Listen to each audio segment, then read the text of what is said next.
Okay, so I think now I'm live, and I'm just finishing up the Facebook couple of messages I have, and then the working session today. I think I want to do some courses, and I also want to do some.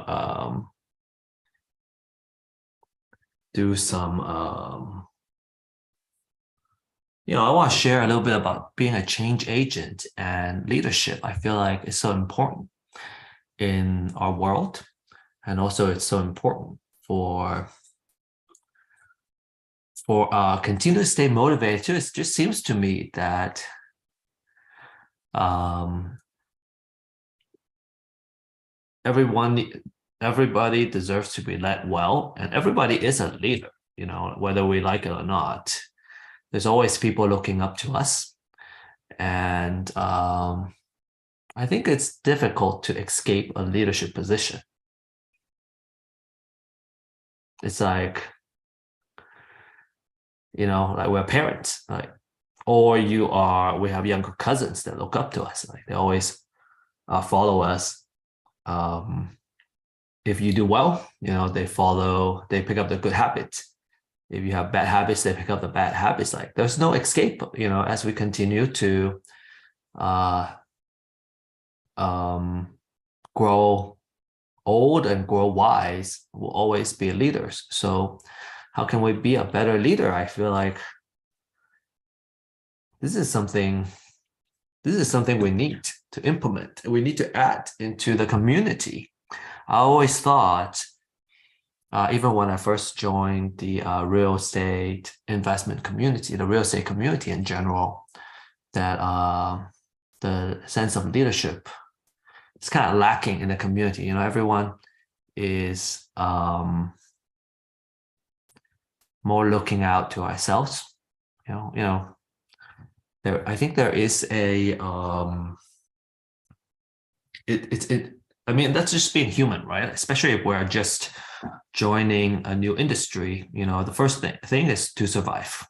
We gotta make it. We gotta figure out an income stream, a cash flow stream, and then we can talk about, what's next. Otherwise, we gotta find another income stream. We gotta figure out how to come up with an income stream very quickly. But I also thought that it can be more. The folks that are more established, we should take the opportunity of the position and be a better leader. And I always thought, that's an interesting gap that currently exists. So maybe it's good. That's an opportunity for real estate IQ. And man, leadership is a difficult thing to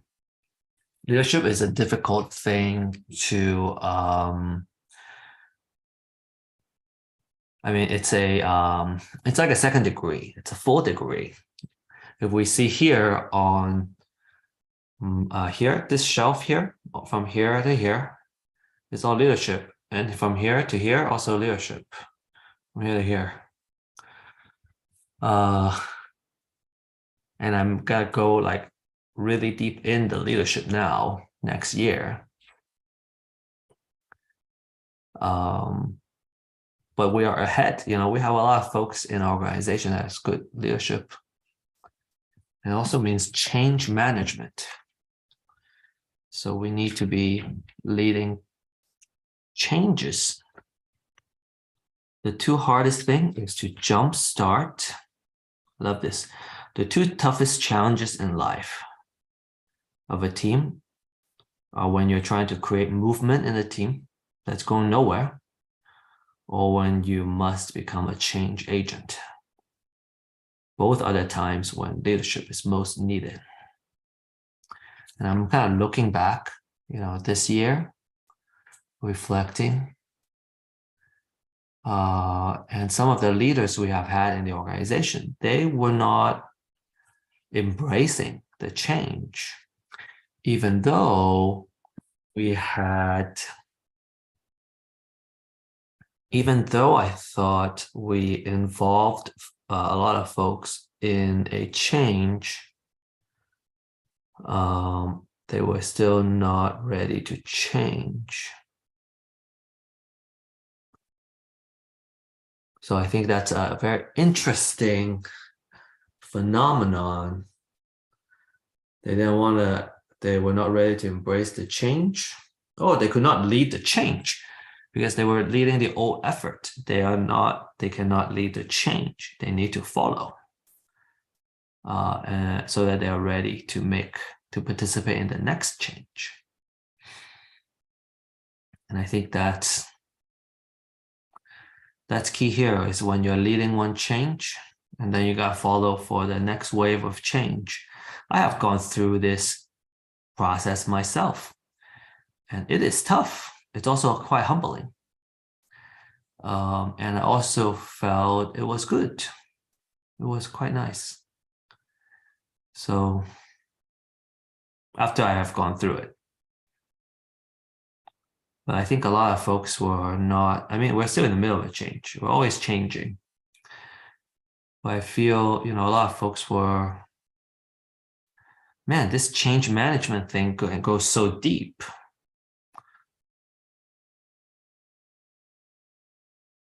It's a PhD. Oh, I'm gonna write a PhD paper. I got my PhD thesis on change management. I hope. But I think I have a lot of experience in it. Maybe I can write a thesis. I don't have to go through schooling anymore. Oh, I would happily go through school. But maybe my PhD is gonna be on change management because it's so deep, so difficult, so hard to do. Unbelievable. Okay. All right, let me finish this. Talking too much.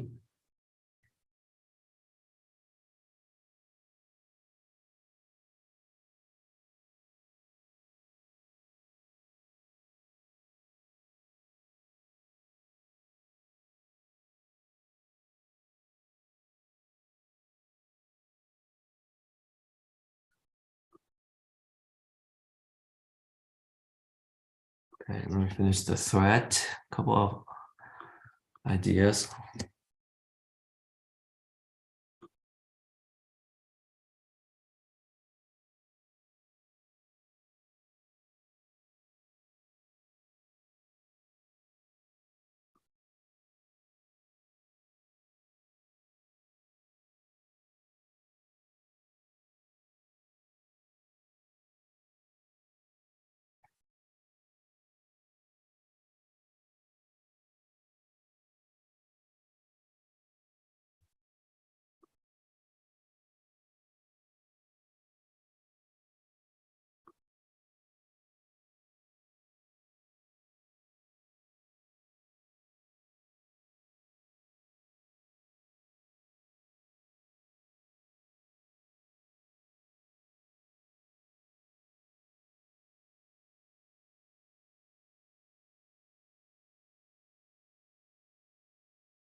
Use.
All right. I think for today, I want to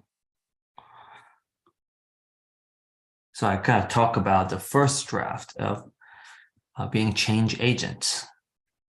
Oh, man, I think I can write a whole book about change and leadership. I think this is kind of cool, man. This change. I want to share this. The two toughest stages.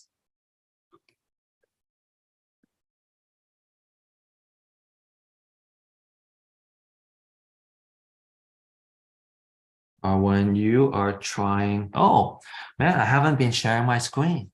So bad.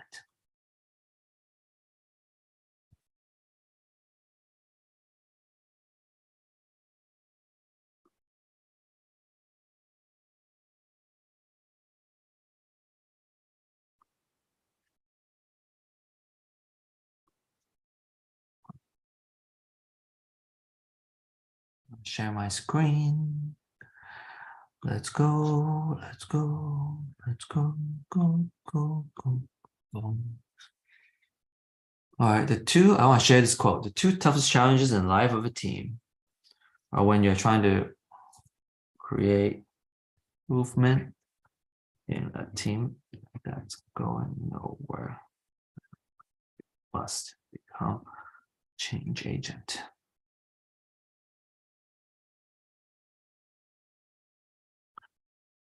Those are the times when leadership is most needed. Okay. This is what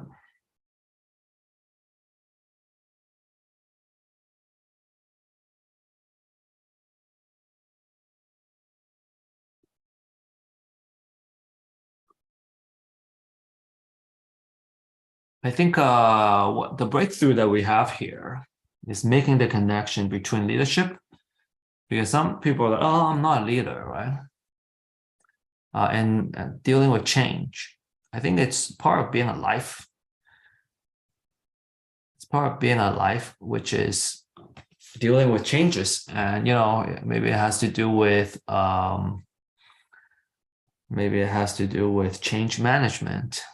But okay, so change management for people that have an organization. Leadership as for people that lead a team, right? Or anybody that is a leader in their lives. And also a life philosophy. These are all connected.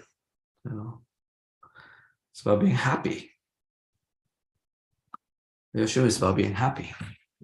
I would say that one of the biggest challenges is change management. And I think I do want to write about that today, if possible. Write about change management.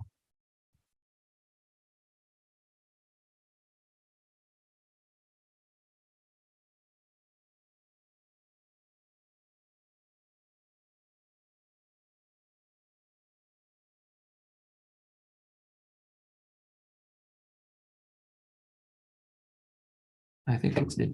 Okay. Let me think about that, and then I'll come back and I need to take classes.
This thing a little bit.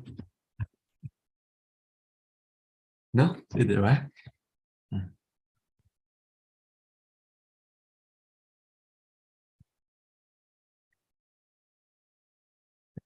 Yeah. December 21st. Wholehearted devotion. Whatever you do, work at it with all your heart, as working for the Lord, not for men. That's a good reminder, good devotion. Work with it with all your heart, doing our best.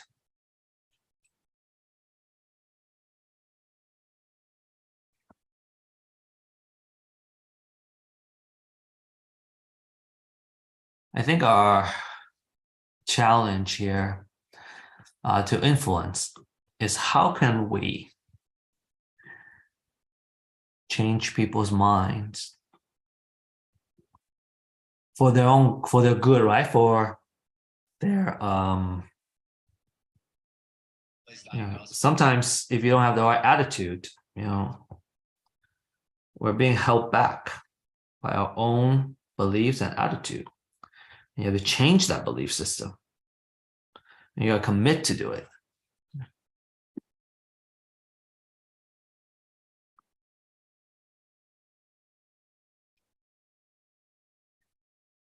Man, I don't know. Work for yourself. Work. Huh. Experts spend a lot of time trying to figure out what makes people successful. If I look at the credentials, intelligence, education, and other factors. But more than anything else, passion is what makes the difference. Okay, it's passion. Okay, so passion. Take a look at 4 truths about passion and what it can do for you as a leader. Passion is the first step. Your desire determines your destiny. The stronger your fire, passion. First step to achievement.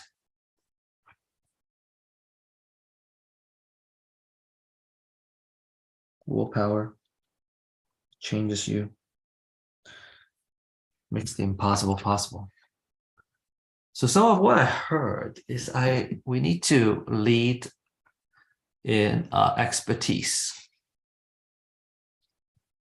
We need to be leading expertise in leadership.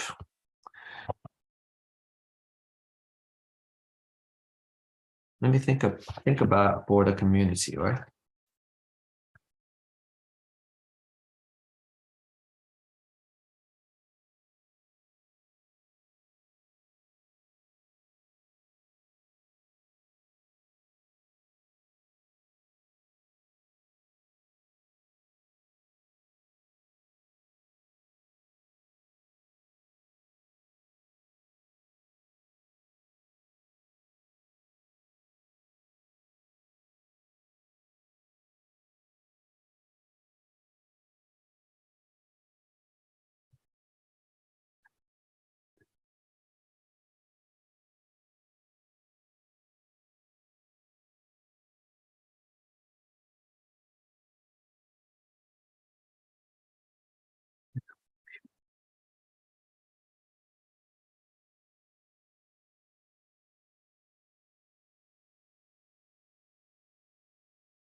Look at this. Leaders are meant to help others become the people God created them to be.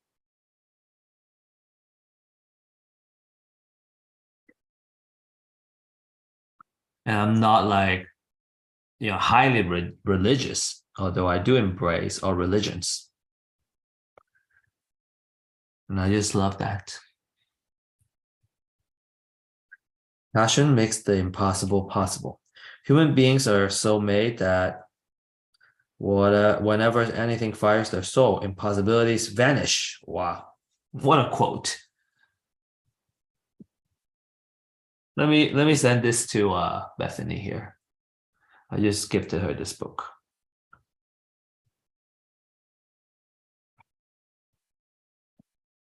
And I think I may start gifting this book to people because it's easy for people to read.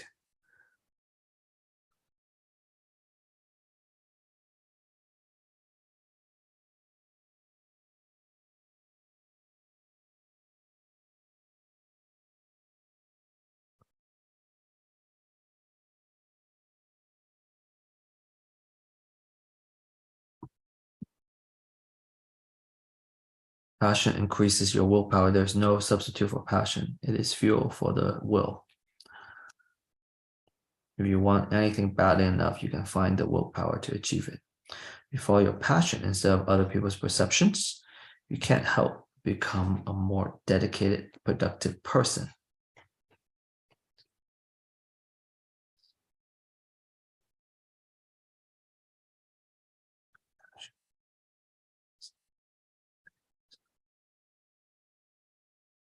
Your passion will have more influence than your personality. Passion will have more influence than your personality. Passion, personality. Passion changes you.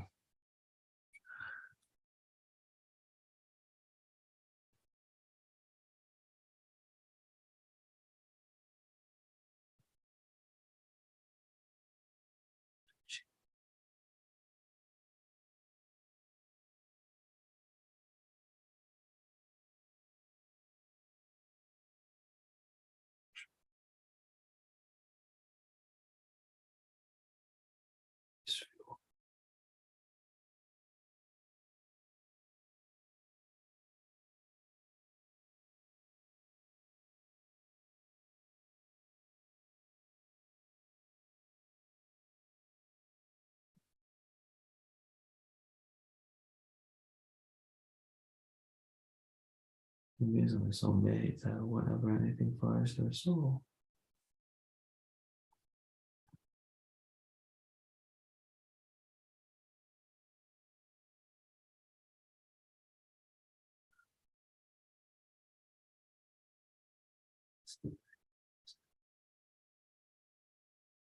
Okay.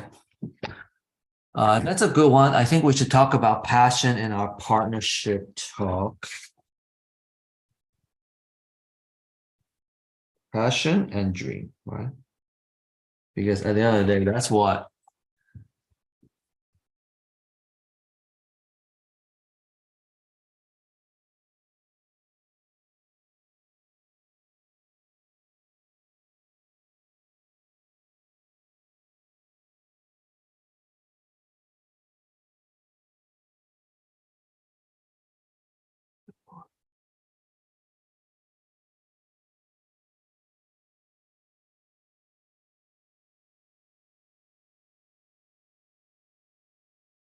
beings are so made.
All right. Let's see.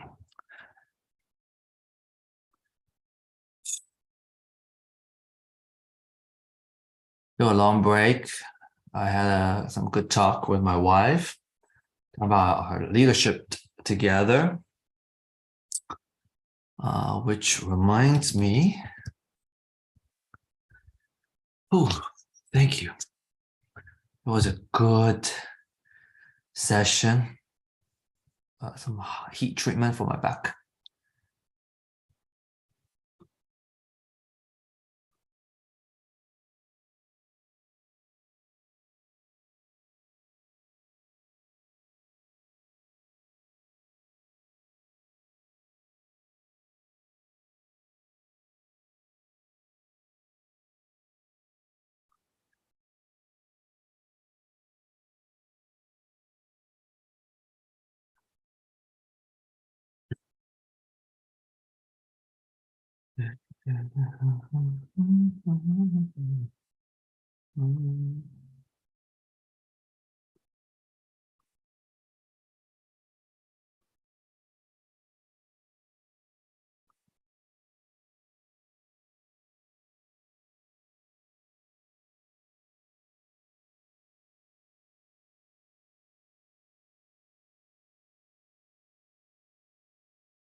I'm probably going to piss a lot of people off in this video, and that's not my intention. But you come here for the unaltered, raw truth, and so that is what I'm going to try and provide you.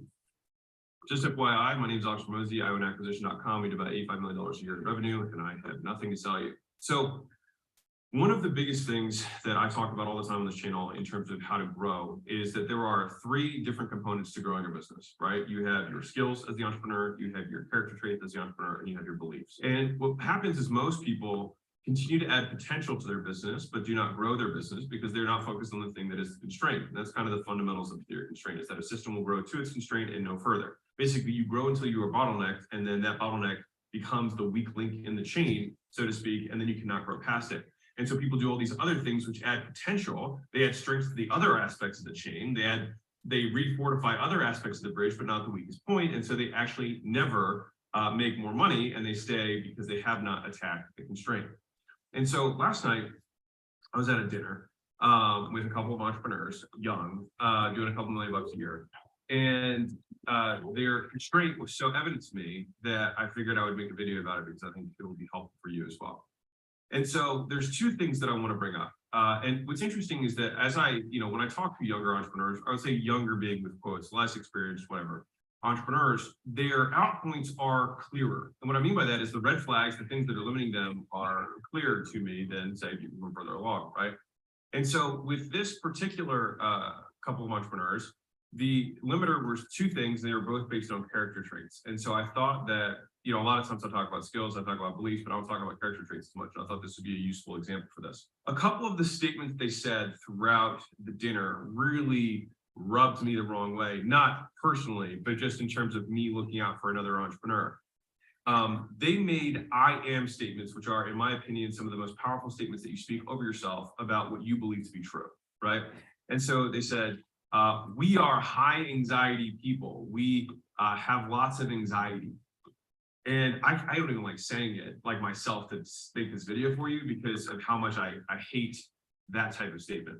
The second thing I heard later on in the conversation, they said something to the degree of, I'm an all or nothing type person. Like I either have to, go full send mode when I go out, or I can't drink. Or a different example of that same concept would be like, I either have to, train really hard and take all the supplements right in the meantime, or I just sit on the couch and eat Oreos, right? And when I heard both of these things, and there were other traits that they brought up, but these are the ones that I'm remembering off the top of my mind, I paused and I was like, do you believe do you think that belief serves you? And they're like, what do you mean? And I was like, do you think that belief serves you? That you are all or nothing, that you will have to go full send mode or you have to stay in? And they're like, well, I hadn't really thought about it like that. The thing is that when we make these statements, and the thing is maybe the further on in the game you go, and this is why I think mentors and having people outside of you to speak into your life that you trust is very useful because they can hear you speak these limiting statements over yourself, right? And I've told this story before in the past, but I'll say it again. I used to tell people that I was bad at math. Most people now would never say that I was bad at math. Most people would say I'm pretty good at math, right? And I thought I was bad at math until I was 26. Think about that for a second. Like, until I was 26, I thought I was bad at math. Isn't that crazy, right? And I say this because there are so many beliefs that we speak over ourselves, these traits that we claim to have, right? As though they are ours, but they are not.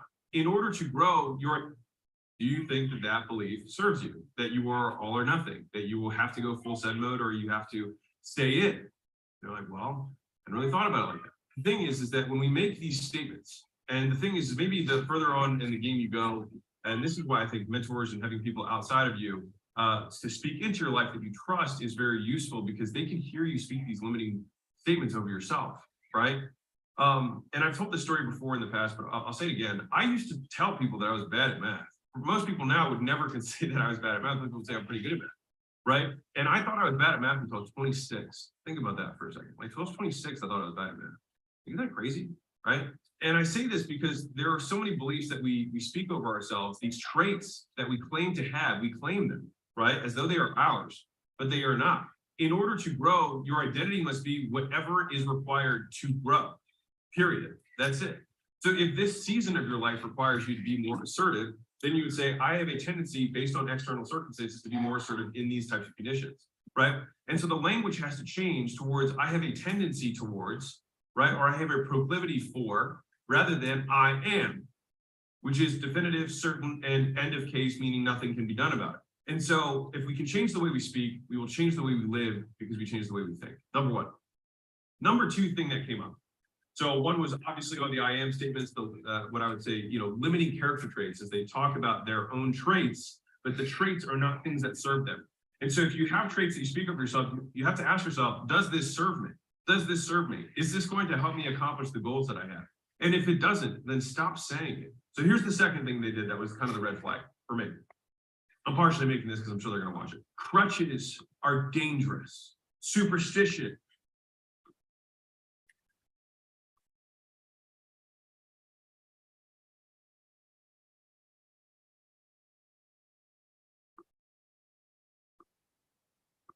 Is dangerous. What I mean by that is that we have these things that we do on these routines that we set.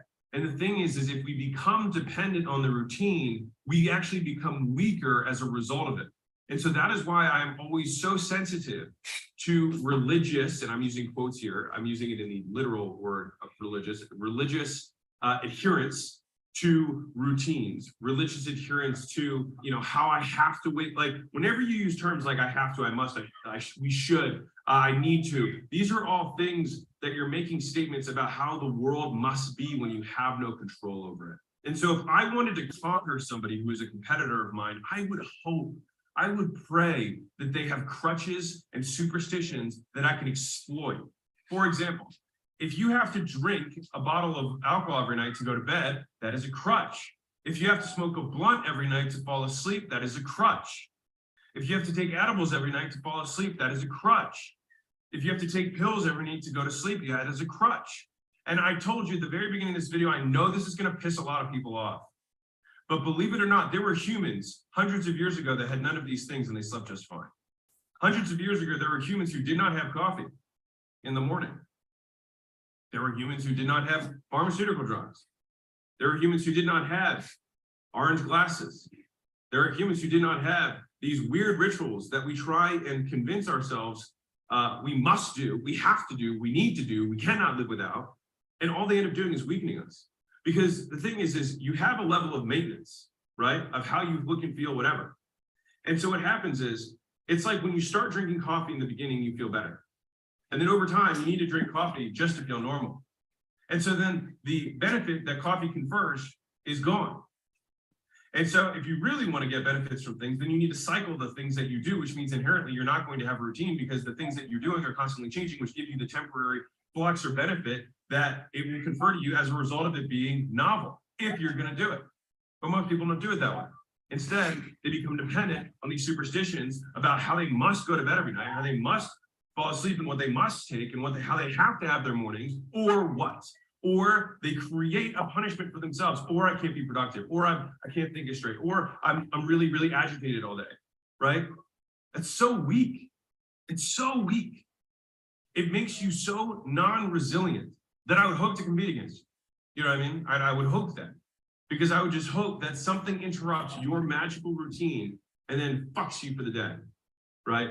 I've always had the belief that I'd like to be able to sleep on a cot somewhere and be just as effective in a cot with, in a corner, in a closet, as somebody who has to have every single aspect of their life completely dialed in. I see it as the difference between the Rocky cutscene of him versus Drago in Rocky IV. Drago's got all these fancy science things that he has to do and all these supplements he's taking, all this stuff, and Rocky's just doing his thing outdoors, getting it done. And so, as entrepreneurs, the two takeaways for this video for you. Number one, be incredibly cognizant of the things that you speak of yourself. When you make I am statements, they are the strongest statements that you can make because they are deeply embedded beliefs about what you believe about yourself.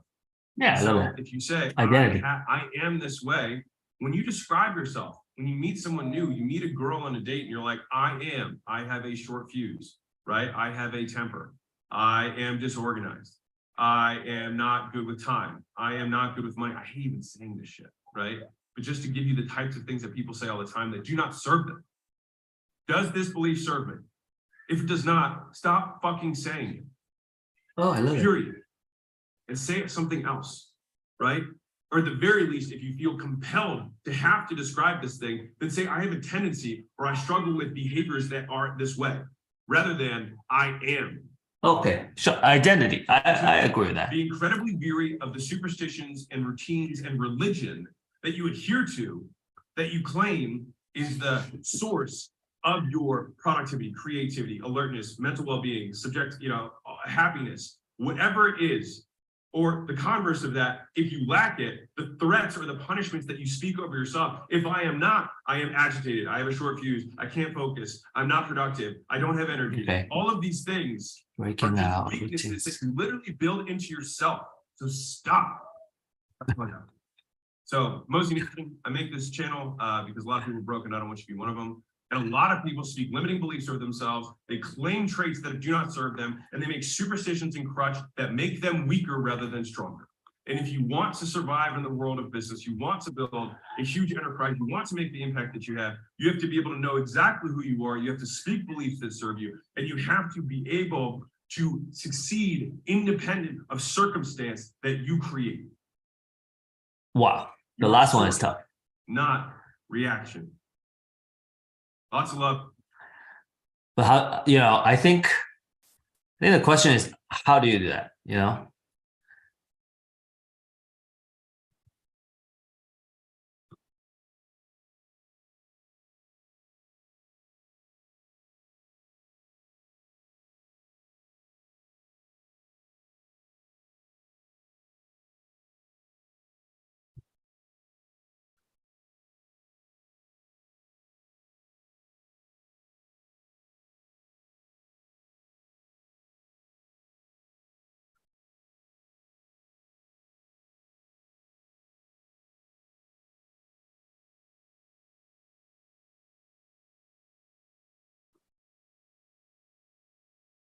We will spiritually do it together.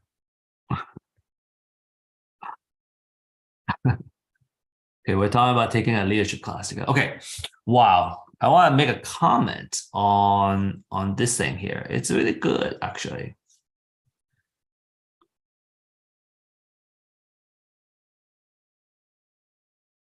Let's see. I'm gonna say too much, man. Where's the like this?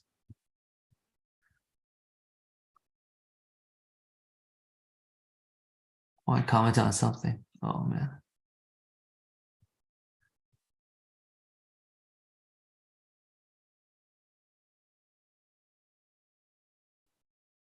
I should say happy birthday. Maybe too late.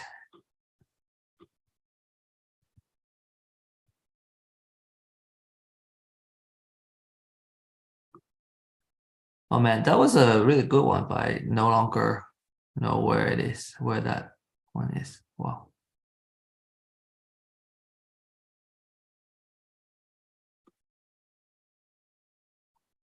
Oh, weird. I saw another.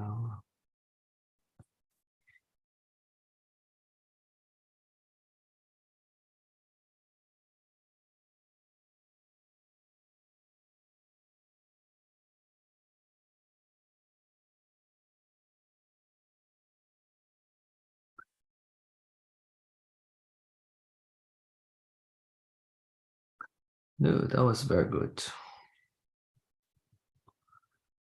Sorry.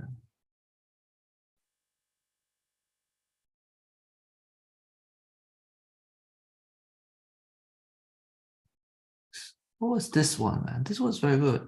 Alex Hermazi. Well, I like him. Oh, is he the, I think this is the same guy that did the oh, very nice. Very cool. I want to follow this guy.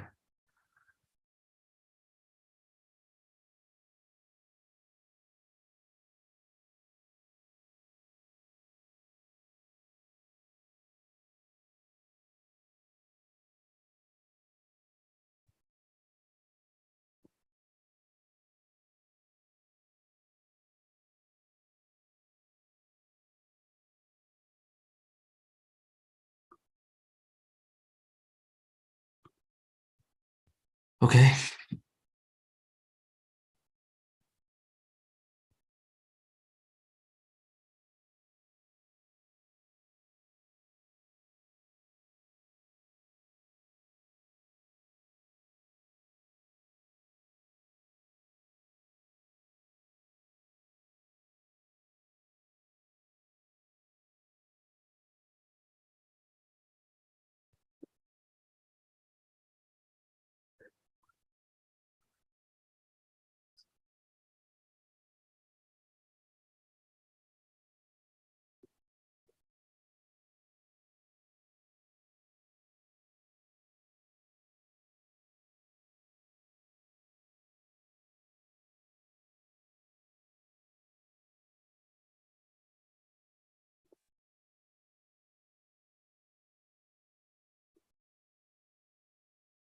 There. Yeah, focus. 9. Law number 13 in the 21 irrefutable laws of leadership is the law of the picture. Simply stated, people do, people see. When I'm asked to teach motivation to leaders, I always start with that truth. That the greatest motivation that you'll ever have for other people is for them to visually see in you what you want to be their behavior. Now, this is a real challenge because this means as a boss, I may tell you what to do, but as a leader, I show you what to do. Again, 89% of everything that you and I know in our life, we saw it visually. Leadership is very visual. There's no such thing as a leader that cannot be seen and is not known. That's not a possibility. Leaders are up front, not because they're positional, but because it's a visual work. Now, how we view things is how we do things. Now, that's a perspective principle. In other words, anything that I see with a view or a perspective determines my behavior. So as a leader, you want to do a couple things about perspective that will really help you in this law of the picture. First of all, you want to find out what other people see. In other words, let's say that you were in a meeting, and at the end of the meeting, you just call a timeout and say, "Now let's talk about what did you see happen in the meeting? Give me your." Oh, I just thought about this. Let me share this with to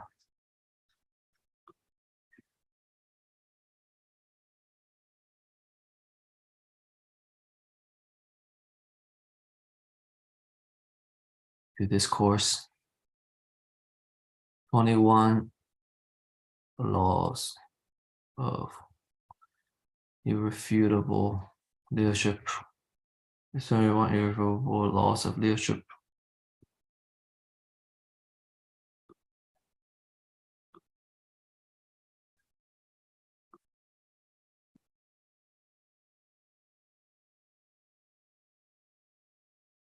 If you want to.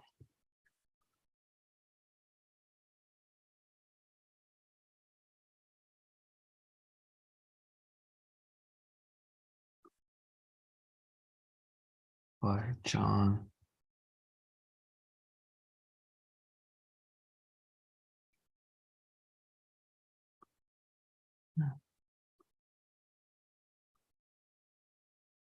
Your viewpoint. Give me your opinion of what just happened, or maybe you went and had an experience together, a work experience together.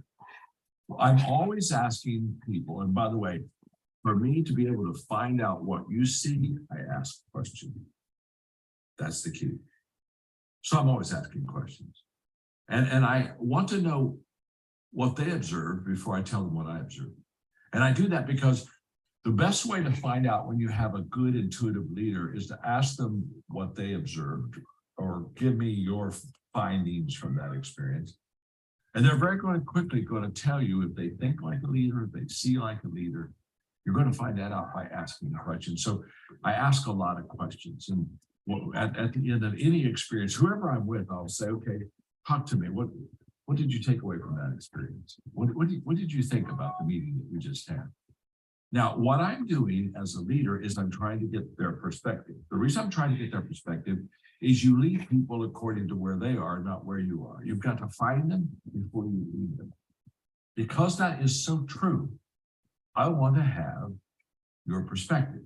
It tells me a lot about your leadership intuition. It tells me a lot about your leadership potential. It tells you how you're going to fit on the team, the leadership team. So to find out what others view, see, their perspective, ask questions. And then to help others see more. Now we're going to expand that picture. Remember, leaders see more than others see. They see before others see. What I do after I find out what they saw, what they thought, their opinion, their evaluation, they summarize their experience for me. Then, and by the way, only then, do I share what I saw. Now what I do is I take them from where they are,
Oh, too much, man.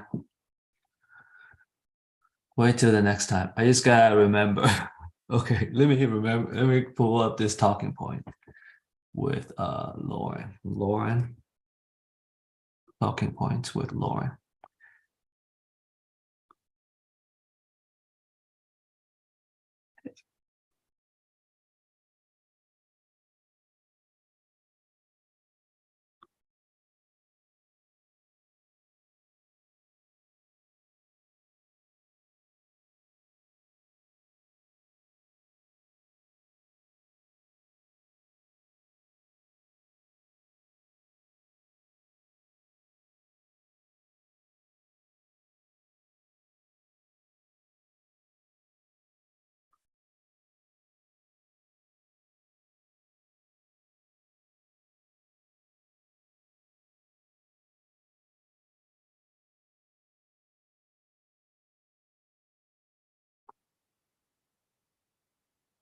Cool.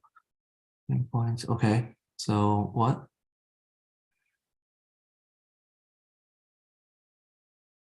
Your routine. Bad and good. I like him. I think it's a thought leader. Both bad, good routines. Shape.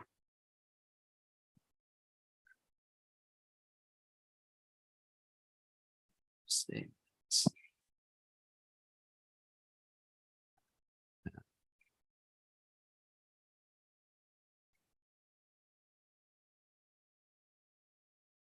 Um,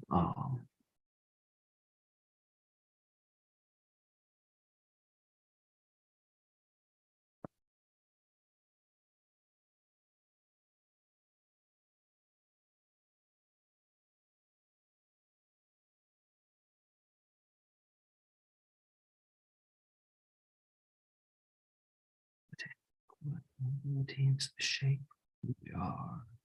That's what I am statement. It is about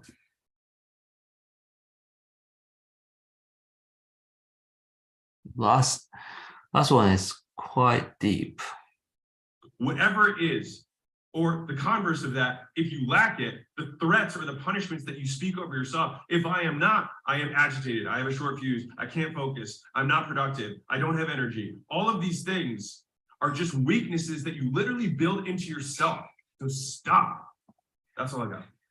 So Mosey Nation, I make this channel because a lot of people are broken. I don't want you to be one of them. And a lot of people speak limiting beliefs over themselves. They claim traits that do not serve them, and they make superstitions and crutch that make them weaker rather than stronger.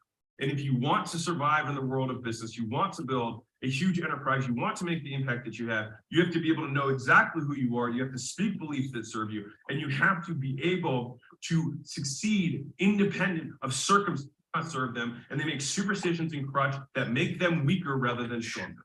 And if you want to survive in the world of business, you want to build a huge enterprise, you want to make the impact that you have to be able to know exactly who you are. You have to speak beliefs that serve you, and you have to be able to succeed independent of circumstance that you create. I love that. I love it. Okay. All right, man. I guess yeah, there's just way too much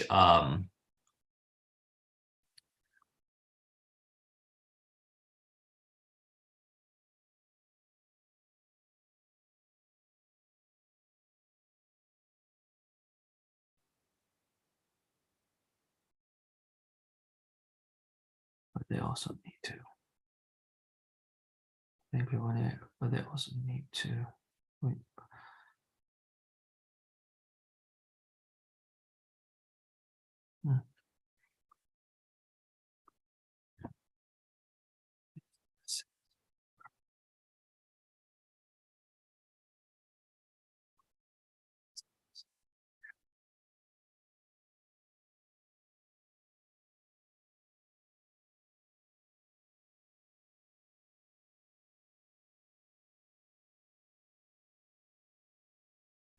Side hustle or business depends on. So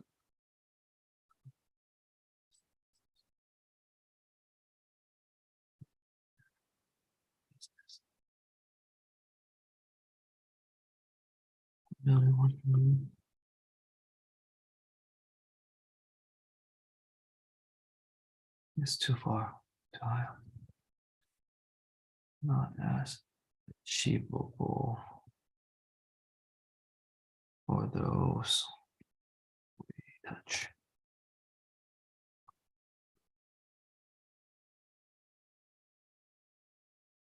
Well, and a built-in weakness. Routine is our built-in weakness.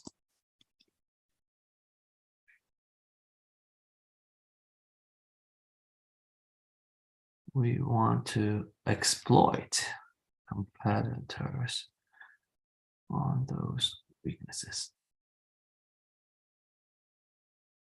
And it's so cultural. It's so, yeah, I love that. Okay. All right. My mind's everywhere.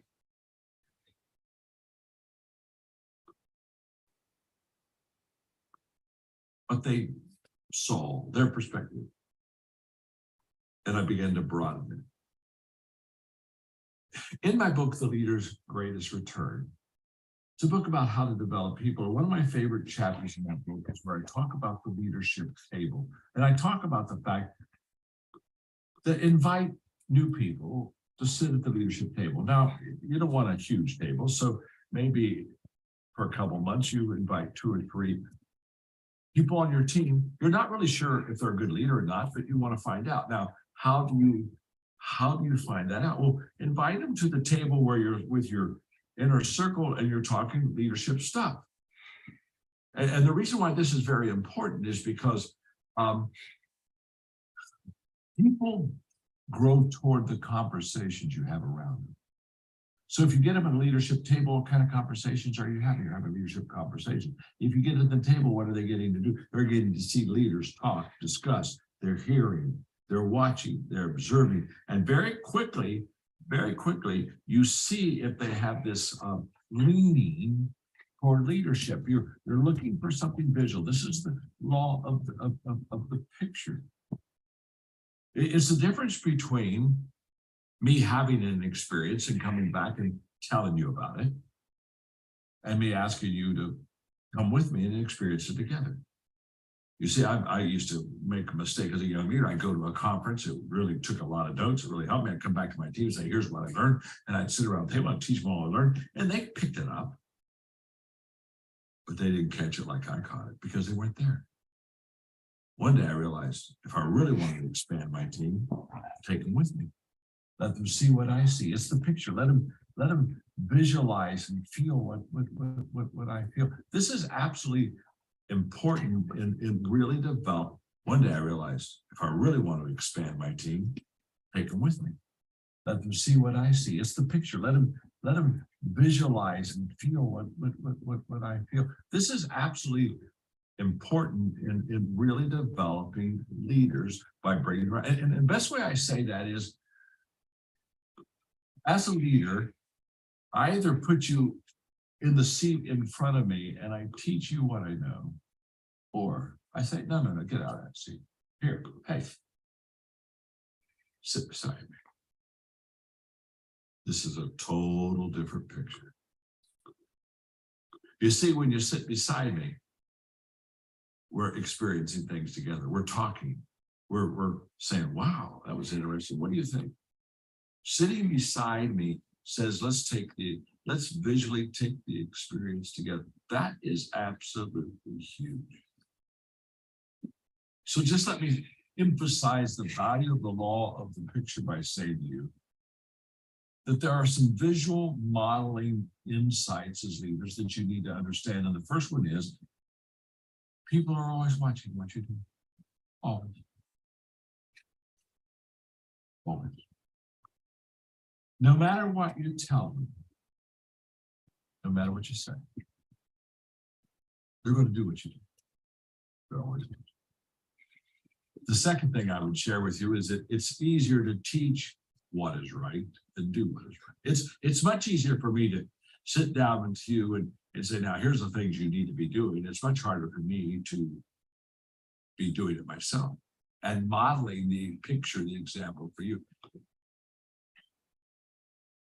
When people ask me, John, what is your greatest challenge in leading? Well, that's an easy one to answer. My greatest challenge in leading is me. My greatest challenge is much harder than leading you. When I lead you, I just tell you what to do and I leave the room. When I lead me, I have to do it. Wow. I said one time, if I had to kick the person most responsible for my problems, I wouldn't be able to sit down for a month. You see, the law of the picture doesn't allow me to somehow be visually absent. It says, hey, John, live it. Show it. Be the picture of what you want your people to be like. Here's what I know. They'll catch it visually. And whatever they see, that's what they'll do, because people do what people see. And that is the law of the picture. Oh yeah, that's so hard, man.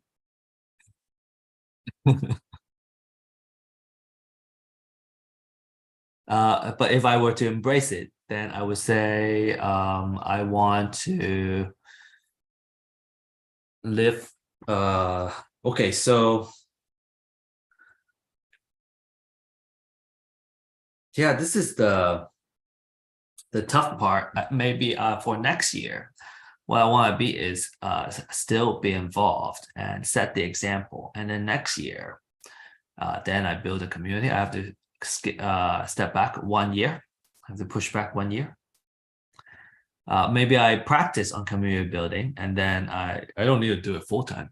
Maybe I do it, just kind of on the side as a part of community building. That prepares for 2024 and moving on. Because I want to build stuff. I want to build more things for the community. I'm a community. Okay. To do what they see, what if you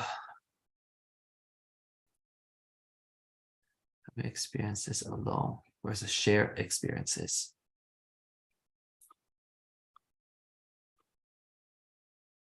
Two pictures people, leaders want. See, tomorrow, vision.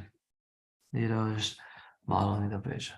Today, example makes the picture come alive. People do what people see. I also want to have say that, you know, there are times where I have to rest. Push got heart. Okay, you know, time to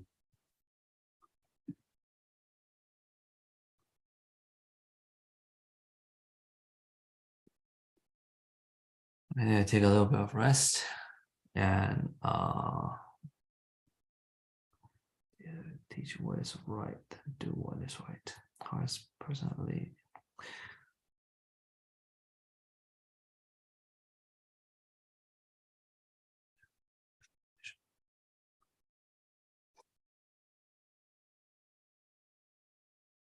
Okay, cool. So speaking of that, I'm a little bit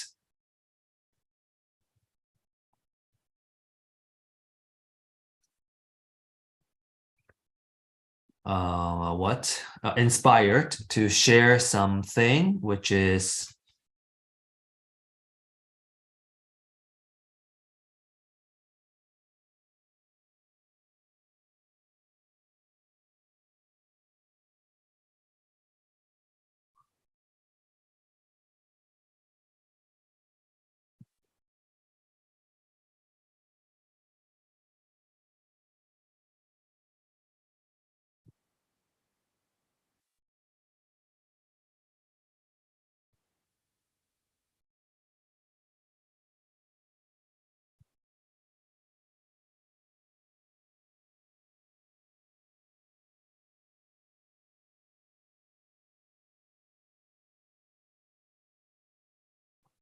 maybe say something encouraging to the team, being inspired.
Next, the law of buy-in. Law number 14 in the 21 irrefutable laws of leadership is the law of buy-in, which basically says people buy into the leader, then the vision.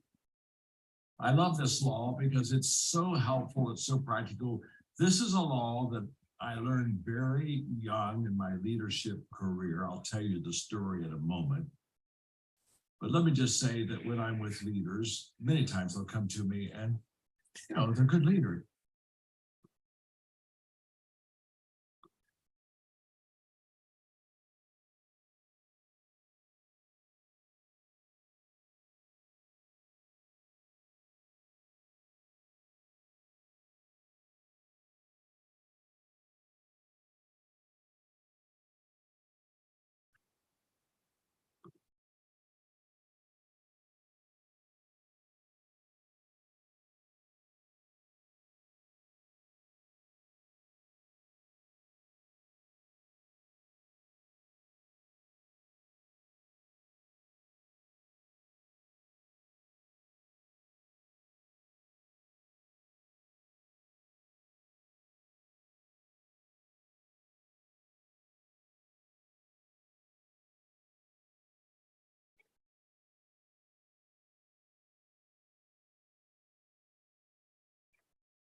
Oh, this is good. I should spend some time doing some online networking. But They have we do this here. sometimes a real big vision for their people. So they'll Impactful. sit down and I kind of maybe, I don't know, consult with them a little bit, maybe equip them. And they'll say, John, here's my vision for my organization. They'll lay it all out.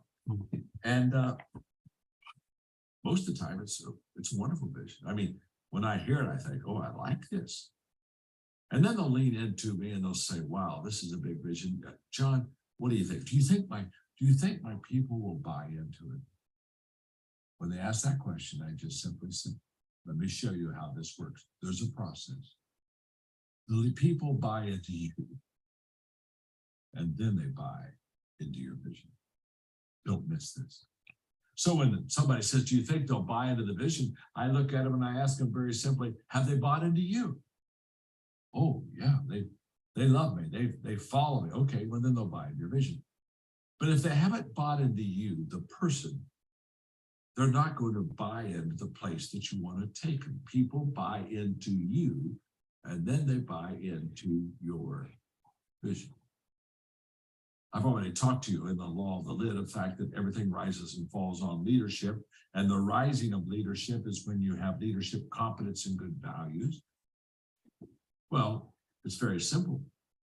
If you have leadership competence and you have good values, over time, people will buy into you. In the falls, the sinking of leadership is when you don't have leadership competence and you have bad values. You either have both of them bad or you have at least one of them bad. They don't buy into you. So this is absolutely huge for you to understand. And by the way, when you go and you, as a new person, a new leader to your team, in the beginning, what you say holds a lot of weight because they don't know you. So as you begin to talk about your vision, they have a tendency to say, okay, maybe this will work. But the longer you're there, the less important your words are and the more important your actions are. In fact, here's the way this works. In the beginning, because they've not seen your actions, words are everything. But the longer you're with them, the words begin to be weighed in light of your example, your action. Now, let me say something that's very important. Once they have bought into you and your action, your behavior matches your words, then all of a sudden, your words even have more weight. Why? Because they bought into you. So now they buy into that vision. But if they haven't bought into you, they won't buy into the vision. Let me tell you, I shared with you a moment ago that I learned this lesson very, very early, and I did. And I began my life as far as calling as a pastor of a little country church in southern Indiana, little town called Hillham, just 11 houses, a garage, and a country store. 5 miles from French Lick. Okay, that helps you a lot, I can tell. Anyway. Little country church. First Sunday, there's just 3 of us there in Sunday school, my wife, Margaret, myself, and an old lady who lived by the church named Maud, just Maud, Margaret, and me. Just a handful of just good country people. I can still remember when I was to have my first board meeting with about 4 of the board members. Just a small board, small church.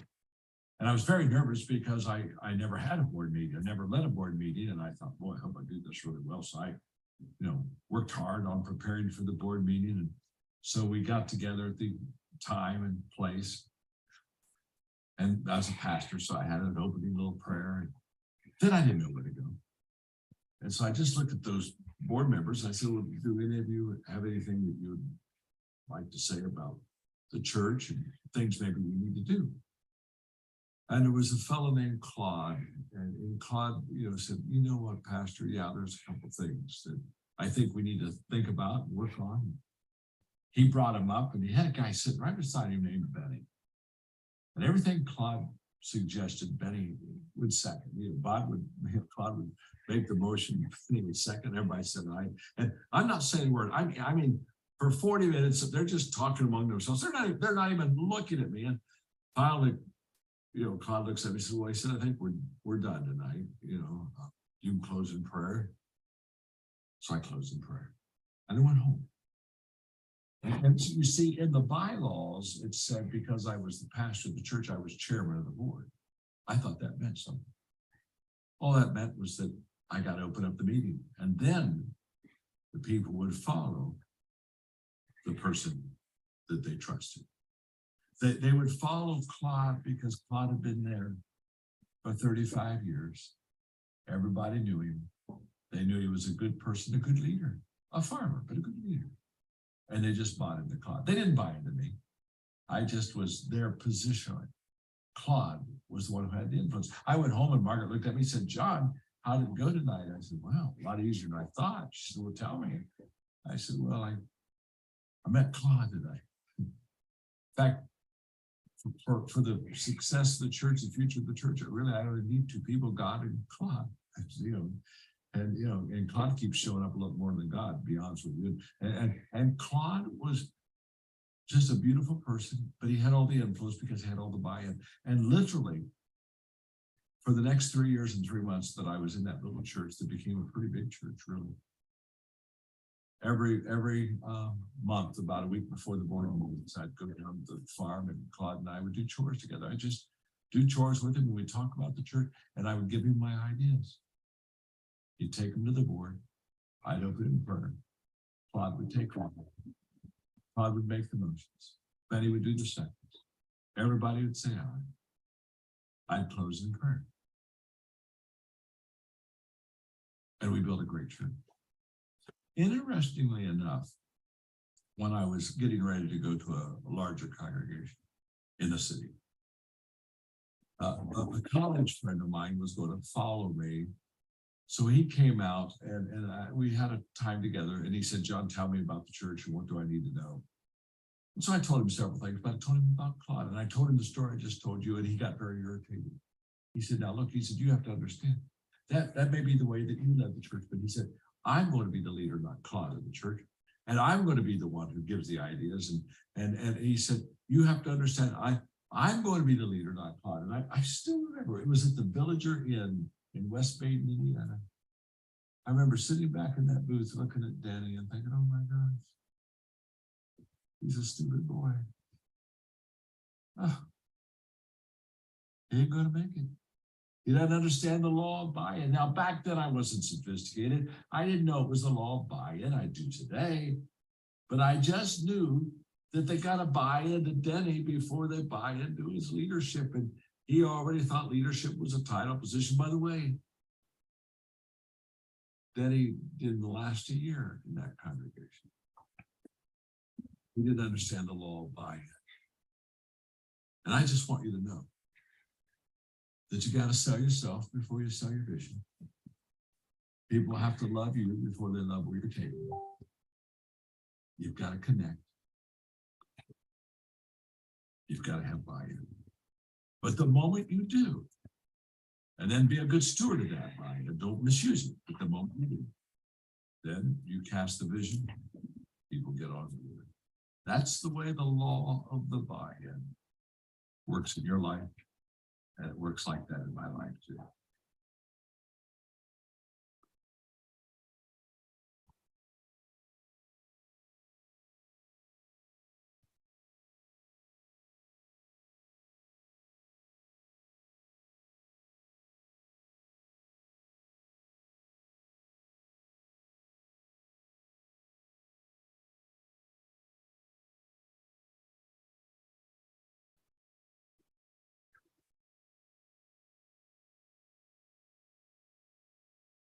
Then you cast the vision, people get on board. You've got to connect. You've got to have buy-in. But the moment you do, and then be a good steward of it. And I just want you to know that you got to sell yourself before you sell your vision. People have to love you before they love where you're taking them. You've got to connect. You've got to have buy-in. People need to love you before they what?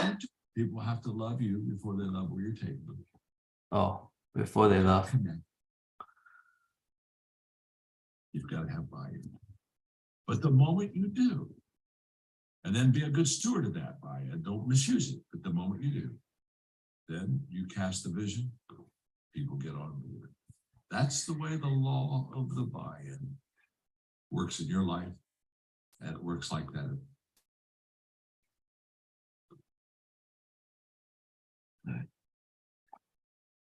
Take a break. I cannot like. Oh, let's see. Let's see.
Sure.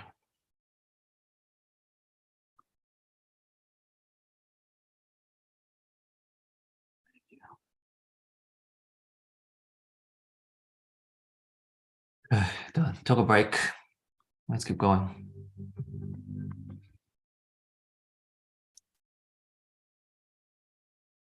Number 15 law of victory. Yes, we're still with the 21 irrefutable laws of leadership, and we're making progress. I hope that with each lesson, you're learning, you're taking the lesson and applying it to your life and where you are and what you want to accomplish. Remember, something I've done for many, many years. This is going to help you as you follow with me and learn. We learn together about the 21 laws of leadership.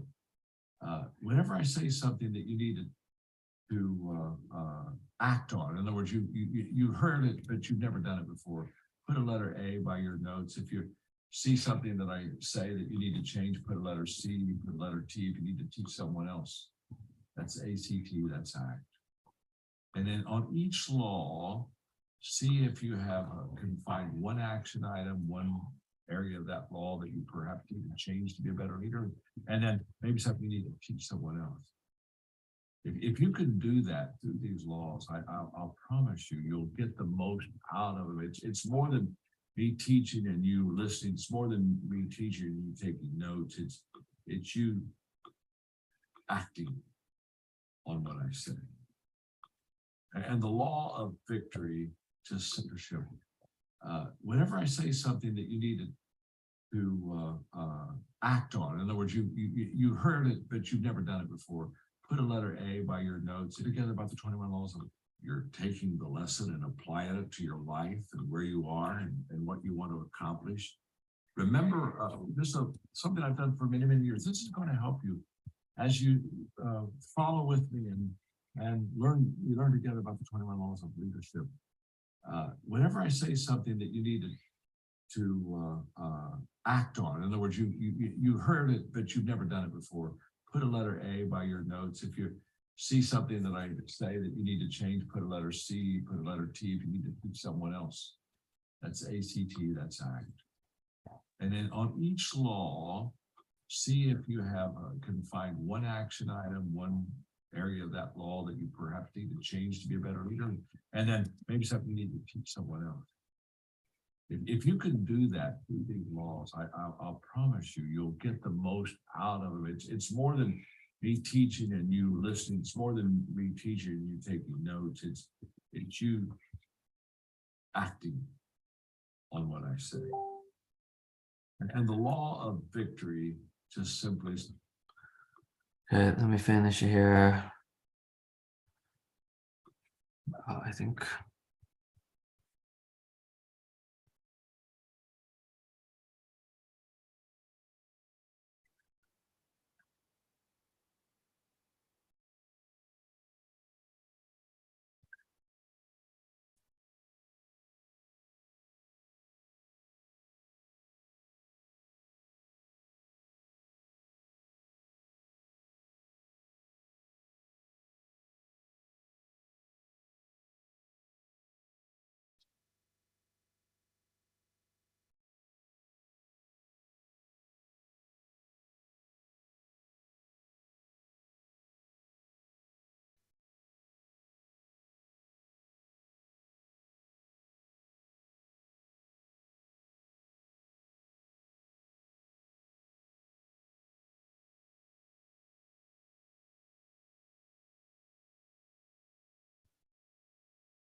It's challenging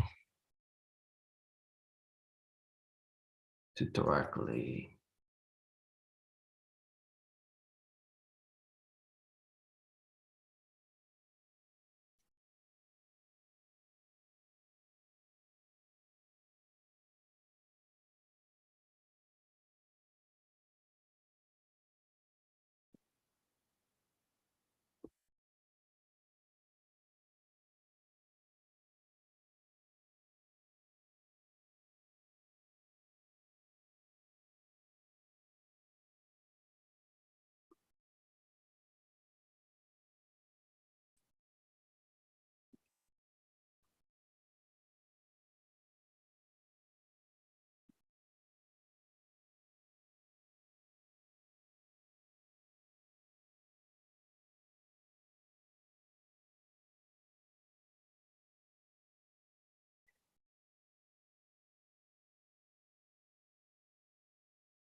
says leaders find ways for their team to win.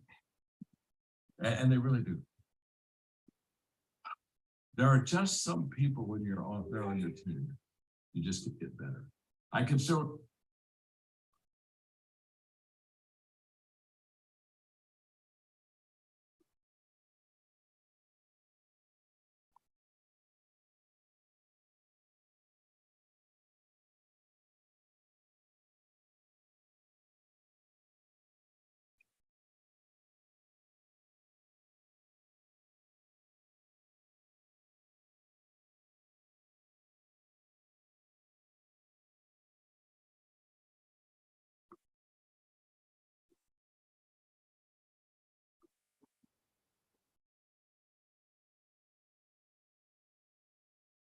I'm gonna apply this right now. Share our victory.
I remember a conversation I had with Lou Holtz, the great college basketball or college football coach. Man, he was phenomenal.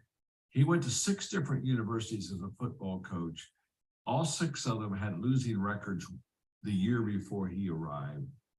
All 6 of them, within 2 years of him coaching, were going to a bowl game. I mean, he was a great leader, the master of turnaround. I always say that the acid test of a leader is the ability to take something that's going bad and stop it and then turn around. I call them a U-turn leader. It's kind of like you get a hold of it and it's going down, but as a leader, then you flatten that baby out and then pretty soon you're building it back up. That's a U-turn leader. And Lou Holtz was one of those kind of leaders as a football coach. We're having lunch one day and he said, Johnny said, I've coached good players and he said, I've coached bad players. And he said, I'm just a better coach with good players. Oh, that's true of all of us, isn't it? We're all a better coach if we have some good players. Several years ago, I wrote a book called Talent is Never Enough.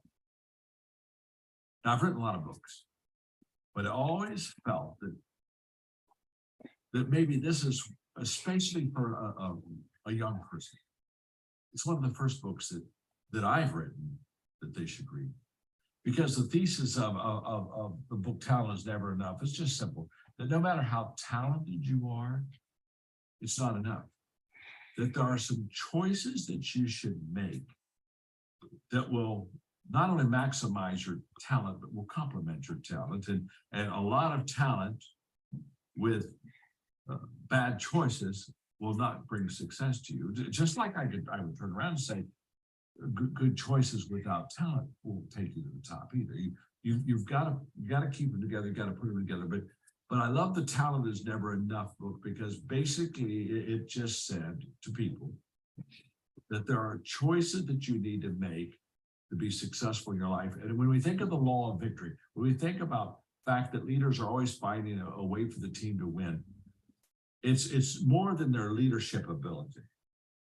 It's their choices that maximizes their leadership ability. So I just thought it would be fun to take you through the outline of the book Talent is Never Enough, so that you would begin to understand how you need to make the right choices to help the team to really have victory. In other words, teams that win consistently have more than just talented people.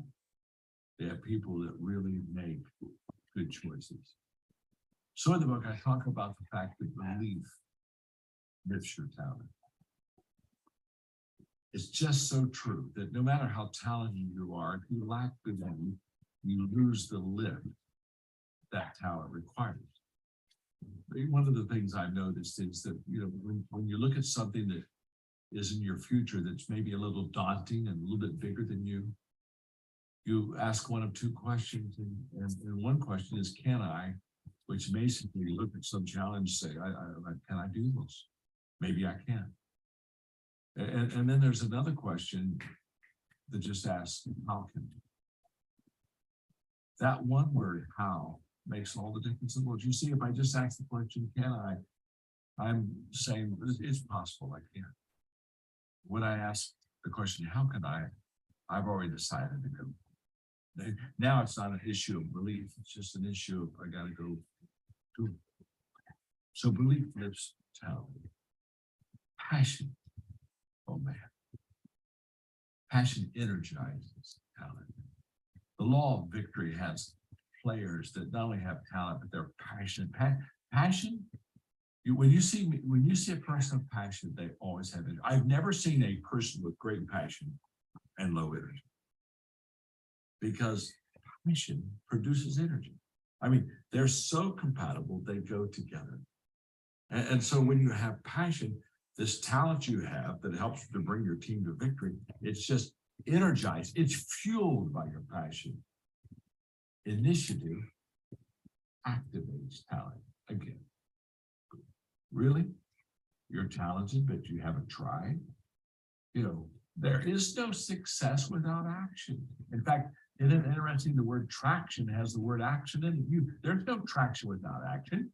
So action, the initiative, the taking action on something is where the success is, not knowing. So, knowing is overrated, doing is underrated. And then focus directs your talent. You see, what you focus on is what expands. What you ignore gets smaller.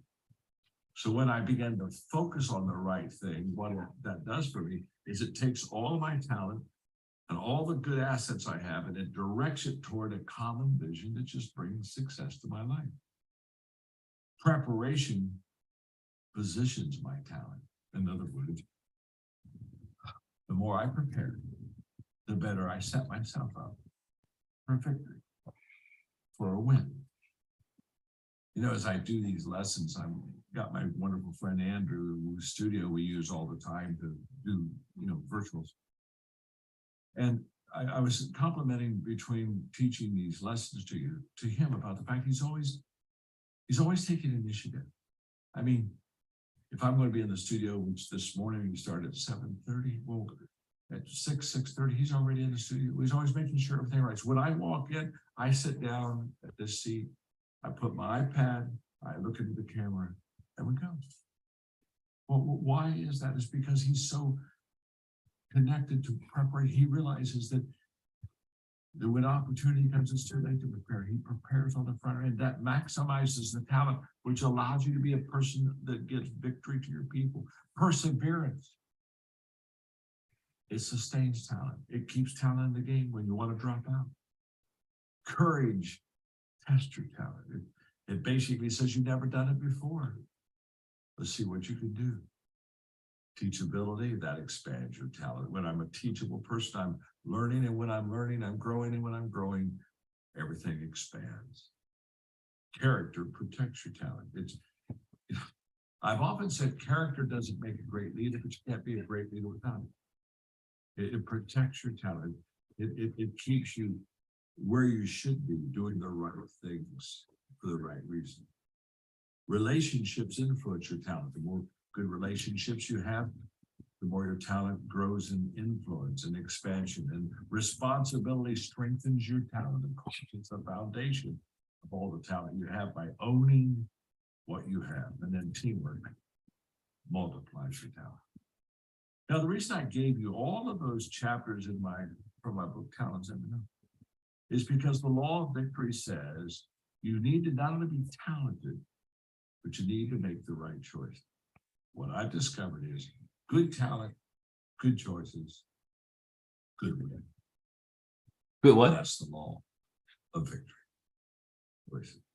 What I've discovered is good talent, good choices, good win. And that's the law of victory.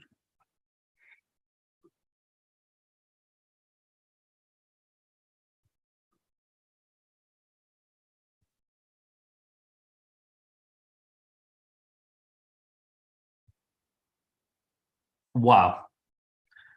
Okay, preparation positions your talent.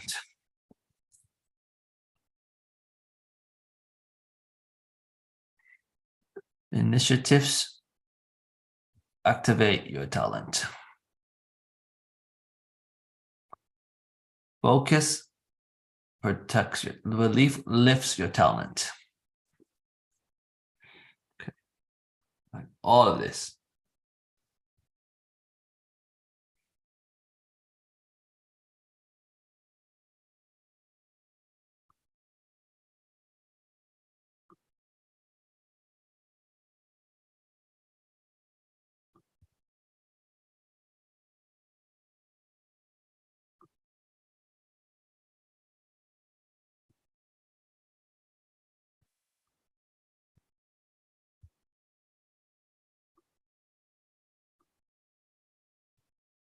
Man, when I'm just thinking, I'm learning, I'm not like talking. So I don't know how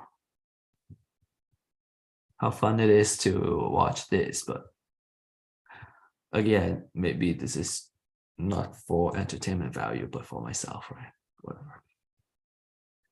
Just how I live my life to practice the law of picture.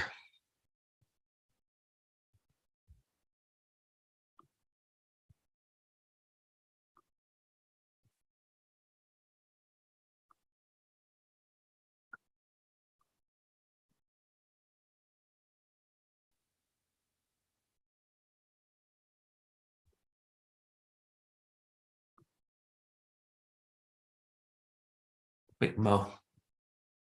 Well, I have 3 more days, so it seems like I did today's work. Okay, Wednesday. And then the next one, I have to learn this one. 第5课，还有第6课 which is the 6th one.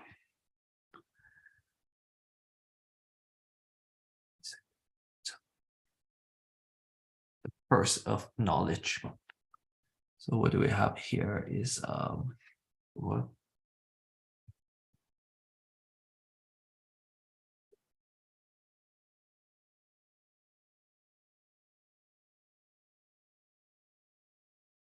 The curse of knowledge.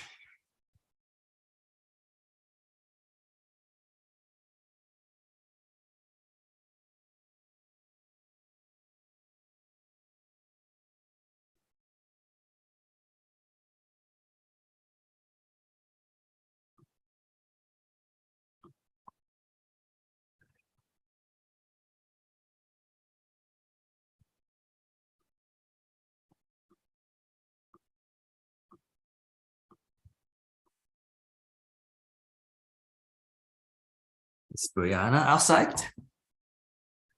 Maybe I should take a break. Why?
Does that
make sense to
Because they are not theirs.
But why is it?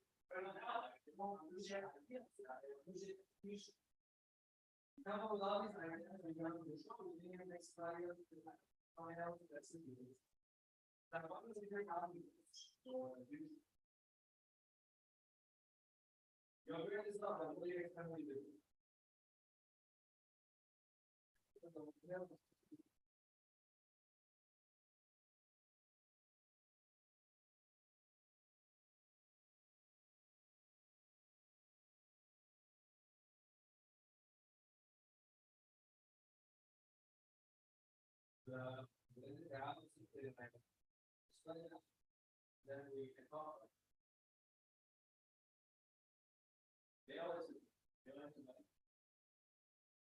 Like, I was ready to see what is coming, you know. Really, that's your problem.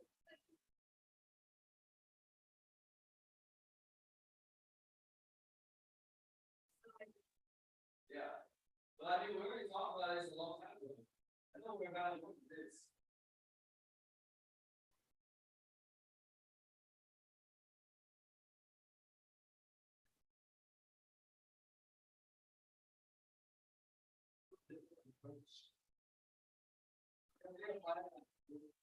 No, where it's not happening. Let's figure out it.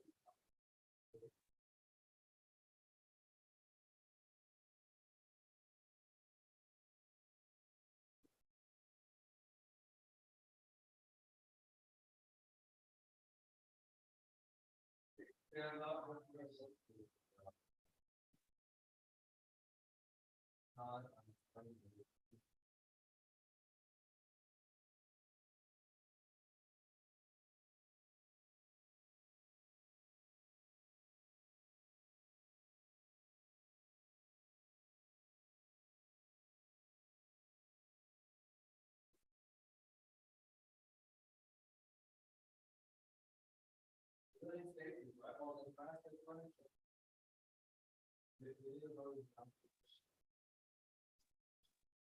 All this shit, like, when are we gonna, how much am I gonna bring it up?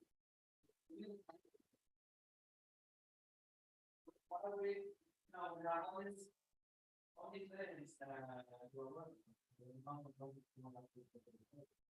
You know, and then the whole picture. Yeah. It is like one issue at a time. Like, okay, there's all these things, like, we know how we have. All this work. So now.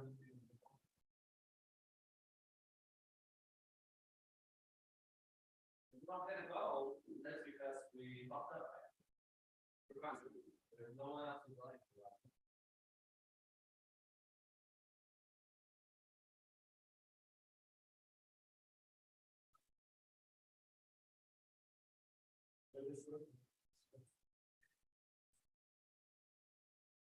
So we gotta need somebody to be the power of that.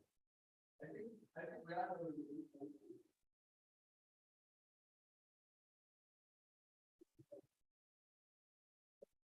That was like all my reasons.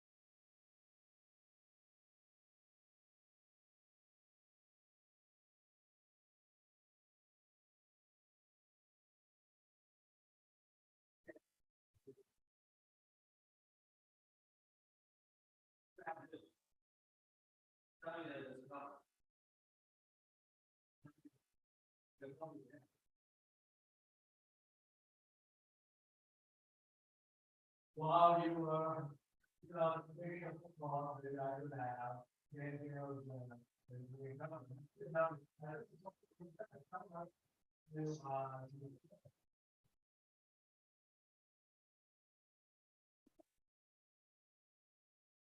Wait, so now, I assume that you were already going now, because yesterday you were already saying that you were gonna send them.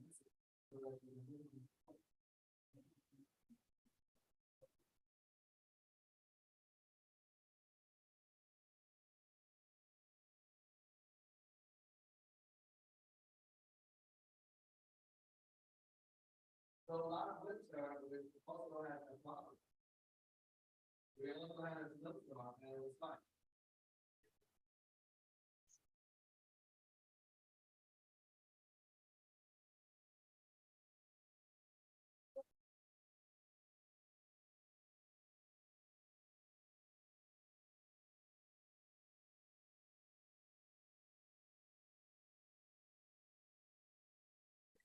Plan A.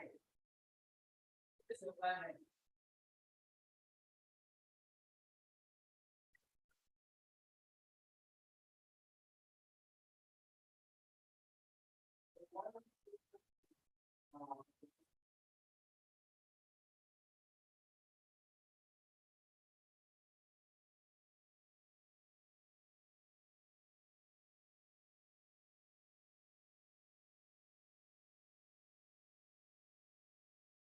Okay.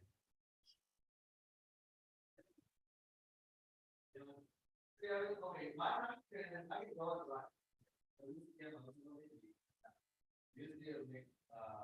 you do want to make that decision, I'm happy to go. I'll listen to the leadership vote or whatever, but you need to tell her though, you need to, whatever might be going to, you can't make decisions and you all, so you want to do that list or not, you know, yeah, you know, I would say, I put the vote for whatever you tell me to do. I do make money or we make very little money. It's really up to you how I'm gonna spend my energy. So why don't you tell me what needs to be done instead of putting up the hospital to me? I don't understand. How can I help you? I'm trying to.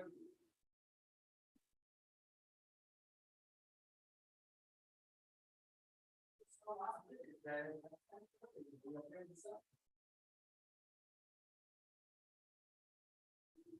Well, we just talked about like, I already gave you you were giving me lots of changes that also I was.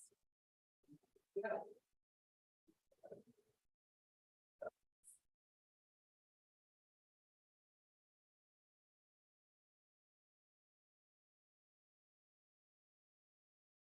Okay, but if you do something like this, you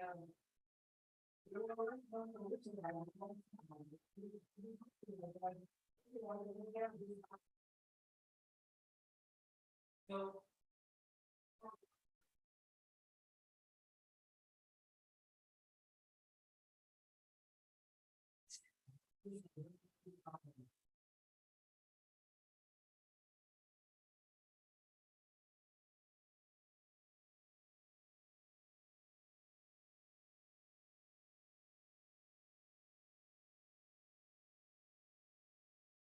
It's like, man, you can't just like tell them about, you gotta come up with, what was it, like, tell them.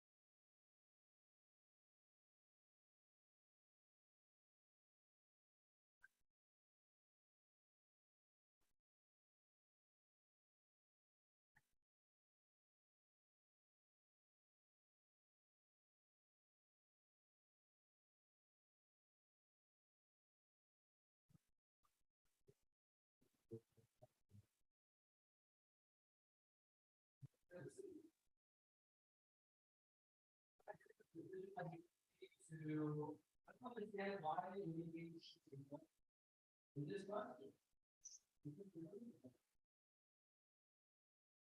It's,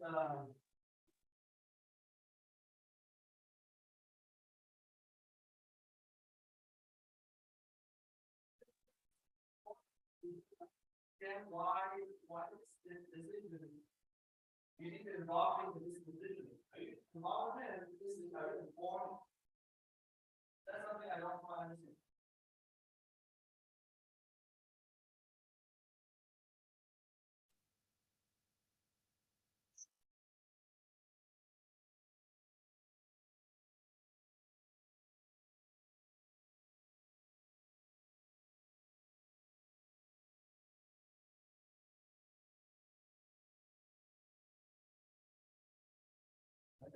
It's better that you just go ahead and do it. You don't need to ask people, you can talk about that decision making based on time. If you're expecting people to do it, then you're not.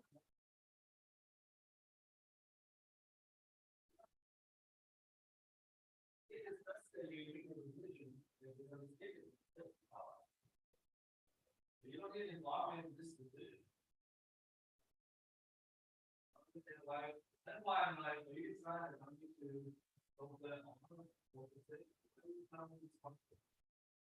You're going to have to make a decision. There's a whole thing. You can take it so, what are you going to do?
It is, you didn't set the right boundary, you didn't, it's really, I don't know what I'm supposed to do, you're just.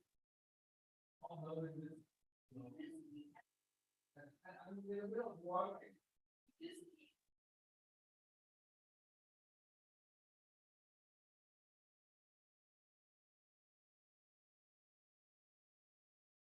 If that's what the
Yeah, it's okay to make mistakes, and then we discuss it and all of the.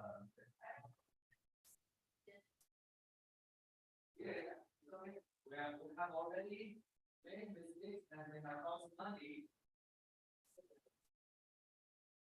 On the $500 mistake. It's okay to make mistakes. It's not make mistakes. It's why I make you feel okay. All good method and we'll use those mistakes and make them.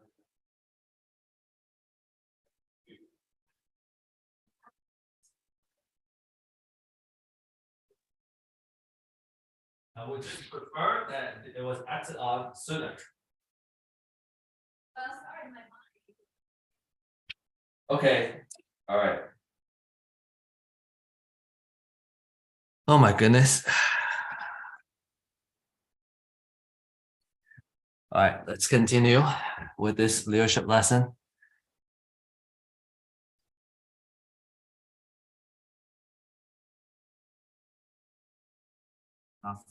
我们每个人呢都生活在这样的一个窗子里边，这个窗子里边包含着我们大家的所有的东西，我们自己每个人的所有东西在这个窗子里边放着啊。然后这个窗子的这个角度呢有一个维度，这个东西是有一些事儿我自己知道，好吗？有没有什么事儿是我们自己知道的 ？OK。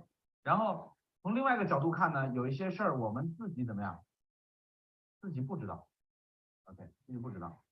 然后从另外一个方向看过来，有一些事儿他人知道，别人知道这些事儿，还有一些事儿相应的他人怎么样？不知道。OK， 很好。那么有没有什么东西是自己知道，别人也知道的呢？有吗？我们自己有没有这样的事儿？什么事儿？电话号码、姓名、性别、长相，是吧？这种事儿叫做什么事儿？公开的，我们叫做公开象限。OK， 很好。什么样的事儿算公开象限的事儿？就是你不需要干嘛？不需要过分隐藏，然后别人可以了解的，对吗？你向别人公开的这部分东西。那么这个世界上什么样的人公开象限比较大呢？名人公开象限比较大，公众人物、政治局的常委是吧？这些人公开象限比较大。一个人公开象限比较大有什么好处？知名度高，名人效应，还有什么好处呢？好办事儿，名人好办事儿是吧？对，名人没错，刷脸就可以，对吧？很多，这个你比如说吧，我要搞这个洗发水，我要卖洗发水，我找代言人，我找刘德华，是吧？刘德华拍一广告说相信我，没错的，这样拍一个，拍完以后呢，我下一个我找姚总，姚总拍一个说相信我才没错的，你们买刘德华的还是买姚总？买姚总的是吧？买姚总的哈，为什么？为什么不买刘德华的，买姚总的？你看刘德华的公开象限看起来很大，对吗？刘德华的公开象限在这个世界上很大，但是在咱们班，你们只知道刘德华是个什么人？唱歌的，演戏的。他要是把你的头发洗掉了，洗回去一洗洗发水，头发掉光了，你找得着他吗？找不着，没法投诉他的，没招。这个姚总的洗发水，你回家一洗，头发掉光了，你怎么办？找他们家里的，砸他们家玻璃的，还我头发，你搞房地产的你，对吧？所以在咱们班，姚总的公开象限比刘德华怎么样？要大，所以你们选择姚总，这个一点都不矛盾。但是我们理智一点哈，如果我把姚总牌的和刘德华牌的一块放在超市里边卖，哪一个会稍微多卖一点？你别难过啊，这刘德华可能会稍微多卖个1、2瓶，对吧？所以这就是我们所说的为什么我们要请明星代言的原因，因为明星的公开象限怎么样？要比我们大得多，对吗？所以公开象限大有好处，他说话别人容易相信，他容易获得别人的这种敬仰，因为他名气大。但坏处呢？公开象限大的坏处是什么？没有隐私，没有隐私的结果呢？走到哪儿都被人盯着，你发现没？对吧？姚总他们公司是老大，所以呢就不能跟前台的小姑娘随便开玩笑，你看整天被人盯着。这个很多名人容易得抑郁症，推动员为什么得抑郁症？全国各地没有任何一个地儿可以干坏事，连随地吐痰都不行，都会有人找他签名，对吧？所以这压力很大。这个公开象限大有大的好处，也有它的坏处啊。我们了解这个了。那么有没有什么东西是自己知道别人不知道？有吗？自己的隐私是吗 ？OK， 所以这个象限我们把它叫做什么？隐私象限，很好，隐私象限。来，每个人帮忙在本子上写出自己3条隐私象限的内容，分享一下，好好写，写了大家念一下，写完大家念一下，加深了解，写点隐私象限的内容。每人写3条，待会儿念。啊，真写啊，有人，啊，什么呀？愿意写吗？隐私象限？不愿意写啊？为啥不愿意写呢？隐私我怎么能说呢？是吗？No No No No No，那是因为你们对隐私象限的了解有误，你们不了解隐私象限。隐私象限可不可以写呢？可以。隐私象限分3层，因为你们不了解隐私象限，所以你们觉得隐私象限都不能写。其实这部分很重要哦，分3层。最底下一层叫什么呢？英文来的，叫 DDS。什么叫 DDS？Deep Dark Secrets， 又深又黑的秘密。你们刚 Dark 刚说不 secret. 想写，是因为你们脑子里都在想什么？都在想你们的 DDS。一个人可不可以有 DDS？ 可以有，对吗？天赋人权，人是可以有自己的隐私权的，所以人应该有 DDS。那么我们应该怎么对待自己跟他人的 DDS 呢？比如说怎么对待别人的 DDS， 你应该怎么做？不要随便介入，是吧？然后非礼勿听，非礼勿视，对吧？然后这个给人家留一个叫做透明的气泡。这个美国人讲究透明的气泡，人跟人走在一块别挤太近，对吧？给人留一点这个空间，包括夫妻之间都允许他有一些 DDS， 没关系，不要再追问人家的初恋的事了，对吧 ？OK， 这是我们说叫 DDS。但是我要提醒你们哈，既然你可以有 DDS， 允许你有 DDS， 但是如果你 DDS 特别大会怎么？如果你 DDS 特别多，你浑身上下都是 DDS， 都是又深又黑的秘密，会怎么样？会很累，生活的压力怎么样？会很大。你们想想余则成，余则成是不是典型的 DDS， 浑身上下都是 DDS 那种人，对吗 ？OK， 所以他压力超大。你想，比如说你们家床垫底下放了4000万现金，你不敢存银行，每天晚上睡在上面睡觉，什么感觉？很爽。刚开始很爽是吧？凡是说很爽的，肯定家里没有啊。我在那个一个市长班给他们上课，这底下听课全是市长啊，然后我跟他们讲，我说你看举这例子，床垫底下放了4000万，不敢存银行，睡在上面什么感觉，对吧？人市长们的反应跟你们完全不一样。我看到很多市长都是在底下，什么意思啊？人家真有，你知道吗？凡是真有的人能感受到说压力真的超大，你们这没有的人才觉得很爽啊。虽然可以有，但千万不要太多。当你的资源太多的时候，你会觉得你的压力会超大。我推荐你们学习一个人呢，这个人叫张作霖，知道吗？张作霖，这人很厉害。张作霖把整个东北治理得很好，然后这个经济基础、工业基础、学习的教。Okay. Man, baby's quiet. I gotta go, man. But this is a really good lecture. I gotta come back for this.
Okay, let's go. 教育基础，银行全上建立起来，跟日本人周旋是吧？大节上不会出问题。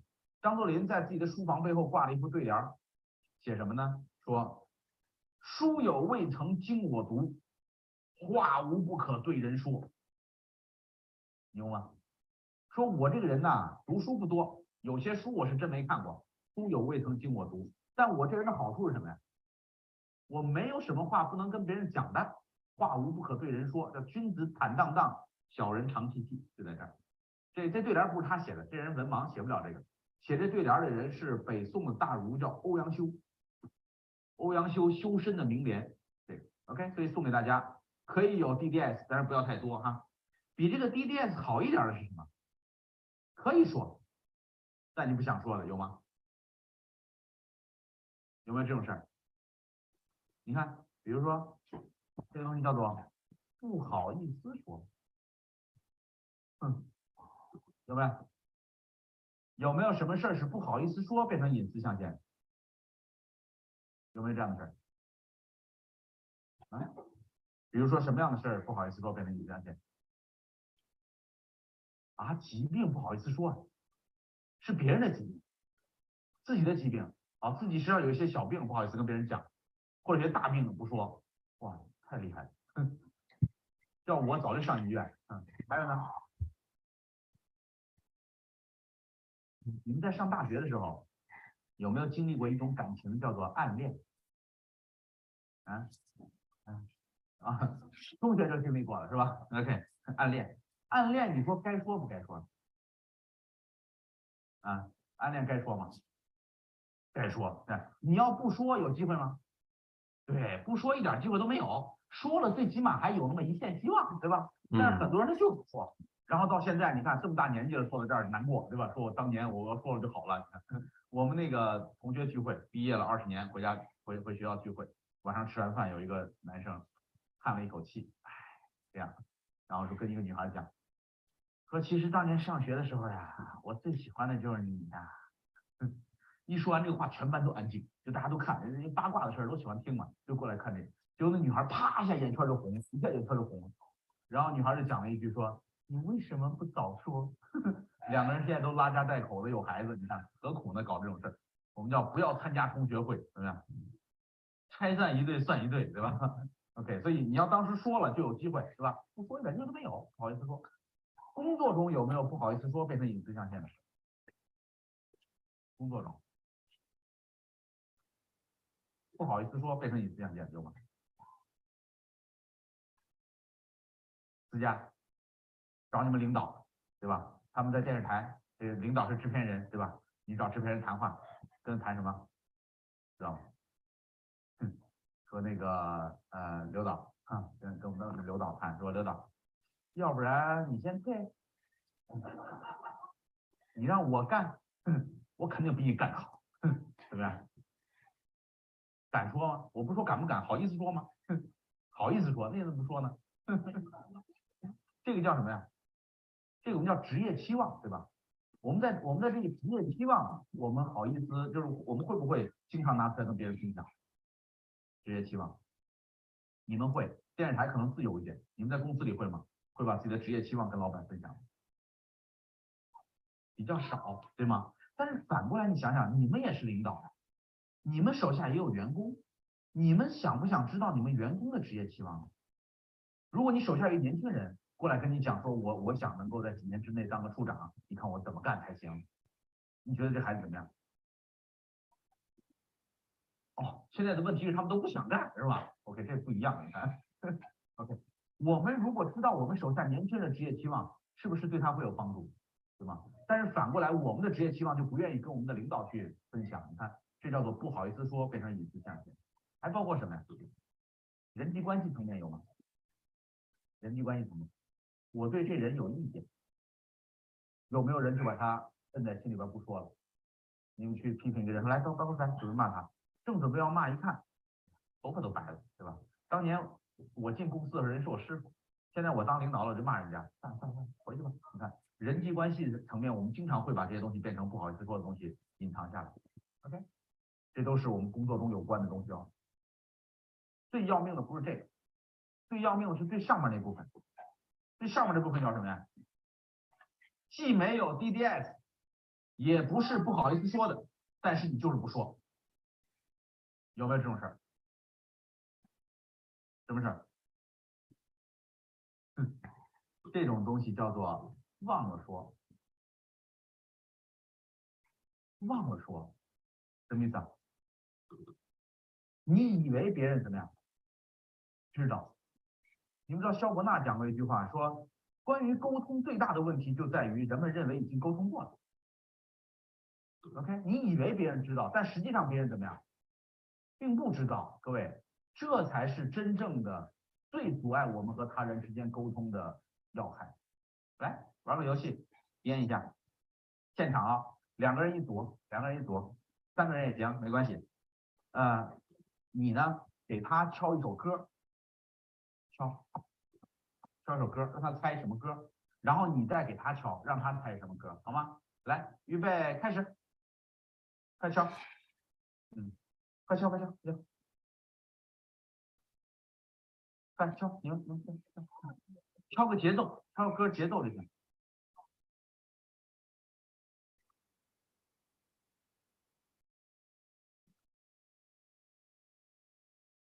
快，子墨敲。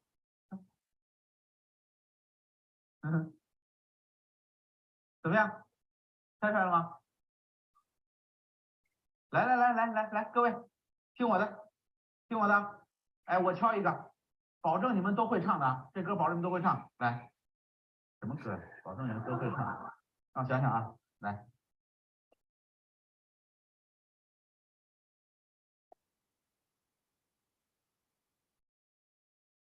什么歌？什么庸俗的歌？真是！我再来一遍，再来一遍。不是，你看，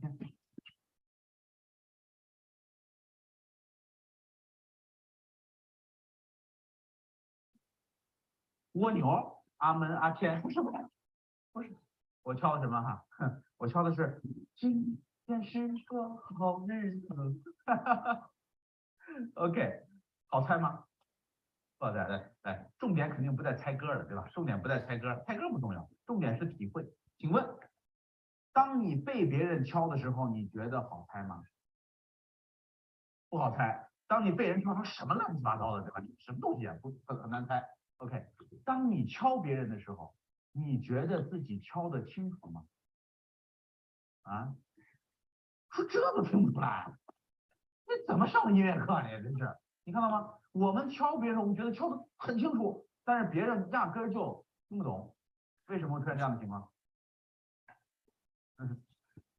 我以前在家里跟我老婆玩这个，我们俩没事干就敲，敲完了也没当回事儿，又错过了成为学术大腕的机会。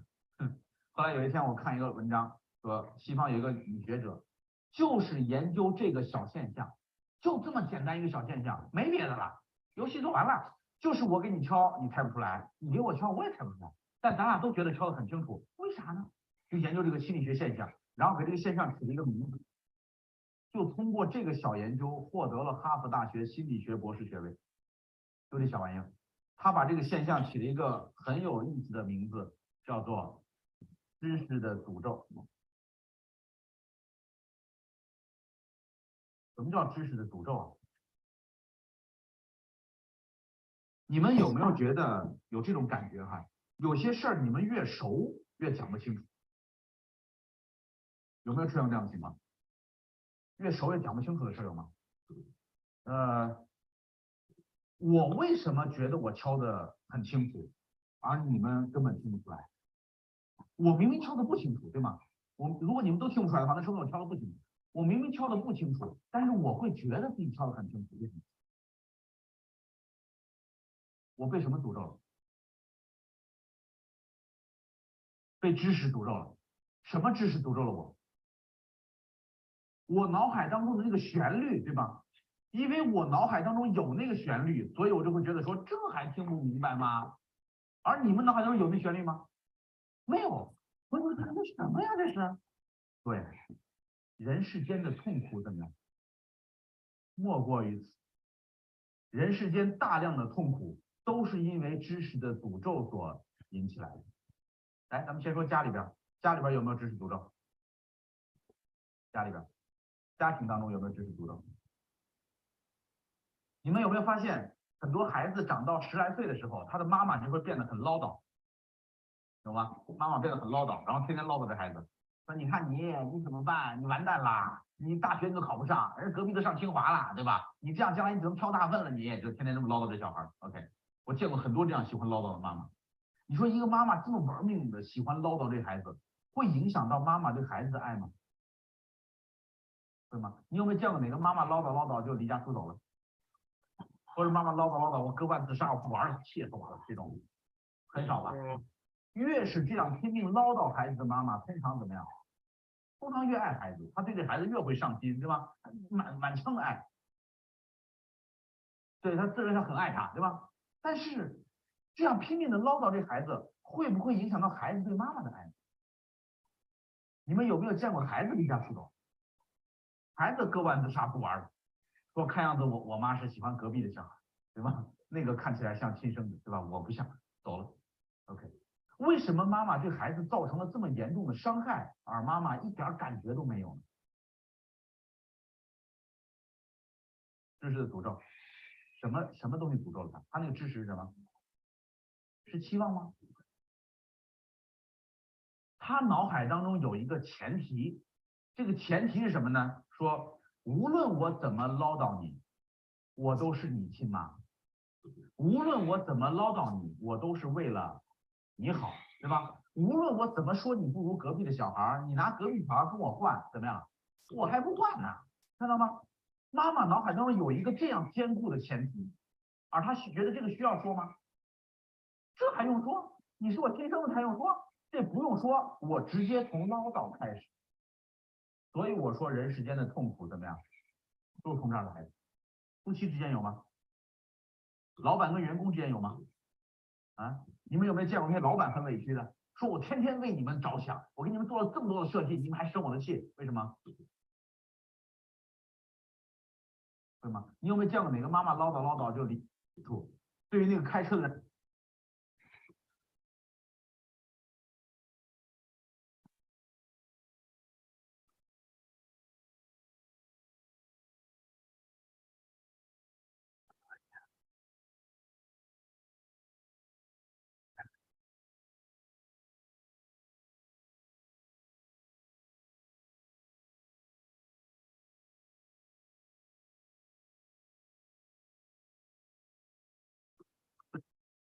跟人讲完全两回事。去三甲医院看过病吗？大型三甲医院看病，觉不觉得很烦呢？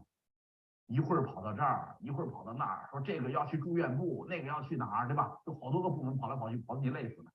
后来有一次我就去投诉他，我到那个前台我说你们这个设计太混乱了，我们都病人跑不动，对吧？你还让我们这跑来跑去的，你不能设计简单一点吗？把流程给我写的清晰一点多好啊，对吧？就是小女孩特委屈，小女孩说不清楚吗？多清楚！你看这步骤写的第一步、第二步、第三步、第四步拐个弯，第五步、第六完了，就问我说大叔你认识字吗？医院的人会觉得在医院看病复杂吗？他很清楚。政府的人会觉得政府办事复杂吗？你在门口等着，我出来了，请我吃顿饭不就办了，就这么简单，对吧？咱们会觉得好复杂。最经典的例子啊，特别有趣。你们到山东坐过动车没有？山东境内的动车，潍坊啊什么那些地儿，对吧？山东境内的火车站特好玩。我第一次在德州，对吧？然后一上那个车就拉着行李，对吧？在那个站台上，然后那个广播里边就叫说，动车停车只有1分钟，请大家都站在相应的车厢门口，对吧？然后我一看我的车票，我说4号车厢，然后就找，我一看3个4号车厢，红色、黄色、蓝色，离得很远，3个4号车厢，我说这啥意思啊？3个4号车厢，然后站台上没人，没有人，就我一个人。后来没办法，我怎么办呢？我就只好站在中间那个4号车厢，随时准备朝两边跑，就哪边车来了我朝哪边跑，这样。这第一次。后来第二次到潍坊，结果这次火车站人多，有一个大盖帽，有一个那个服务人员站在那儿。哎，我一看，我就过去问，我说你这个3个颜色啥意思啊？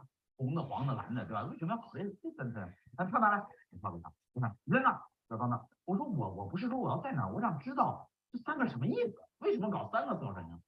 他给我解释，他说黄色是北京方向，红色是上海方向，还有蓝的呢，蓝色是8节车厢。那个车是有8节车厢的，有16节车厢，这8节车厢是蓝色。然后我就很好心的，我说你把这个写出来多好啊，你在墙上贴一下，你让乘客知道这个哪儿是哪儿，那不就完事儿了吗？他还特委屈，他说你问我不就跟你说了吗？看到吗？他会觉得你问我都跟你说了，你还有什么好生气的？这是什么？看到知识的诅咒了吗？就是画那个线的人觉得画得清楚吗？看清楚，北京方向、上海方向，这有8节车厢的，对吧？他不跟别人说，他以为别人应该知道。OK，所以你们知道这个知识的诅咒跟一种感情挂钩，知道吗？跟一种感觉挂钩。当你产生这种感觉，你就要提醒自己会不会有知识的诅咒存在，什么感觉？知道吗？叫做委屈，很好。委屈是什么呢和委屈挂钩。 ？Complain 老啊，妈对儿子很好，儿子不领情，委屈；老婆对老公很好，老公还生气，委屈，对吧？老师对学生很好，学生不领情，委屈；你的产品很好，别人不买，委屈；你标志这个线画的很对，但是大家觉得乱七八糟的，委屈；医院的人觉得我服务很好了，大家还是不满意，委屈。只要你觉得委屈，有80%是有知识的诅咒在起作用。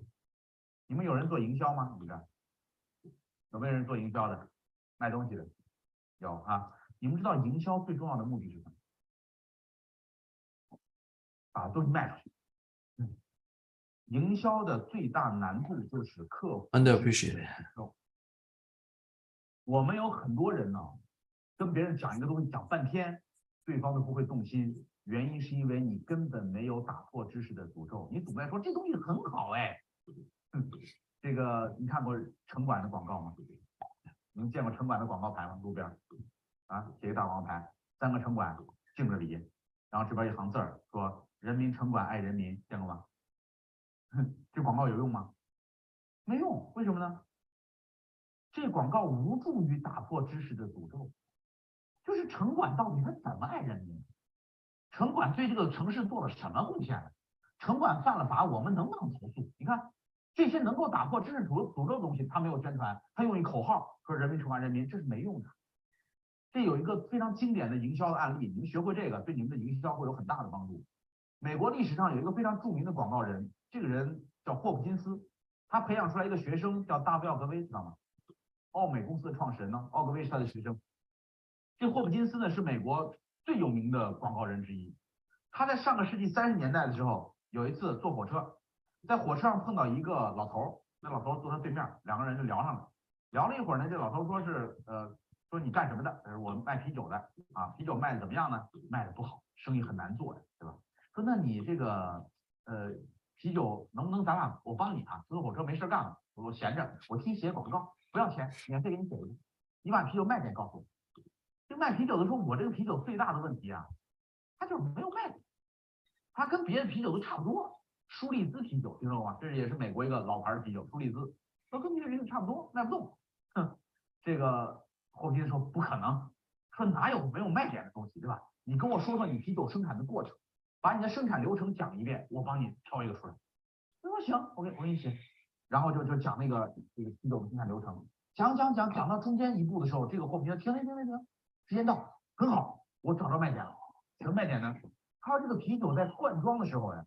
要用高温的纯氧吹一下这瓶子，就那瓶子过来以后，拿高温的纯氧吹一下，吹完以后下一个瓶过来再吹，对吧？吹完以后再灌装那个啤酒进去，然后这个啤酒呢封上盖就不会变质，而且口感很好，很清冽，非常好，要用高温纯氧吹。我觉得挺好的卖点，这个真是，我给你写一个，来写广告。上个世纪30年代，那个时候最重要的广告载体是什么？报纸。啊，报纸广告最重要的是什么？标题太好了，因为房地产经常打报纸广告是吧？标题最重要。好，报纸广告的标题是要长一点好还是短一点？长一点好还是短一点？对，报纸广告你要用短标题哦，就是浪费钱。你见过哪个人打广告写一个啊？报纸广告标题有一个原则，你知道什么吗？叫做一句话说清楚整件事儿，这是报纸广告标题的原则。不信你去看《北京晚报》《京华时报》，你随便看任何一个《新京报》，上面所有的标题是不是都是这一句话就把事儿说完了？你自己看报纸有一个习惯，你看习近平同志今天到，哎，你后边不看了，你有这本事吗？你有没有本事说看到一半突然把头扭开我不看了？没有吧？就算是什么治什么不孕不育到什么什么医院这种标题，你都会一眼搂过去把标题看完的。这是人们看报纸的习惯。所以报纸广告没有人认真看里边的文字，大家都只看那个标题。报纸广告的标题很重要。OK， 怎么样能够在一个长标题里边把这个啤酒这事儿说清楚？这就是考验，对吧？这个你们知道那个奥格威就是霍普金斯的学生啊，奥格威当年给劳斯莱斯轿车写那广告，那是历史上最经典的报纸广告。用报纸广告的方式表现一辆轿车的性能，对咱们现在来讲说太难了吧，对吗？是怎么表现的？他那标题这样写，他说，在时速60英里的 Rolls-Royce 汽车当中，你唯一能够听到的声音是电子钟的滴答声，对不对？你听完这个标题什么感觉？这车怎么样？好，安静，时速60英里，唰，唯一能够听到声音电子钟的滴答声。后来这个广告一下子把劳斯莱斯推向巅峰，在美国大卖，超过宝马、奔驰，就立刻起来了。只有一个人反对这个广告，就是那劳斯莱斯的总工程师。那哥们拿着报纸皱着眉头，是该修修那个该死的电子钟了。这电子钟声可能是有点大。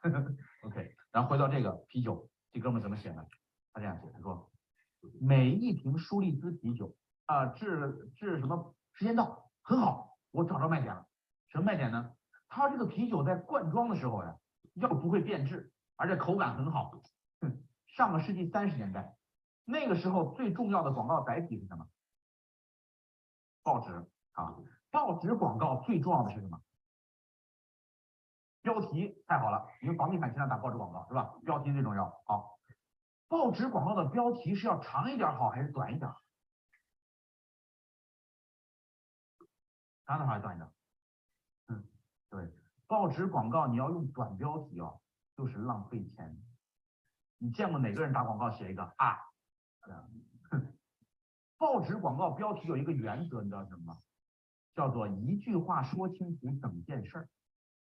这是报纸广告标题的原则。回去你去看《北京晚报》《新华时报》，你随便看任何一个《新京报》，上面所有的标题是不是都是这一句话就把事儿说完了？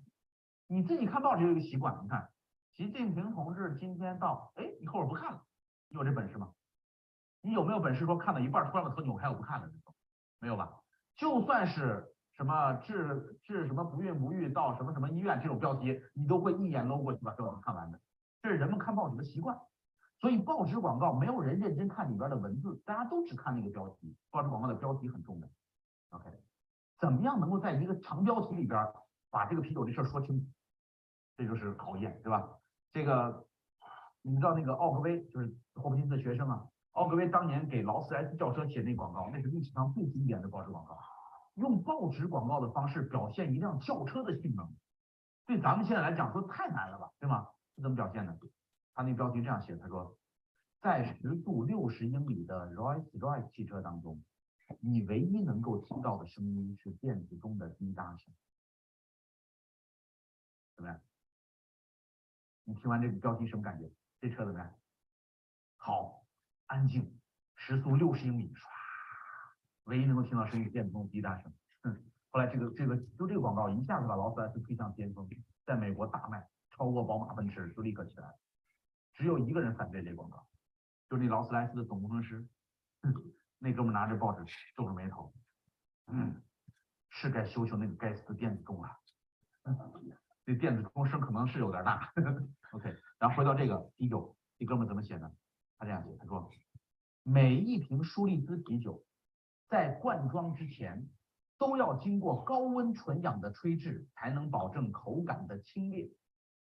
用一个长的从句写下来，然后这边画一图，画一个那个吹瓶子的示意图，老百姓爱看图嘛，对吧？画一个大图，这边小标题你随便写，随便，反正没人看，对吧？别错别字就行，我要写。然后老百姓就看标题跟图，拿去做广告发了给他。哪个卖啤酒的？卖啤酒的一看就乐了，说你太逗了，说你卖过啤酒？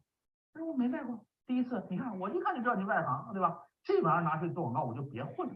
我在啤酒界没法抬头了，这我觉得怎么了？我这广告有什么不行呢？他说：“嗨，我不好意思跟你讲，这不是我们一家的，所有的啤酒都是这样生产的，这是啤酒生产的标准工艺的，你怎么能拿这个做广告呢？这太奇怪了。”霍普金斯很生气，大都，我出钱，你回打广告，要是挣了钱，你把钱还我；要没挣钱，这钱我不要了，算我送了，怎么样？哎，说这干得过对吧？老头说行，签合同，两人签合同，会打广告，对不对？你们都是喝啤酒的人，你们见到一个啤酒的广告，说这个啤酒要经过高温纯氧的吹制，才能保证口感的清冽，你会不会买一瓶来尝尝看？会。你知道你们会怎么喝吗？你们会这样，咚咚咚咚咚倒一杯，对吧？拿出来，然后喝。哎，你别说啊，这口感还真不一样，相信吗？啊，农夫山泉怎么样？有点甜，谁喝出来过甜味儿？我反正从来没喝出来过甜味儿。喝它就是消费者就这么被引导，所以啤酒销量一下子大卖，因为大家知道说这个啤酒高温纯氧吹过的。那你说这时候别的厂商怎么办？别的厂商打广告写我们也是啊，你见过有人打广告写我们也是的吗？对，卖点都差不多，最重要的是什么？谁善于打破知识的诅咒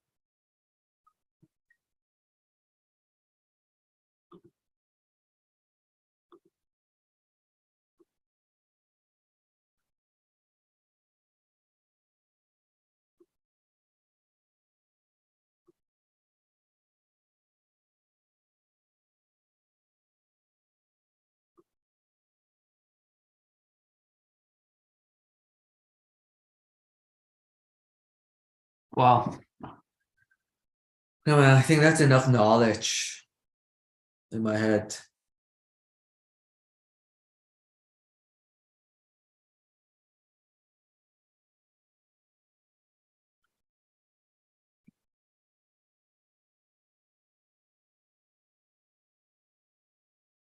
I think I want to work on the workshop. But it does make me feel that if I combine some of these learnings together, it will help.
Okay. Have to decide, but at 12 o'clock, I want to think, do I want to create?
Oh, so tired.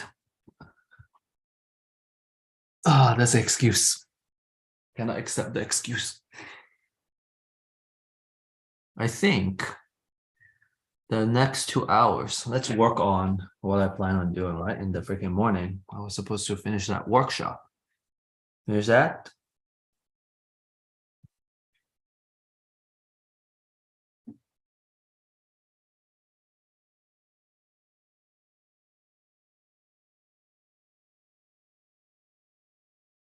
Okay.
Seriously. Okay. So right now I have the choice of learn more or do. I think it's time to do.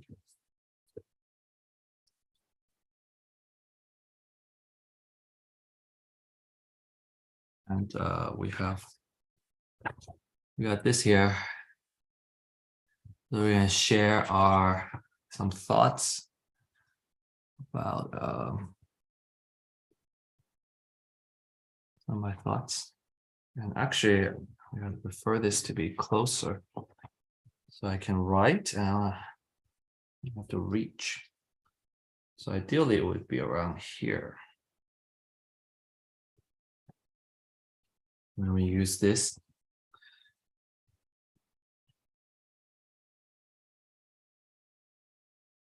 So I budgeted it's 4 sessions. I think we're down to 3 sessions. We're coming up with a couple of things.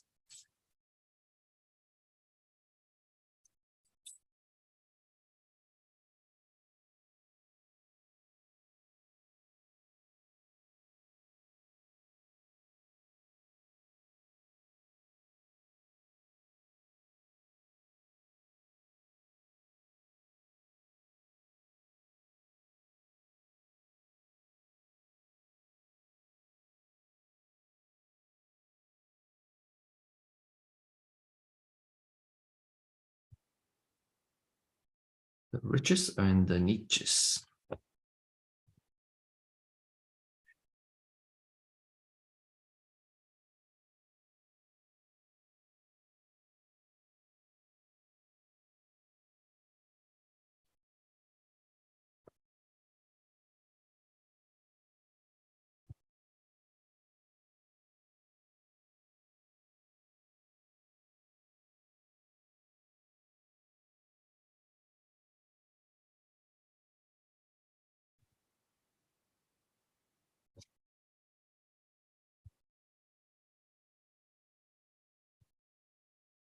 Okay, so acquisition.com/training offers. What's going on, everyone? Welcome. My name is Alex Ramosi. I'm the CEO of acquisition.com. And in this video, what I want to do is show you how I turned $1,036 into $112 million in revenue over 44 months using unique acquisition frameworks. This is going to be the introduction to a long series of courses that I'm giving away for free. And I'm doing that because I want to help everyone who's under $3 million a year just get there. And so my transparent intention is to give you more value than you'd be getting from your quote high ticket courses and coaching programs and do it absolutely free. And it's because candidly, I don't need the money and because this is something that I'm really passionate about. And so I built the studio, I built all this stuff just for this process for you. So once I obviously had, got started, I was able to double down again and again using these acquisition frameworks I'm going to share with you. And ended up spending 3.1 million and getting a total lifetime return of 36 to 1 on advertising. So these are practices that I've done myself that I have lived firsthand, and I know that they work. And so I just want to be able to share this with you. I would share these one-on-one, and this is what I do with our portfolio companies. But since I can only work with companies that that are doing a minimum of 3 to 10 million a year that work with us, this is just for everyone else to be able to learn for free. All right. So I built Gym Launch from 0 to 2.4 million a month in 18 months. Prestige from 0 to $1.7 million. That's an e-commerce brand. Allen is a software company from 0 to 1.4 million in 6 months, and that's per month, each of those numbers. So 2.4 million a month, 1.7 million, 1.4, and then 40,000 to 700,000 was one of our acquisitions to $700,000 a month in a short 10 months. All right, and that was brick and mortar. So you can see this across different. One was licensing, one was physical products, one was software, the other is brick and mortar chain in photography. So very different types of businesses, but the frameworks work all the same. All right. And so, like I said earlier, we take $3 to $10 million companies at minimum in that range, obviously higher, but at minimum in that range, with goal to exit in 3 to 5 years. My point for all of these videos is to give you help you make your first dollar, your first million, your second $1 million. What I do with companies is I help them make their last dollar they'll need to make. And that's kind of my whole thing. So if you're less than 3 million right now, then this is all for you. Enjoy it for free. I have nothing to sell you. So enjoy. All right. So the offer, how to make offers so good people feel stupid saying no. The reason I started with offers over anything else is that before we can get into traffic, before we can get into, generating leads, making sales, all this stuff, you have to literally initiate a transaction with the customer, which is an offer, which is what you're going to exchange in value with them to get them to pay, right? So to catch fish, you need bait or an offer, right? And so that is the starting point of a conversation to initiate a transaction, what you literally give them in exchange for their money. So right now, if you have, if your ads don't convert well, or you're not getting new customers, or your sales team or your salesperson, or if you has trouble scaling, or it takes too long to ramp up new reps, or you're just not getting people to say yes, many times the offer is the issue, right? And so the reason this is important is that the offer is going to be the #1 driver of success in any campaign. So what does it do, right? It will allow you to sell in a vacuum or a category of one and force customers to make value-based decisions instead of price-based decisions. This is the key point of why an offer is so important. All right. When customers look at the marketplace, when they're trying to solve a problem, they're going to look at the different offers that exist, right? And if you can position your offer in such a way that they are not going to compare you, your price, right? Because they can't, because you've made your offer so unique, right? And instead of doing, you become a category of one, and then you're no longer constrained by pricing whatsoever, right? And so by doing that, you're able to sell in a way that's completely one-to-one, so that you don't have to compete with anyone else. And that will protect your margin. It will give you a host of competitive advantages that are enduring. All right. And so the goal of fixing your offer or improving your offer is to decommoditize what you sell.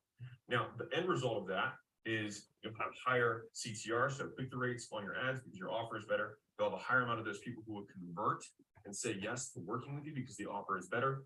And they'll be able to say yes at higher prices. And so you combine those things together, you have a higher percentage of eyeballs who say, yes, I'm interested, a higher percentage of those people that is already a greater number saying, yes, I want to buy, and doing so at higher prices. And so I'm going to show you a couple of real world examples of what we've done here. For the translation for normal languages, more leads, more sales at higher prices and higher profits. Okay. So here's two real life examples. One is a B2C weight loss example. This is a really classic one. This is what we did in our life company a few years ago, but it really transformed the industry. So the typical, independent owner of a boot camp or any kind of independent facility, they were charging $99 a month for large group training. And the problem with that is that it's highly commoditized, right? There's a ton of people who are offering the same thing for the same price. And again, this is the point here. People are going to look around and say, well, this place is closer to me, and maybe this one's, $10 more. And then they just basically look and say, are these equivalent? Yes, then I will take the cheap one, right? And that's horrible and embarrassing, and you don't want that to happen. So what we did is we switched our offer to a free 6-week challenge. And so the components of that offer were fairly simple, right? Instead of selling, a membership package, we would sell a defined end program, which was, in this case, you'll lose 20 pounds in 6 weeks, or, and if you do lose it, you get all your money back, right? Which is pretty cool and compelling, right? It's like betting on yourself. And so people thought that was a really cool offer too. And so people would pay $600 and then get a host of other things that you wouldn't normally be able to get at a bootcamp or large group training facility. You'd have an accountability coach, you'd have a nutrition coach, you'd have meal plans, grocery lists, preparation instructions, eating out guides, all of these extra pieces that would make it amazing. And then on top of that, there was a satisfaction guarantee that even if you didn't hit the goal, if you didn't think you got $600 worth of value during that period of time, they would give you the money back. All right. Really compelling offer, right? And so as a result of that, a lot of people wanted it. And so because it was free, more people clicked. Because the offer was so good, more people bought. And as a result of that, instead of getting $99 on these people, we got $600 plus, and then there were multiple upsells on top of that. And so this literally transformed what most people were doing to break even on their acquisition or lose money getting new customers to making 30 to 1 upfront. All right, that doesn't even include the recurring or back end. 30 to 1. That means if you put $1,000 in a marketing, you make $30,000 in that first 30 days. That is the power of changing the offer. All right, the core services were the same, and this is the key point here: is that in your business, we don't need to change what you're doing. We need to change how you're presenting what you're doing, and that's what this whole training is about. All right, so here's the second one. This is a B2B agency example. So on B2C, as in business to consumer, and B2B is business to business. So you're selling, business services. So this is an agency example. So if a classic lead generation to small business owner, if you're serving chiropractors, you're serving you're serving plumbers, you're serving roofers, you're serving whatever, right? A classic example would be like a $1,500 a month retainer, right? That's a normal example. But what we did is, and that's very commoditized, which is why it's very difficult for most people to make money doing it, right? And we switched that to pay me once, then only pay me when someone shows up, right? So you pay me one time, we get you set up, and then from that point going forward, the only money you ever pay me is if I get someone to show up at your business, all right? So we show the difference of what happened for, and this is our customers, all right? This isn't me doing this. This was agencies we worked with. All right, they went from 0.5 to 1 return on advertising in their first 30 days, meaning they spent $1,000 to get $500 back, and they spent $5,000, got $2,500 back, but then they had the returns that they would get up the next month, right? That's a normal business with normal returns. The difficulty is it's hard to scale that profitably unless you have a lot of money, right? Which many people don't. And so once we made this transition to a pay-for-performance model,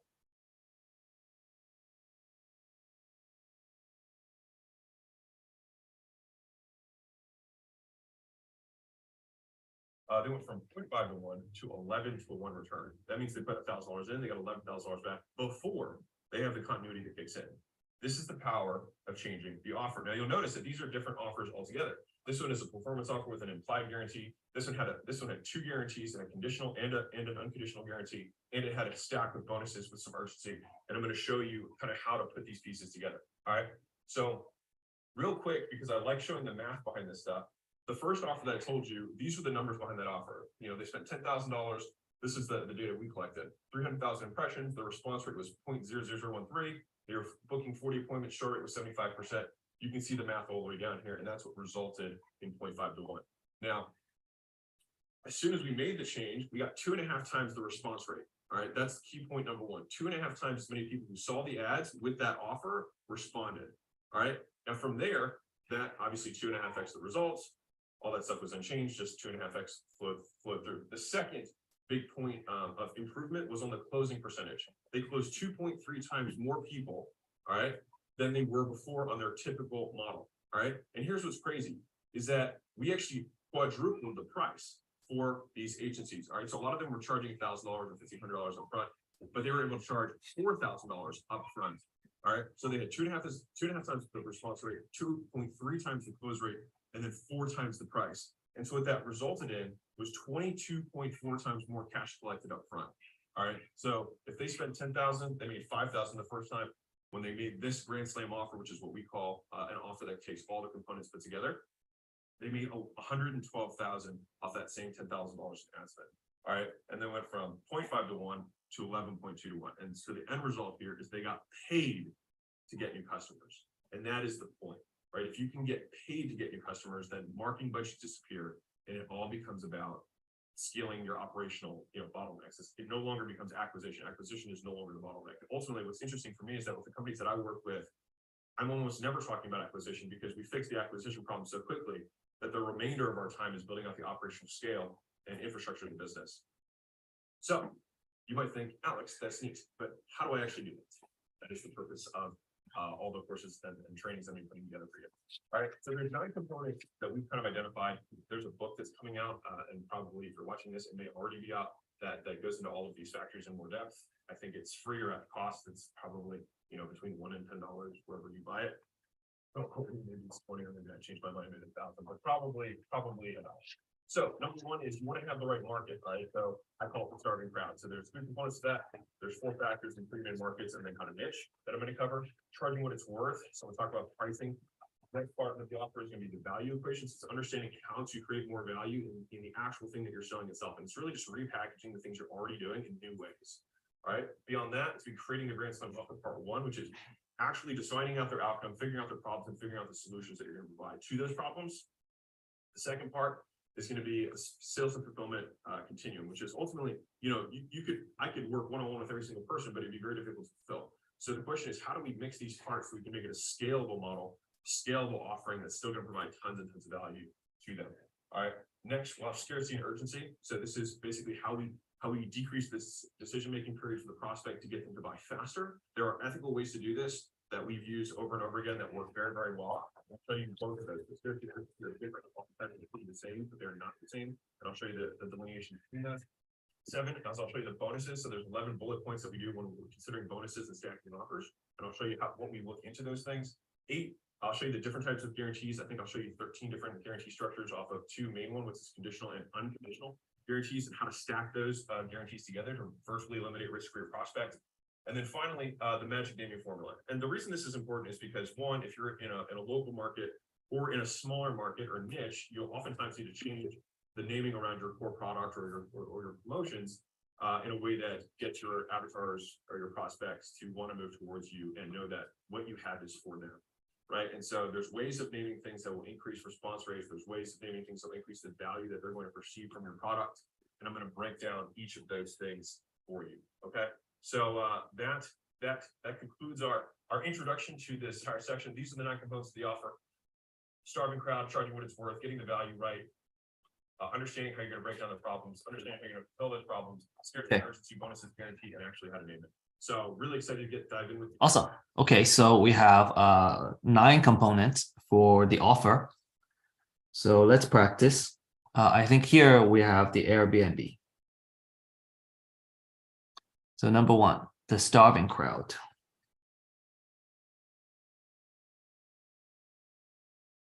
Okay, so let's see. A starving crowd, what to look for. There's a market in desperate need of your abilities, and or sell anything. Having a great market is an advantage, but you can be in a normal market that's growing and still make crazy money. Massive pain.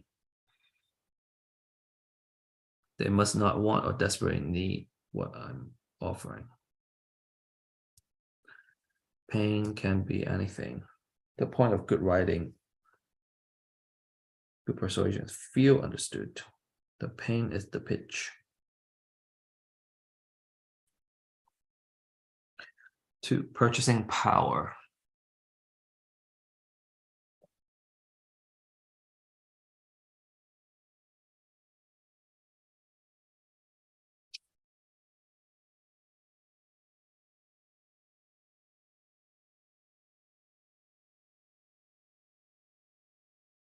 Easy to target. Let's say you have a perfect target, but no way to finding the people who can price it. Make my life easier by looking for easy to target market. Examples of this are avatars that have associations they belong to, channels they all watch, gather together somewhere, then we can market to them. Easy to market, and it's a growing market.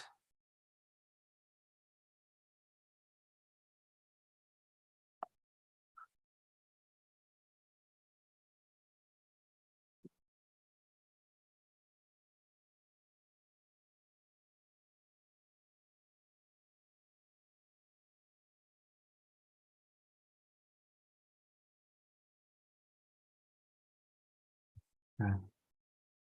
So here we're talking about housing market, right? So let's see, DFW population growth. And actually more specific, it should be Dallas.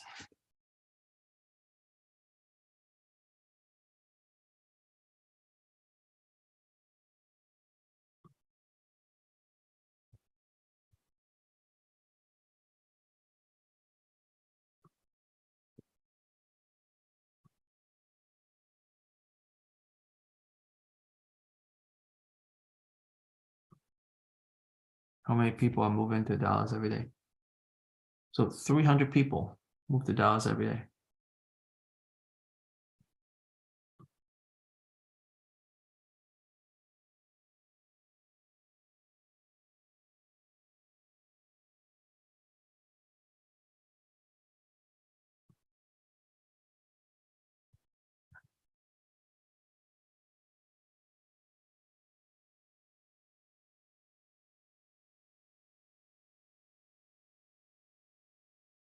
Employment, also home to 23 of the richest Americans.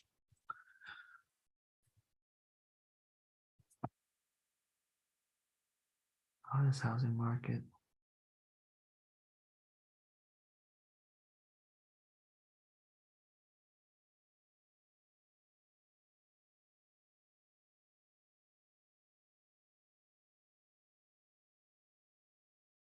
My wages. Tons of things to do. Okay.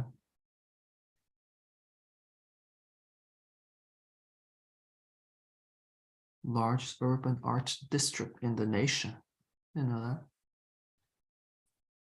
Only a 4-hour flight.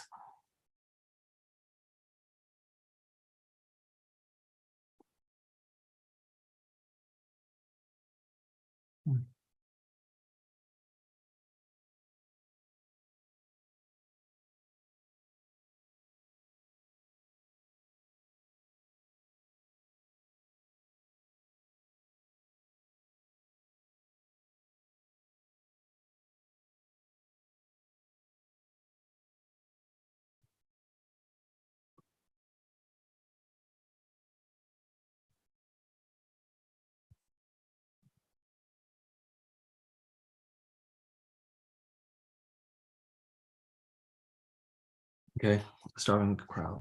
They need housing.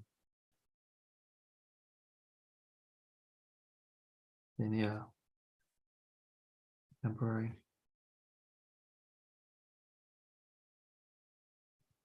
And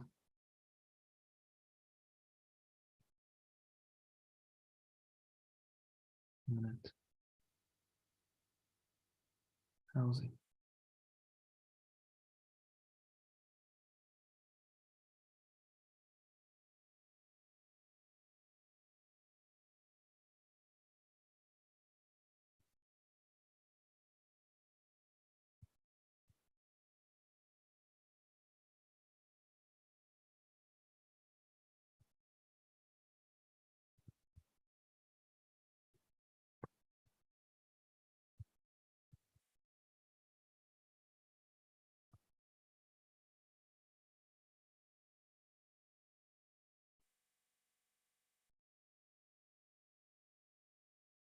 See to target pain. Now we have purchase power.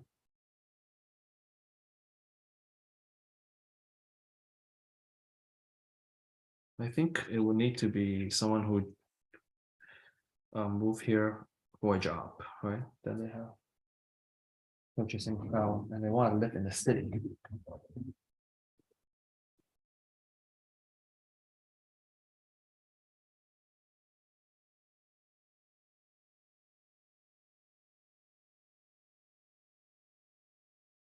Like a relatively high paying job, right?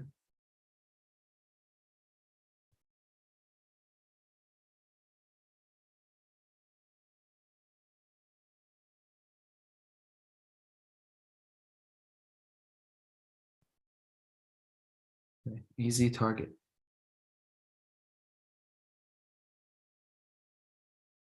Okay, so I don't know.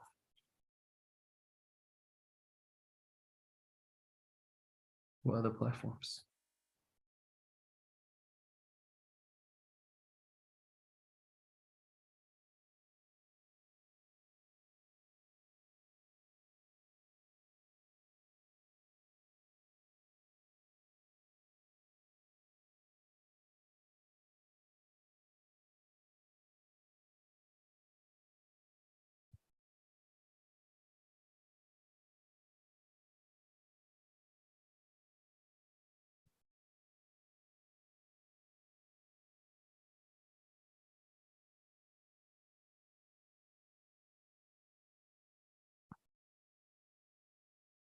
Corporations.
Growing.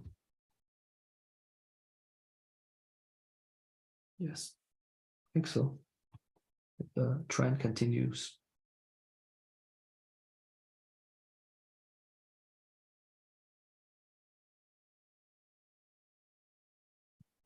Okay.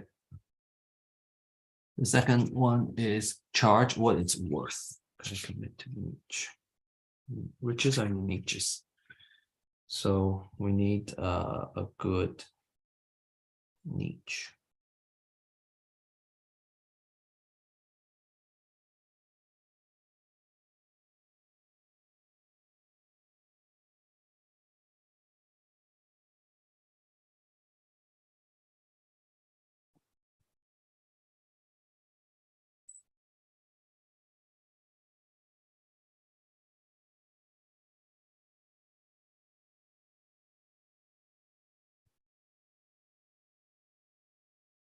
Winning markets. What's going on, everyone? My name is Alex Shramosi. I'm the CEO of acquisition.com. We own a portfolio of companies, and we work with $3 to $10 million companies to help them, at minimum, 3 to 10 million, to help them scale and exit the growing market. So this is kind of the first thing we have to look at in a business, right? That I'm working with. So here's exactly how you pick the right market. There's 4 pieces of this. One is the levers of at the beginning of COVID, like if you just marketplaces. And so the way I see each of these 3 variables is you have like a plus, a neutral, or a negative. As long as you're either a plus or neutral, then you can move on to the next part of this equation, right? Which is going to be your offer itself, right? So as long as we're in at least a normal marketplace, which I define as just something that's growing at the same paces as the economy, or the population, excuse me. As long as it's growing at the same pace as the population, then I know that this is a normal marketplace. Now, I'm going to be candid with you. All of the money I've made in my entire life has been in a normal marketplace. I've never had a gangbusters crazy marketplace. I wish I could. And when I had, if you see one of those opportunities, definitely jump onto it. But for me, it's always been in the normal marketplaces. I just try to avoid marketplaces that are dying, right? And I'll give you some examples of those in a second. All right. But with the offer itself is, okay, we're in a normal marketplace, but if we're not getting sales, then it might be the offer itself is not very good. All right. And again, here, if you have a great offer, you can stop here and nothing else would matter. If you have an amazing offer, that's it. You can crush it, right? Now, if you have a normal offer, then it goes to the next part of the equation. If you have a terrible offer, then you probably won't be successful. All right. And so the third piece of this, that's the least important, is going to be your ability to persuade, right? And the only reason that you would need to be really good at persuasion is if you're in a normal market and you have a normal or sub purchasing power, provided. That's kind of like the 3 core problems of the human condition, right? We want to have money, we want to be loved, and we want to be healthy, right? Those are kind of the 3 big things. Now, when you look at those markets, those are the main markets, right? Everything kind of exists within one of those 2 buckets. Think about it. That's just about everything that's out there, right? And so what you want to do is you want to help a unique avatar solve a specific problem in a unique way that reverses their biggest objection. And so that's how I like to think about it, is I'll say it again. I help a unique avatar, so a very specific person, solve a very specific problem in a unique way that overcomes their biggest objection or worry. All right. And so by doing that, we are positioned in a unique way in their mind. They're like, oh, well, this is for me, because they're going to hear that it's about them. And it solves this very specific thing that I understand.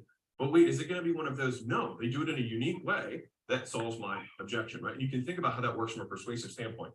Now, within each of these markets are sub-markets, right? So within wealth, you could be helping people find real estate investments. You could help people with the stock market. You could help people advertise. You can help people build sales teams. You could help people create offers. You can help people do a variety of things that are going to ultimately make them more money, right? Within health, it could be, you help people through nutrition-based interventions. You can help, and that's obviously just one sub-bucket. You would have tons of sub-buckets underneath that. You've got keto, intermittent fasting, Weight Watchers with the number system, Nutrisystem with meals that get sent to them. There's all these different ways of solving the same problem, right?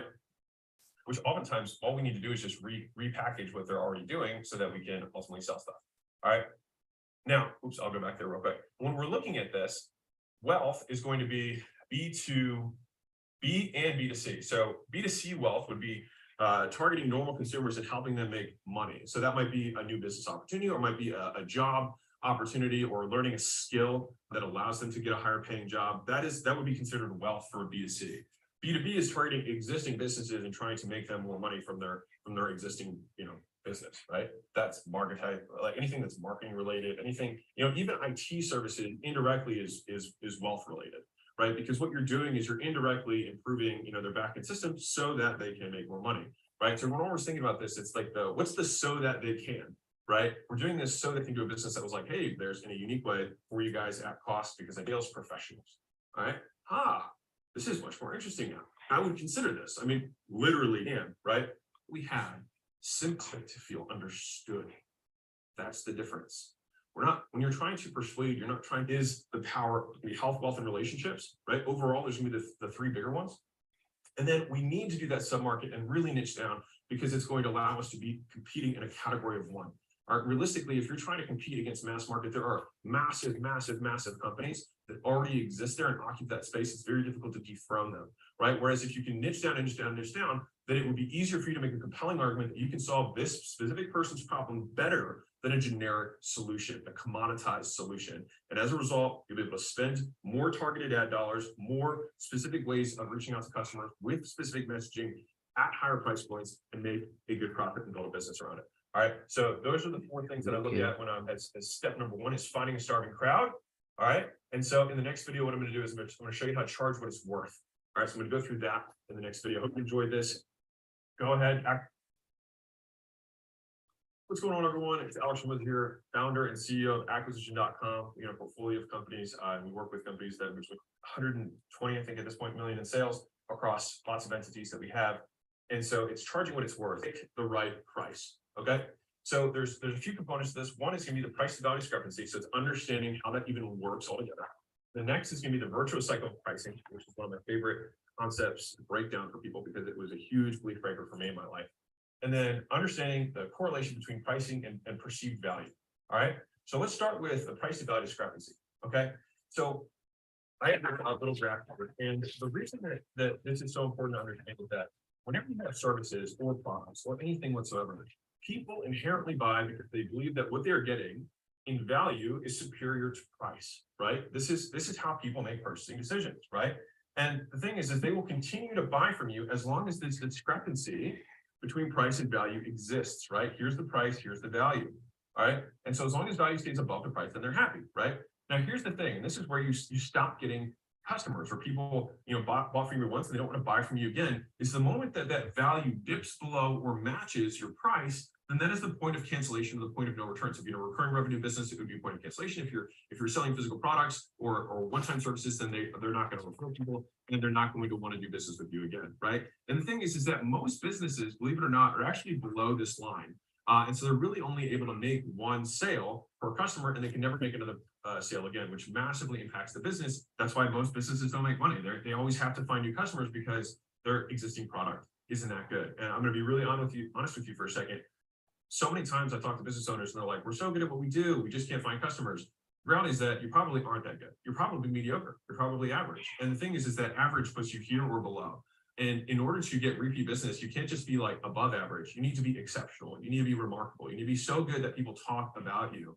And that's difficult to do. And that's why most people don't make money. And that's okay. And that's why you're here, you're learning and getting better. All right. So price to value discrepancy, understanding this concept in terms of how much value you need to provide is going to be key to making sure that our pricing works. So there's two ways to improve this discrepancy.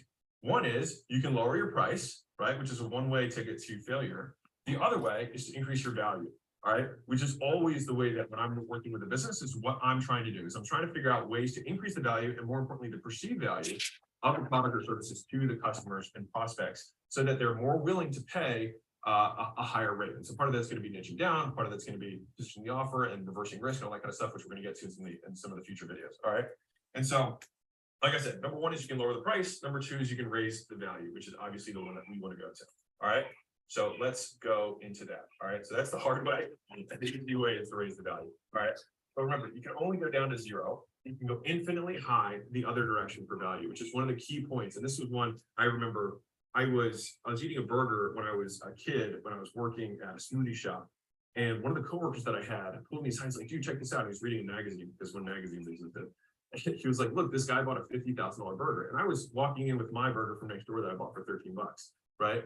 And he's like, you paid $50,000 for a burger. And I remember thinking to myself, I was like, how could somebody afford $50,000 for a burger? That's crazy. And so I asked him, like, what does this guy do? He's like, apparently some hedge fund guy, some finance guy. And he made, I can't remember the number was, but I think he made like 20 or $30 million in a year, which they said in the article. And the reason that this was so interesting to me was that I realized that you could go infinitely high in the other direction, but you could only go down to zero. Because for me at the time, believe it or not, me buying a $13 burger on a $6.75 hour wage was me giving 2 hours of my life in order to get that amount of money. For him at $20 million a year, he was making, you know, whatever it was, 25,000 an hour, whatever the math is, right? Or he might have made 50, it doesn't matter. I remember he was making 25,000 an hour. And so it took him 2 hours of time to pay for this $50,000 burger. It took me 2 hours of time to pay for my $13 burger. And so that's when I realized that that purchase was actually equivalent for both of us. And so that's what showed me the power of pricing. It's like, my God, there's some people who could go infinitely high in the other direction, but I can only go down to zero, right? And so that was a huge belief breaking moment for me in understanding price to value discrepancy, all right? And the goal is that they buy a tremendous amount of value at a discount. That is always the goal, is that you're selling dollars at a discount, all right? Dollars at a discount, that's the idea. Is they have to feel like their dollars are gonna be the best return on their quote investment of spending their money that they've hard earned is going to be with you because they get so much more per dollar. Not how many dollars they spend, but per dollar, they're going to get more than anywhere else. All right. So price to value discrepancy, the goal is to increase the value. That's why that's so important. All right. So number 2 is the virtuous cycle of price. So this is what most people do when they're trying to decide on pricing for their business. They look at the marketplace, they see what else everyone else is offering, they take the average and says, when you price this way, you're pricing for market efficiency. All right. This is what they talk about in perfect marketplaces in economics is the pricing for people who are not sophisticated competitors. They will continue to do this same process, like I just said, is probably do a little bit more for a little bit less over and over and over again until eventually there's almost no profit left in the business. All right. And so that green is your profit, the red is the overhead because you've been forced into this category of everyone, which forces you to compete on price, which drives you down, which means pretty much everyone just goes out of business or stays just barely above water. Everyone just barely keeping themselves above water and wondering when that corner that's going to come is going to, and it never does, because they can't do it better, they have to do it differently. So this is what the virtuous cycle of price looks like. All right. So virtuous versus vicious cycle. So for your clients, if you decrease the price, you decrease their emotional investment, you decrease the perceived value of your product, you decrease their results because you decrease the price because they're not as invested. You increase the demandingness of these clients. I'll tell you, the people who pay you the least are the ones who are the biggest pain in the butt, and the revenue per customer goes down. So this is the dangerous side of the price. Now, the virtuous side is if you increase your price, you increase their emotional investment, you increase their perceived value of what you do. By extension, you increase the results. You decrease the demandingness of the people that you have, and you increase the revenue for fulfillment per customer. What I mean by that is that because they pay you more, you can literally spend more money to give them an exceptional experience and make sure they get the results they want, which increases their perceived value. And that is why this is a virtuous cycle. This is a circle. I probably should draw this as a circle next time. I will do that. But it's a circle that self-fulfills, and it's a flywheel, right? That's the beauty of virtuous pricing. Vicious is flywheel the wrong direction that's working against you. All right. But let me show you what this looks like for your business, right? So for your business, if you decrease your price, you decrease your profit, you decrease your perceived value of self. You're like, man, I'm just a low cost person. I'm not good. I don't believe in myself. That's why I have to lower my price. You decrease your perception of impact because you're not getting these people results. So then you start to question your own validity and your conviction starts to drop. You don't feel as confident in your ability to provide services and value because you continue to have to decrease your price. You're almost feeling like you're trying to give away your services in order to be successful. So people don't want to buy them from you because you're not convicted, because you on some level already know that you can't provide the level of service and you don't have any margin left over, right? Which goes to the next mistake someone has put them, and they said the higher price one was great. All right. Fairly standard, and a lot of us kind of come to that association. Good wines are more expensive, and that's why there is a communication of value. Think about it. I'm going to give you a little example here. So this was a taste test. I'll cite the study somewhere, but for right now, this was a wine taste test that was done on 3 wines. Okay, and so they presented the tasters with a low price wine, a medium price wine, and an expensive wine. All right, so they could see the price on the bottles right in front of them. They tasted them. And they asked people to rate them in, good, better, best, right? And so they said the low price one, unsurprisingly, was not as good. They said the medium one was medium, and they said the higher price one was great. All right, fairly standard, and a lot of us kind of come to that association. Good wines are more expensive, and that's why they're good. That's why they're more expensive, right? But here's what's interesting: all of those wines were actually the exact same wine, just put in different bottles with different price tags on them. And so here's why this is so important. People literally perceived more value from the same product because the price was higher. So that means that you don't just charge higher prices because your product is better. Charging higher prices also makes your product better. Think about that for a sec. How many businesses, if you can increase the price, you increase the perception of value, people like changing a number, right? It was so far outside of what everyone else was doing that they were like, my God, like this has to be something different. It must be something different because it has to be because it's priced so differently. And so you're ethically, if you want to say that you're helping someone the most you possibly can, then you have to ethically get them emotionally invested in the outcome, especially if you're doing a do-it-yourself or done with you type of service where they have to do something. You have to increase their emotional investment in order for them to get the result. All right. And so increasing the quality of your prospects increases the quality of your product. Think about that for a second. You can literally increase the quality of your product because the level and the number of customers who are successful by increasing the quality of your prospects, which you can do by raising your price, which is a barrier to entry for people to come in. And so that way you get only the best people, you have more money to invest in them, and then they have a higher perceived value. They don't price compare you to anyone else because you're so far outside of their range. Welcome, my name is Alex Ramosi. I'm the CEO from a perceptual standpoint. All right, I got this big one. All right, so those are the things that increase value, is the stuff on the top side of the equation. The stuff on the bottom side of the equation are the things that decrease value. All right, which is how much are going to take them with the time delay between purchase and achieving the result, and then effort and sacrifice, which is how much are they going to have to do? How much are they going to have to suffer in order to get the result? And so if you think about this from a theoretical standpoint, if I could achieve this amazing dream outcome with 100% likelihood to happen instantly and didn't have to do anything, that would be the ultimate valuable thing, right? That is the idea. And so in theory, someone could just think of something because it's so easy to transact with my business and it literally appeared in front of them with no effort immediately. And it was exactly what we wanted. That would be supremely valuable. And that is the idea that we're chasing after. And I think all of us entrepreneurs should be chasing that hypothetical perfection. And if you think about that as your gold standard, then you always have a direction to be able to move your products and services in. All right. So let's break down each of these in more detail. So dream outcome, is the end result meaningful to them? So a lot of times, especially newer entrepreneurs, they always think they have to do something like crazy unique. And a lot of times you just need to be really good at the thing. None of the businesses I've had have been really unique. They've just been better at doing a core thing and solved a unique problem in a nuanced way, right? And so fundamentally, we have our person here. Hopefully you can see it in the video, a little guy. And the end result is they have, where they're on top of this little mountain of achievement. And this little path, this travel, is that as long as there's a gap between them, and there's an outcome that they don't have that they would like to have, right? And so the reason I bring this one up is that this is most important when understanding the price points between different industries or different problems being solved. So for example, if I could make you $1 million, right, then that would be more meaningful for many people than losing 20 pounds, right? It just is, right? And so because that might be more meaningful to you, you'd be willing to pay me more for that outcome, which inherently means that if you want to make more money, figure out ways to solve more expensive problems, right? So point number one is making sure that the dream outcome for your prospects is meaningful to them. All right. The second is around risk. All right. So this is the perceived likelihood of achievement. Do they think they're actually going to succeed if they buy from you? Right. So let me give you an example around this. If I had two surgeons that you were thinking about getting a procedure from, all right, and for one guy, it was his first surgery out of medical school, and the other guy was his 10,000th surgery, right? Which one would you be willing to pay more for? Well, probably the 10,000th guy, right? But here's what's ironic. It probably takes that guy less time than the first hour surgeon, right? But that's okay because we're willing to pay that because our perceived likelihood of him doing a good job is significantly higher. And the reason that's valuable to us is because it decreases our risk of a negative outcome. And so in a real way, the more success you create for clients, the more future value you create. So if I had only built one multiple 8-figure business, then, I would have something to land on, right?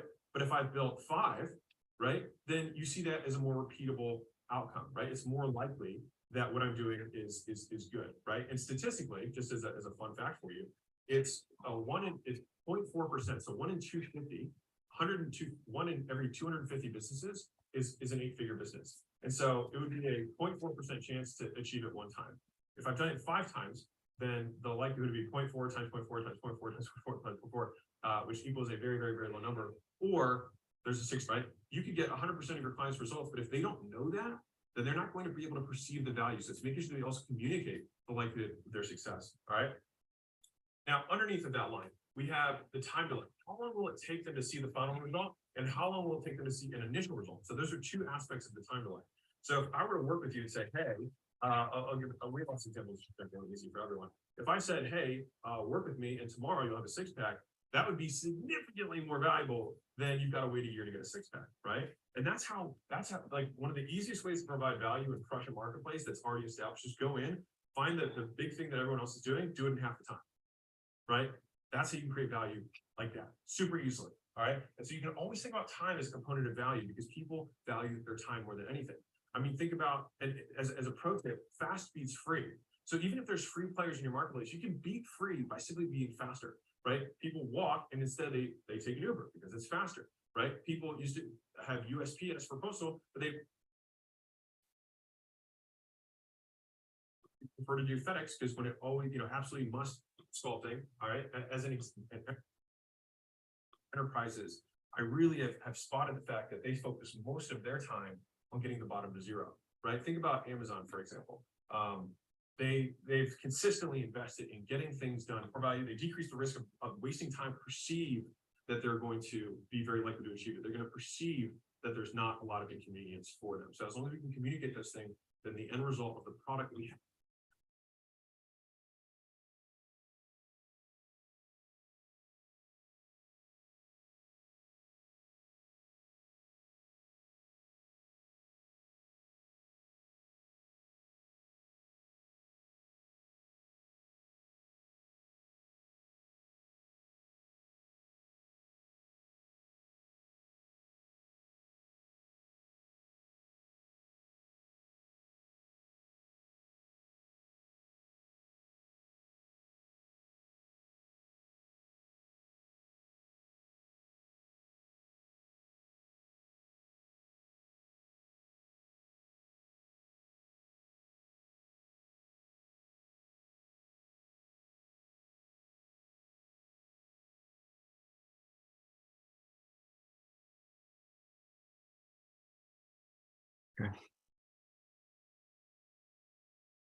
Dream outcome.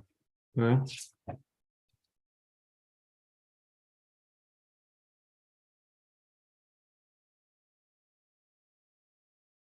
Free goodwill.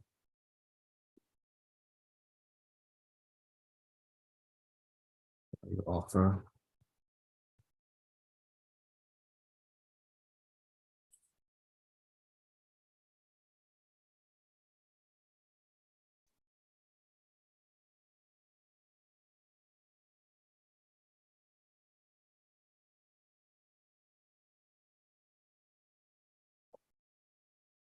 Okay.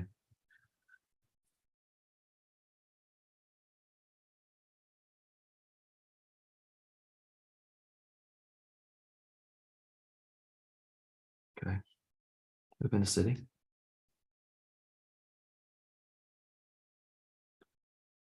Safety. Their life. Healthy. Meet someone.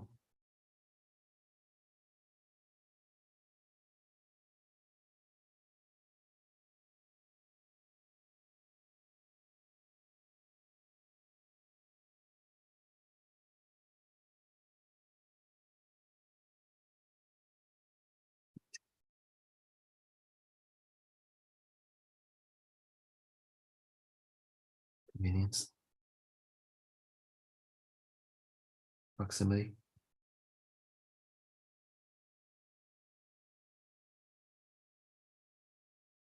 Cheap car fare.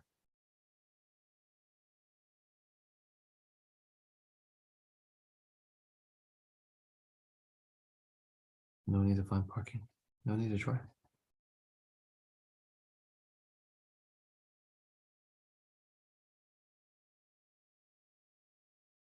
Okay.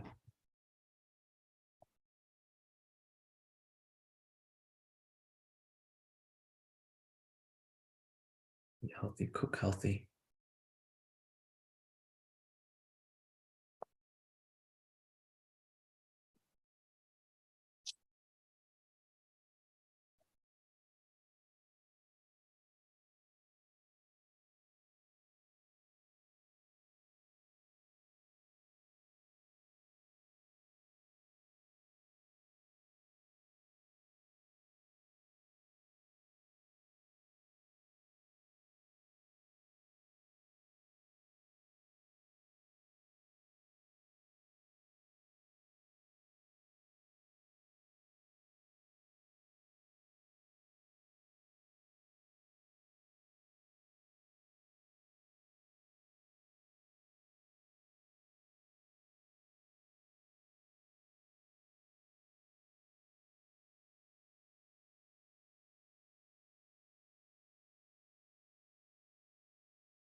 Hmm.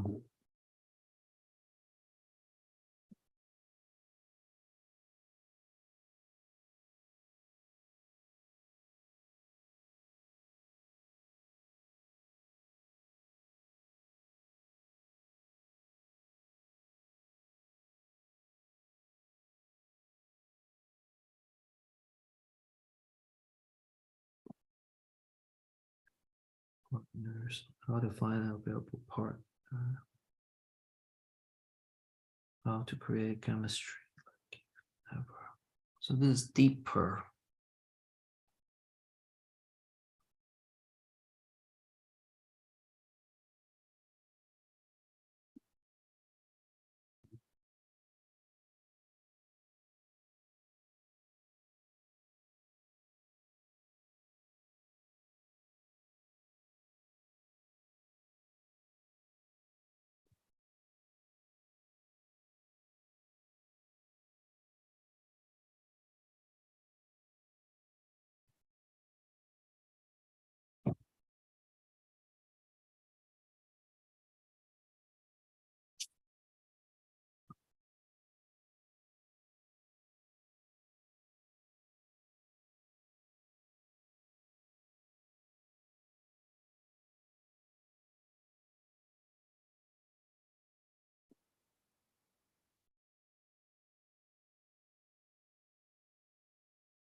Okay, trim and stack.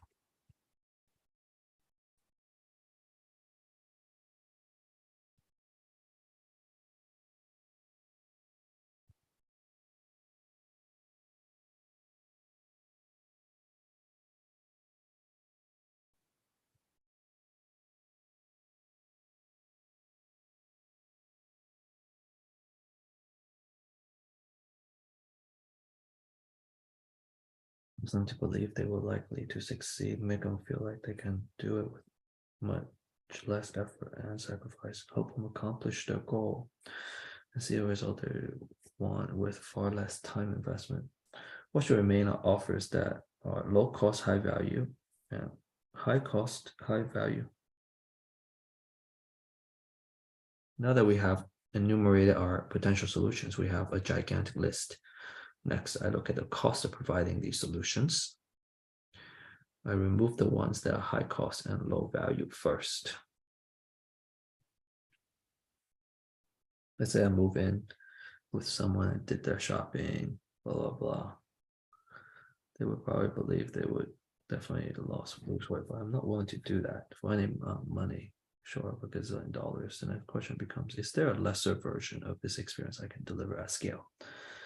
Just take one step back at a time until you arrive at something that has a time commitment or cost you're willing to live with, obviously massively increase the price, so it becomes worth it for you. $1 gazillion to live with something. If there is one type of delivery vehicle to focus on, it's creating high value, one-to-many solutions.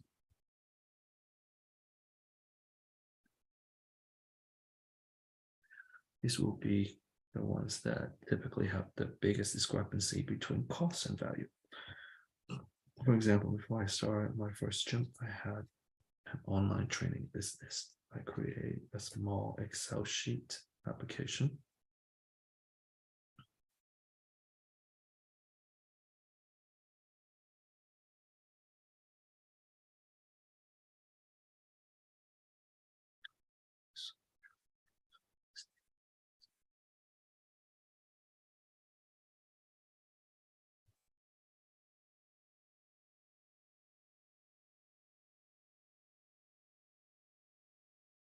started my first stream, I had online training business.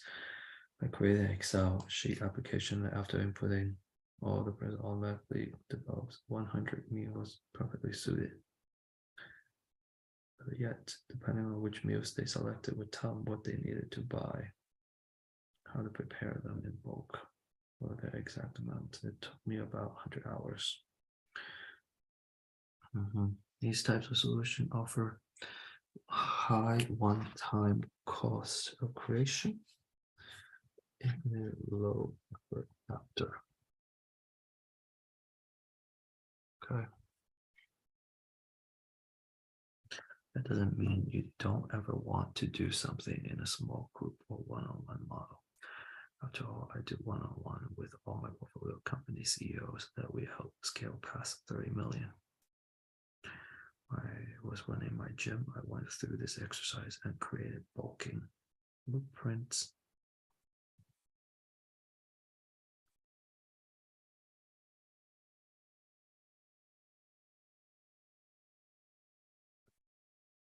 In-person nutrition orientation. To create how to become valuable assets that create value in perpetuity. It's worth putting in the time to create these because you will create higher profit for years to come. If you ever have the desire to build a repeatable business model, something that scales, these assets you create will become the bedrock of this book, for example.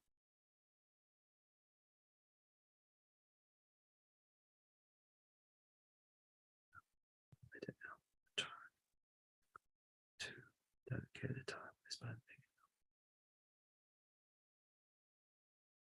The final high value, we figure out our prospective client's dream outcome.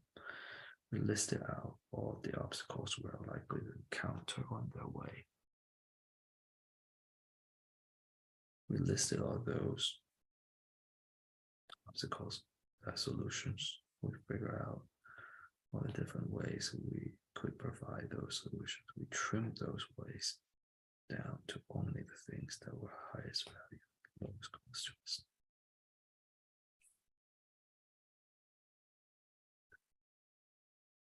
Well, how to bundle together the ultimate high value deliverable. Buying food.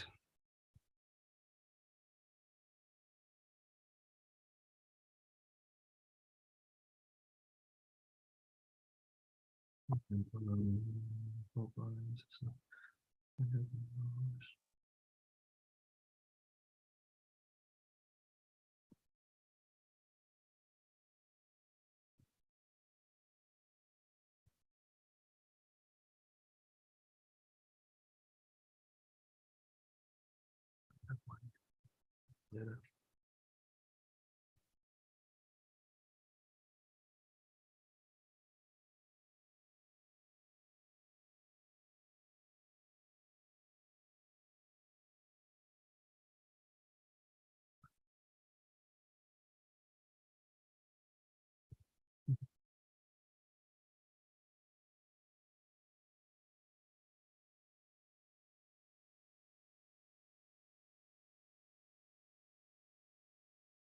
Facilities now sell this bundle for longer periods of time for we got better at creating and monetizing value. The prices.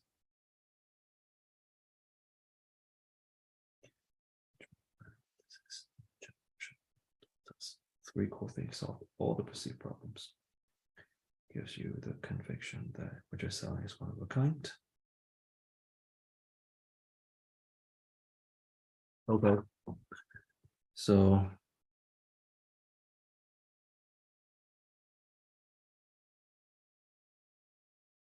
five-minute budget lunches, 5-minute budget dinners.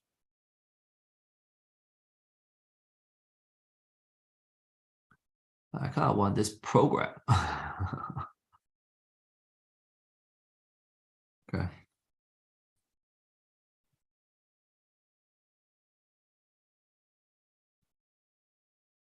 Save the guide.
What's housing?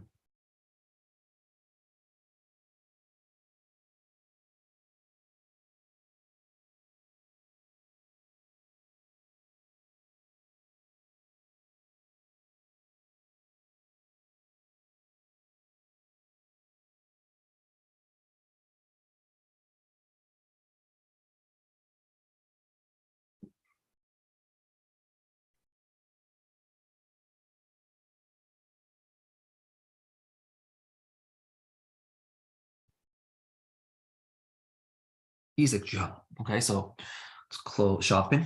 Okay. Eat groceries.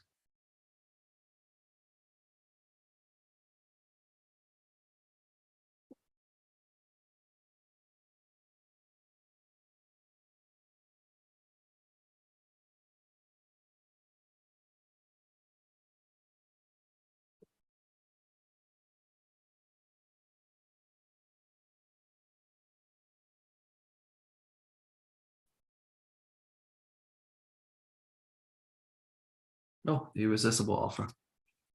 Okay, my workshop.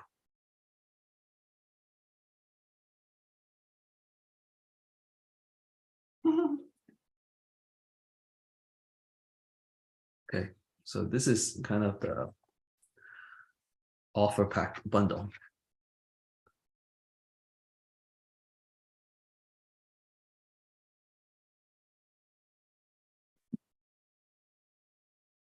Enhancing the offer.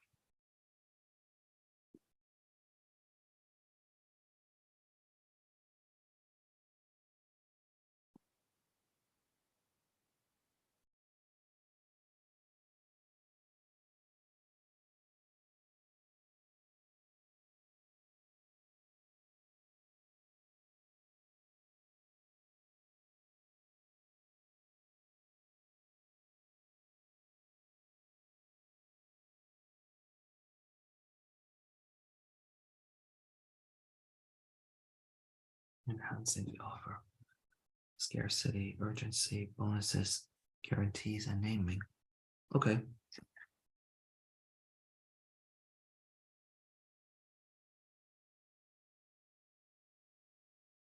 Of how you're gonna deliver the solution to them. And then what I like to do is in the process of putting the staff into that profiting them. All right, so we're gonna look at all the solutions we could possibly do. And then we're gonna trim the ones that we don't think are gonna be valuable. Then we're gonna stack the ones that we do think are gonna be valuable and high margin. And that is what we're gonna also provide. All right, so let's start with the sales and fulfillment continuum. So right now, you've got this fun little graphic that I share of easy to sell and hard to fulfill, right? So if something's easy to sell, it tends to be hard to fulfill. If something's hard to sell, it tends to be easy to fulfill, right? And so I'll give you an example of that. So if I said, you know, I'm doing done for you services, like done for you in general tends to be easy to sell, harder to fulfill because now you have to do everything, right? On the flip side, if I said, hey, I'm going to sell you a course, that in general tends to be harder to sell, especially at higher prices. It tends to be far better at persuasion and provide, you know, stacking value, communicating, marketing, all that kind of stuff. So it's harder to sell, but it's easy to fulfill. You just give someone a login, right? And so this is understanding this continuum is really key, especially as you're getting started. Now, for me, I tend to focus far more on this side of the equation when I'm working with a business, as in it's something easy to sell, hard to fulfill, and then we slowly work our way this way to the other side. Now, sometimes you can build an entire business just around this, and especially if you're a very good operator and you're good at building infrastructure, building teams, building culture, and you've figured out a new way to do fulfillment so that something's easy to sell and easy to fulfill, and that's really what we want to get to. But in general, this is typically how services work. And you can see this on the continuum of done for you services, as in like people pay you money and you do something for them.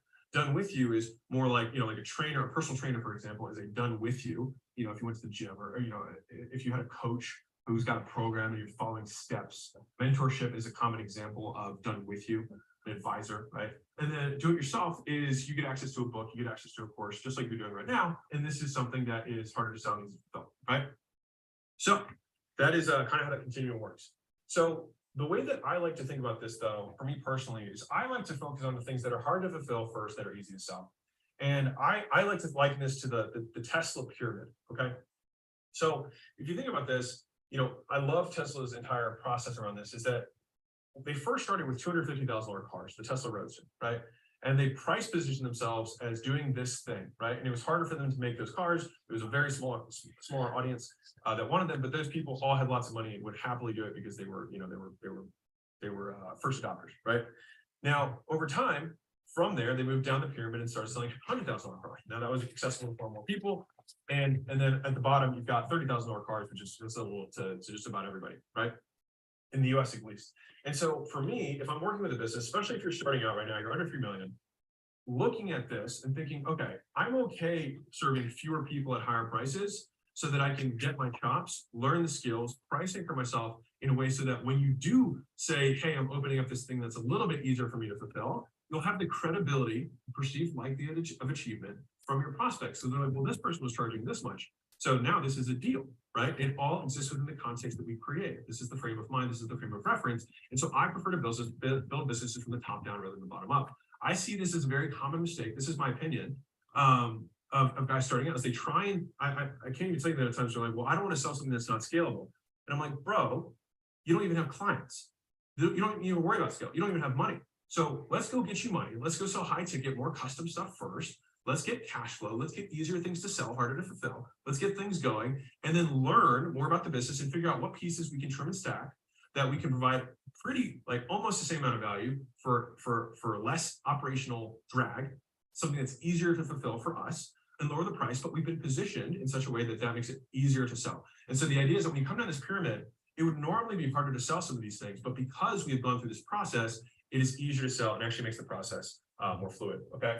And so I just said this is the consolidating point. Selling the more expensive thing, automatic price anchors and value anchors for your lesser expensive thing with more scale. It also creates a simple reason why for your communication. So it's like, we couldn't keep up with all the demand for our custom one-on-one thing. And so we made something that we could, that more people could participate in.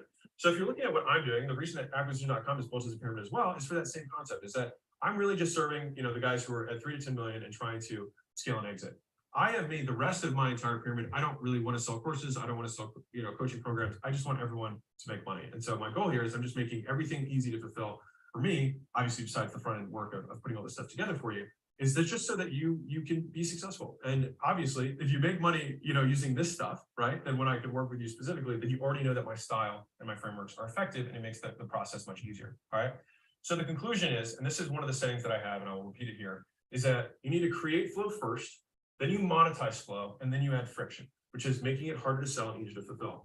So the friction in the process is I need to make this scalable, which is how do I make it easier for me to fulfill? Now, in general, most times when you do things that are easier for you, it's less value to the prospect. Not always, but in general. And that's why it takes a lot of time and thinking to create things that are very high value and easy to fulfill, right? And so my rule of thumb when someone is starting out is create flow first, get the yeses first, even if it's hard to fulfill, make money.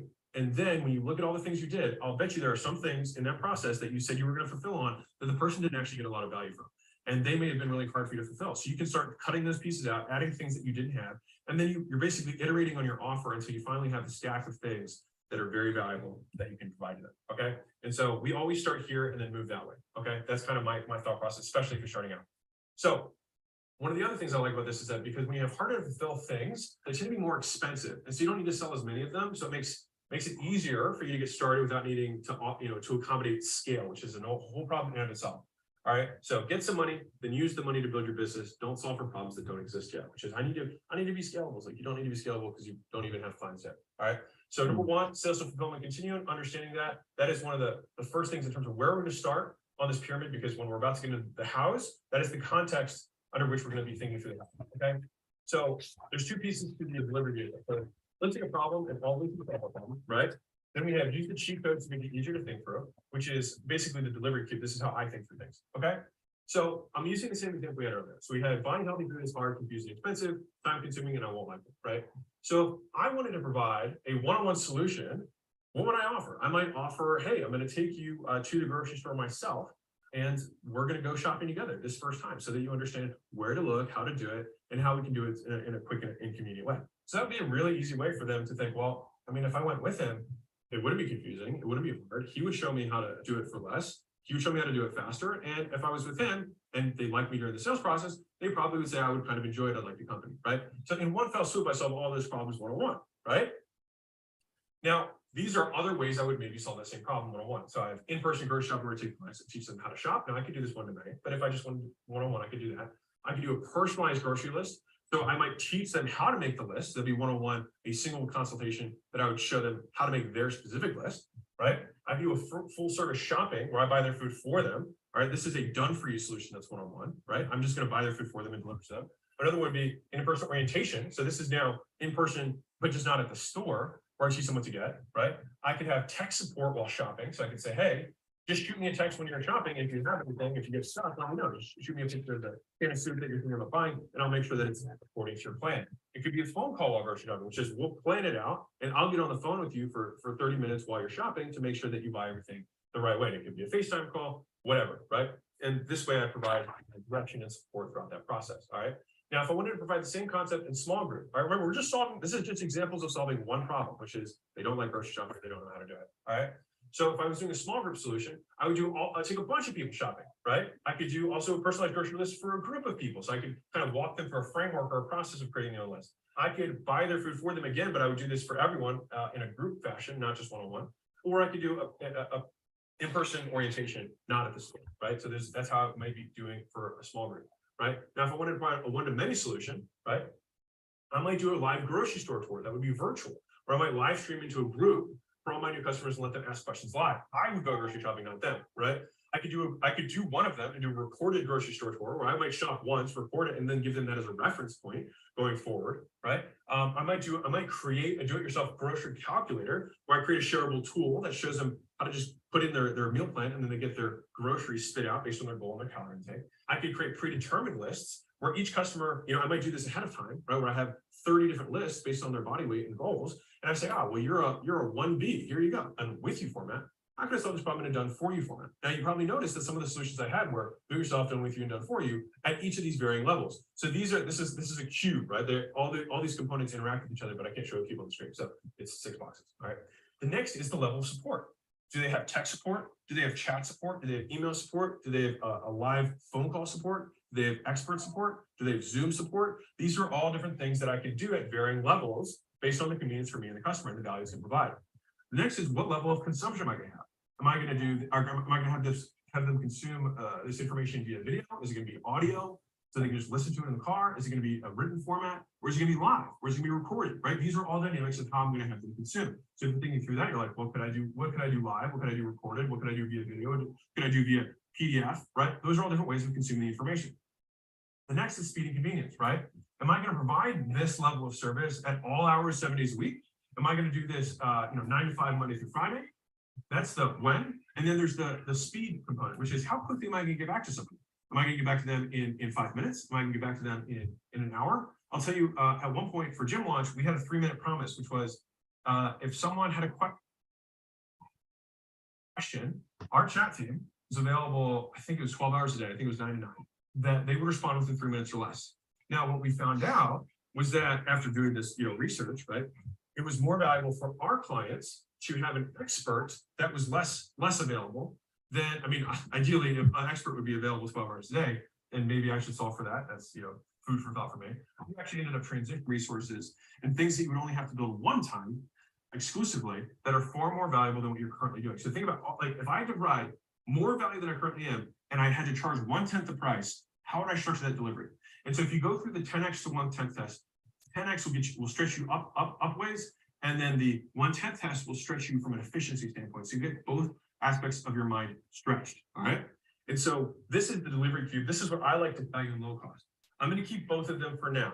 So we're going to keep everything that is basically high value, independent of cost, but we're going to note the cost for one final thing in a second. Okay. So you list them all out, cut out anything that's low value, note the cost, and you go to step 5, which is figuring out the final value step, right? And so the idea here is every single thing we have is going to solve all the problems that they have, because there are going to be some solutions that solve multiple problems, right? So like I said earlier, if I were doing a live grocery tour, right, with a group of people, well, that's automatically going to solve the hard, it's confusing, all of these other things. And I might only have one left, which is it's not sustainable, unless I did it every week, in which case that's fine, right? But the point is that it might not be sustainable for them long term. So then I create a mini thing on the back end to show how they can do it on their own in their own time, et cetera, right? And so the idea is you have this matrix of problems in the prospect's mind, and we're just checking off every single one of the boxes so they have no reason to A, not buy, and B, not be successful, all right? And so the final result here is high value items and some that are high cost and some are low cost. So the last step that I look at is I typically will not have more than 1 to 2 high cost delivery items for a set of solutions. So I'll try and solve as many of the solutions as I can in low to medium cost scenarios and save the 1 to 2 high cost things to be the heaviest hitting, right? And so do I think that a live tour would be really valuable? Yes. Could I solve it in another way that would provide almost the same value? So maybe I would do that buddy system thing that probably solves the same problem, and it does, but I don't have to, I'm not involved in it. I just have to pair the people. That's easier for me. If I provided a 2 one-on-one consultations during that period of time to help them troubleshoot, that would probably be perceived as valuable, increase the likelihood of success, and it's also a little bit more convenient for me, right? And so those would be the types of things that I would be including. If I had a one-on-one coach, right, that I would assign to them, for example, to hold them accountable, whether it's a relationship coach, whether it's a money coach, whether it's a weight loss coach, it doesn't really matter. The point is that we're holding them accountable to the plan, and then we're checking with them on a daily or 2 times or 3 times a week basis to make sure they're hitting their goals. So that's something that's super high value. It is high cost to me because I have to scale people to do that. But do I think that the value outweighs the cost? And in that example, I probably would, because I think the number one issue that most people have is actually executing. So I would really focus on holding them accountable so they can be successful, right? And so that is how I think through each of the service delivery items when we're creating this final high value, high profit offer stack that we're going to be recombining together to make the core offer what we're delivering to our prospects. Okay. And so again, when we're defining value, we're thinking about this in terms of the value equation. Is this financially valuable to them? Would they think, wow, this is really cool? Would they think that they'd be likely to succeed when we're thinking through those value things, that stack? Does it make them feel like they can do it without much without effort and sacrifice, right? And then do we think that we can help them accomplish something more? Right. And so those are the 4 variables, and we're thinking about each of those solutions within the context of those 4. All right. And so from a high cost, low cost standpoint, because I know I'm going to get questions about this. For me, especially in service, something has to be at 80% or higher gross margins. So gross margin is, if I charge $100 for something, it has to cost me $20 or less to do the fulfillment, right? And you're like, wow, 80% or more. Yes, because we have other costs running the business. So if you hope to have a 30% margin, then it means, 20% is going to cost of goods. What, X percent is going to go to cost of acquisition. You have marketing, you have sell, you have commissions, you have marketing teams, you have advertising. All that stuff is going to take up the next piece, right? You're going to have infrastructure pieces, you have software, you're going to have admin, you're gonna have finance, you're gonna have billing, HR. And the thing is, especially if you're starting out, you want to make sure you should be the most profitable in the beginning, because it's only going to go down with time because you're gonna add more infrastructure, right? Now, obviously some businesses, this is a generalization. Some businesses become more profitable with time. It depends on, if you have a software business, et cetera. I'm not getting into that. But in general, for most people starting out, you want to make sure that you have high margins because you're going to be adding people as you scale, right? And so, like I said, if the cost of fill is $200, you need to be able to sell for $1,000 to keep 80% gross margins. All right. And remember, the gross margin is the direct cost of fulfilling what you sell, not the indirect cost. Okay. So if I sold a service of some kind, the person who actually fulfills that service is going to be the direct cost. The indirect cost might be rent, it might be software, it might be processing fees, it might be like, those are all indirect costs. The direct cost is if I added 100 people to my thing, how many more people would I need to hire? That is my direct cost. My indirect cost is the other things that would accompany that, right? And so that's where your gross margin, you want to have at least 80% when it's service. All right. Now, if it's physical products, it's a little bit different because you can sell more volume, et cetera. But for service, which many people are listening to this are, you want to be at 80% or higher for gross margins. Okay. So high value, low cost goal, and we're going to stack as many of those solutions together as we possibly can.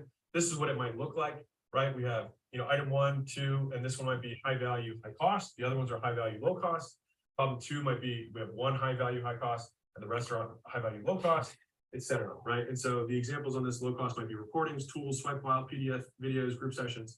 High cost might be one-on-one, personally reviewing a sales call, personally reviewing a therapy call, personally reviewing 10 deals for your real estate coaching, going to your house and cleaning your pantry, take you on a tour of a grocery store to go shopping. Those are all high cost things. High value though, right? If I were a real estate coach and I said, hey, I'm going to review your 10 deals and make sure that you pull the trigger on one of them with my sign off, then that would be high cost for me time-wise, but I'm going to probably perceive that as very high value because my number one concern is I'm going to make a mistake, right? If I'm a buyer. So this would be something that I probably include as a high cost, high value, right? Now I might have all my authorities, tools, swipe files, my calculators to see, to show that there's just something to be said about having that little extra piece of trust that I'm not making a mistake, I'm reversing risk, increasing perceived likelihood of success. All right. And so this is the second half of creating your high value offer. We already had our problems. We listed them out. We found the solutions. We understand that we want to provide just a handful of high value clients, lots of value first, and then price position that, learn more about the prospects, figure out how we can deliver that in a more scalable way, but start at the top and then work our way down, right? We know the delivery vehicle, the how, and then we trim and stack for max value profit, okay? And so that was step 5. Don't worry, there's all the sexy stuff is about to come in the next one, where we're going to cover bonuses, guarantees, scarcity, urgency, and then naming. But right now, if you haven't offered and you're getting started, walk through this process, look at the delivery queue, and think about different and creative ways of solving the problems. And you can find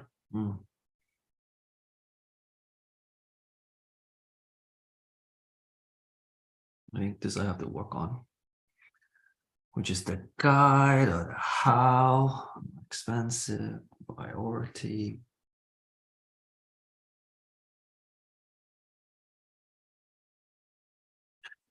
School.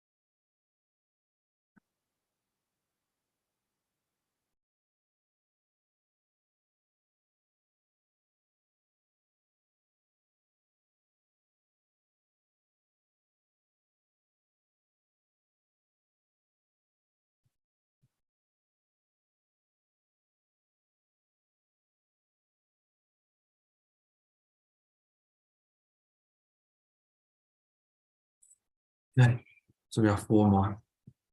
And then this, I think.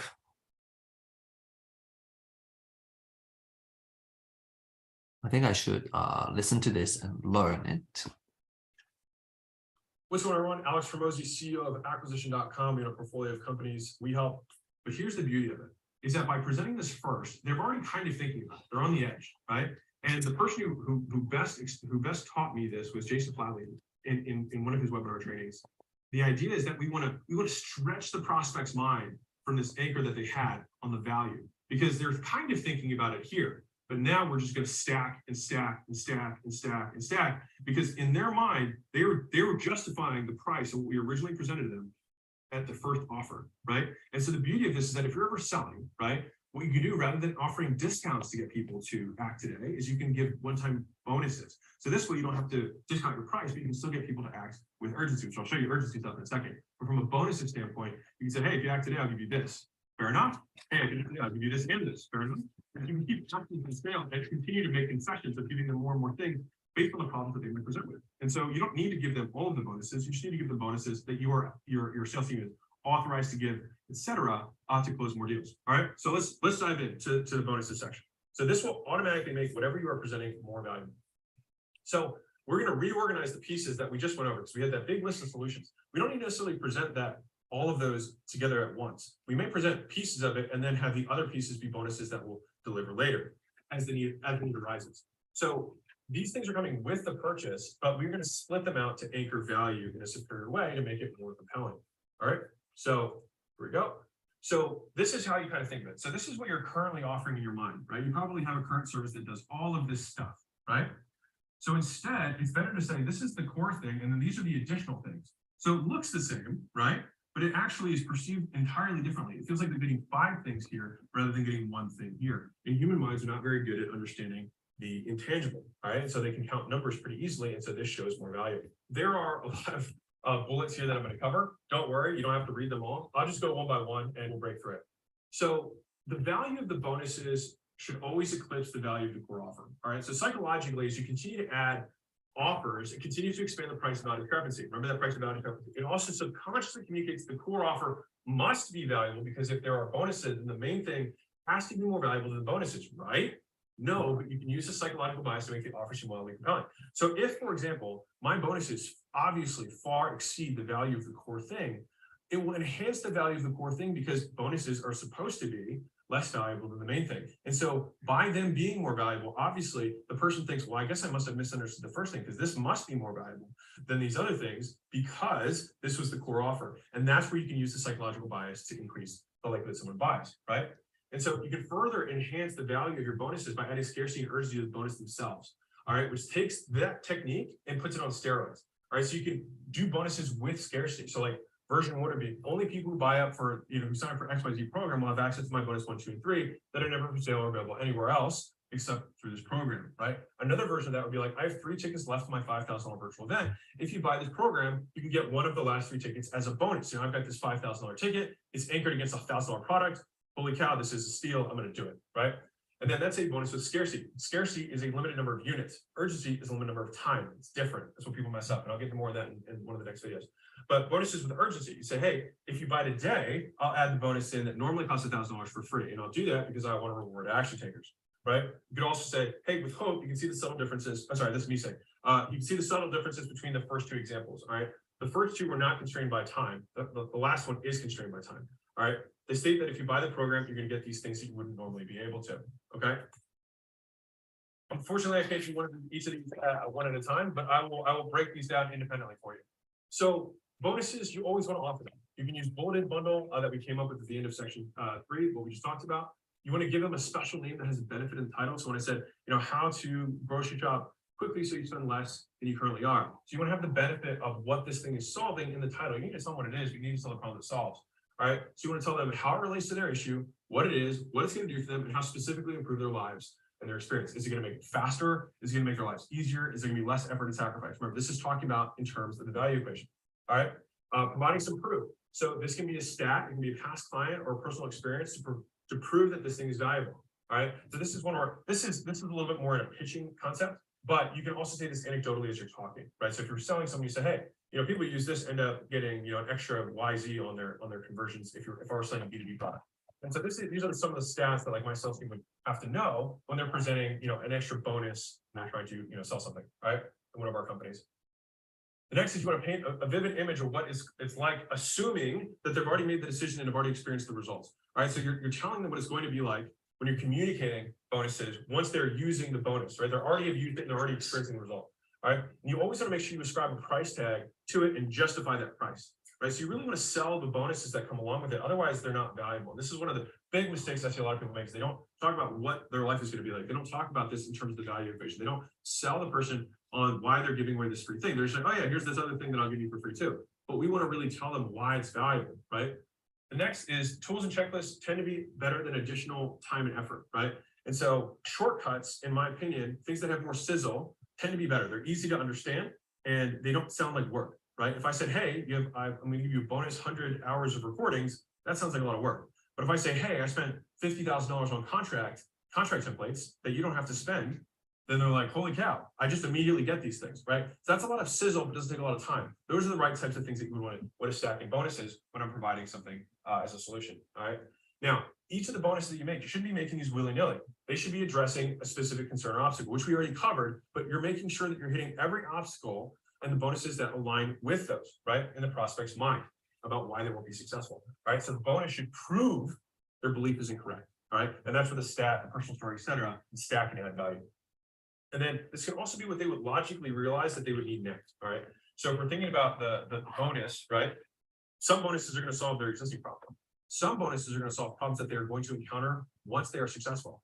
And one of the reasons I like this a lot is that it assumes psychologically in the prospect's mind that if I'm solving the next problem that they're going to encounter once they have been successful with the core offer, it implies that they're going to be successful. Because why would I solve the next problem unless I was constantly solving the first problem? And so it increases their conviction, their perceived likelihood of achievement, if I solve the next problem too. Because they're like, holy cow, this thing must work, because otherwise he wouldn't be trying to solve the next problem because the core thing wouldn't work, right? And so that's like, there's so much persuasion that's being used in the bonuses that you want to be deliberate about it. Now listen, don't obsess about this. You're gonna mess it up the first time, and it's okay, and you'll get better. All right. But these are the things that I think through when I'm thinking about bonuses. All right. Always offer them, give them a name, tell them how it's going to relate to them, give them some proof around it, give them an image of how they're going to use it, how they're going to enjoy it. always describe a price tag, justify it. Tools and checklists work better than more trainings. They should all address specific concerns, which if you did the process at the point, it would already do that. And then they should logically realize and become more persuasive that the core thing is going to work because this solves the next natural need. All right. Now, this is advanced level. All right. This is one of my favorite things in the entire world. I'm a huge fan of being an affiliate of other great businesses. All right. So people, believe it or not, some of them are chiropractor or whatever, people will give you their product for free for making an introduction to the customer. Even better, they'll pay you to give away their products. Think about that. People will pay you to give away their products. Now, here's where this gets really cool. All right. So this is how I like to think about it in terms of bonus mastery. All right. So obviously all the things that we talked about earlier, this would be all things that you've already made, you've decided on providing, right? But if you want to use other people's products, you can actually bundle those into your core offering. So imagine this, imagine I'm selling $1,000 back relief, program at my chiropractic, clinic. But inside of that, I provide free massage services to 3 different massage parlors. I give a whole bunch of orthotics discounts to different products. I give a whole bunch of advanced discounts. I have a low inflammation meal prep company that I have a partnership with. I have all these supplements that I'm going to have them buy through a discount code that I've already negotiated. And so all of a sudden I can show them the savings alone from all of these extra bonuses literally outweigh the cost of what I'm charging. So if I got 20 massage therapists, for example, right, to give me 1 free massage, then if they had 20 massages that were free, right, and it cost a massage $60, then just that one line item would be $1,200 of real value. And here's what's even crazier. Those massage centers would also pay me to do that. And so I can make more money, not just from my customer, but from the places I'm referring them out to, and provide more value to the customer. It's a win-win-win. That's why I love this stuff so much. Okay. So there's 4 levels of mastery to this process. The first is just giving other people's products away, which you can just start there. The next level is giving other people's products away with pre-negotiated discounts or free units. This is what I like to do a lot of times, right? It's like, you not only am I giving you this, you couldn't get this from anyone else but me, right? It makes my offer more compelling. It's unique to me. The third is getting other people's products, pre-negotiated discounts, and getting paid for it, right? So now it's like, I'm not only am I giving you something you can never get anywhere else and a discount that you'll never get, I'm also getting paid from that other business. Now, the bigger you get, the bigger your clientele get, the more negotiating power you have. And this is one of the most important things to remember is that you have the entire buying power of every client you currently have, A, and B, all of your future clients from now until the end of time. And so that's a major leverage point when you're making negotiations with another business. And so you're like, hey, I sign up 20 clients a month. I could send 20 clients a month to you. What would that be worth to you? Probably a lot more than just giving away the free thing, right? And so it's combining the fact that you're providing the discount to the customer and getting paid from the other person. So I might make $1,000 on my back relief, treatments that I have at my clinic, but I might make another $1,000 from other businesses sending me revenue for that person. So I literally doubled it. And here's what's cool about that is that all of that extra money is pure profit. There's no cost of fulfillment. They're bearing the cost of fulfillment and somebody paying because normally they'd have to pay a higher cost to Facebook or any other advertising platform that they're on. And so they'd rather just pay me instead of paying them, right? And that's what you need to talk about when you're negotiating these deals. The 4th level here is other people's products, all right, with pre-negotiated rates and exclusive feature licenses. All right, so here's what's key. So this is like the most ninja level. You get other people's products for less that they give something exclusive or exclusive features that no one else gets, right? And you get paid affiliate commissions for doing it. All right, that is like level 1000. All right, on this. And so this is just a case study that I did. So this is a coaching business. These are literally the things that we offer in one of our core bundles. So first off, we have preloaded landing page software with our exclusive templates, so they can't get them anywhere else. And we get affiliate commissions. Now, this one, I wasn't able to negotiate a discount, but I was able to get 3 of the other 4, right? So if you think about this, think about these as checkboxes. Try and get all 4, but at least try and get 2 or 3 with any one of the kind of affiliate advanced bonuses that I'm talking about right now. Another thing we offered was preloaded fulfillment software with our templates for fulfillment, right? This is for gyms and trainers. We give them all the communications, all the meal plans, all the stuff already preloaded into fulfillment software. So they didn't have to make anything. They literally just had it. And not only did they just have the materials, because that would be like level 1 ones, but they're already pre-set up to be fulfilled with new customers. So as soon as the customer gets added in, they already get all this stuff automatically and the coach has to do less work. Remember, time, effort, sacrifice, we decrease all of those and they can't get them from anywhere else, right? So we got affiliate commissions, we didn't get a discount on that one. For this one, texting software with pre-negotiated discount. So this one, I was able to get the discount and affiliate commissions. I got both, but I don't have custom features on this one. So this one's, I don't have any uniqueness. that was preloaded. Now we give them ways of using this platform, but I didn't have it preloaded. I prefer to have it preloaded so that's like literally unique, like no one else can get this stuff. The fourth example is messaging products. So this is for social DM. So we have another product, a software product that provides messaging with custom features that are only available to our clients. We get affiliate commissions for making the introduction, and they end up saving probably $1,000 plus per month by using this, right? Huge value. And then on top of that, pre-negotiated financing terms. So this is something that I did. I had all of these businesses that work with us, right? And so I go to banks and I say, hey, I have all of this revenue and I want to send it your way. All right. So these are, and so what we did was I said, hey, these are the packages that I want our businesses to be able to sell. These are the price points. These are the terms. What rate and approval amounts can you do for all of these businesses, right? And so as a result of that, our clients are able to get speedier approvals for financing for their clients, right? With pre-approved amounts and packages. Now, on top of that, we have an affiliate commission that doesn't affect them at all. So they couldn't get, like it doesn't penalize them. We just get paid from that company. And one of the beautiful things that I like about using other people's businesses instead of trying to build this business on your own is that you have the flexibility of always making sure that you're serving your clients the best, right? So if for some reason, a new texting software comes out and it's better, I'm not beholden to this company. If anything, I can go to this company and say, hey, you need to fix these features or we're all going to leave, right? And so it gives me a ton of leverage to provide more value to my existing clientele without incurring the costs, right? And so it gives me ultimate flexibility. And the beauty is that from each of these products for the coaching business, right, we get paid on all of them, right? And so I made millions of dollars that's pure profit from simply making introductions to products that I probably would already have made introductions to anyways. Many of your clients are using things as a result of working with you. They're using other products and services as a result of the decision working together, right? I'm using weight loss as a simple example because everyone understands it. If someone signed up at a facility with a trainer, for example, they're going to probably look at buying apparel. They're going to look at buying gloves to not get calluses. They're going to look at buying supplements. They're going to look at downloading apps. They're going to look at meal prep services. They're going to look at all these other things as a result of purchasing this decision with you. And many times they're often asking you what they should get. And so you might as well monetize that and make sure that they're picking the right stuff, right? Because otherwise they're going to go to, like, you already have the advantage. You know which meal prep company sucks. You know which, supplements you like. You know which apparel you think is best. And rather than just referring all that money away, pre-negotiate, get an exclusive deal. They get a discount, you get paid, and you're going to use that to enhance the value of the thing that you're offering. All right. And so these are the types of things. This is advanced level bonuses, but I think these are so key and important that it was worth bringing up because I think they're so awesome. Okay. And no, I don't always get all 4 pieces of this in the bonus structure, but I usually get at least 2 to 3. All right. So that is the bonuses section of how we position those in a.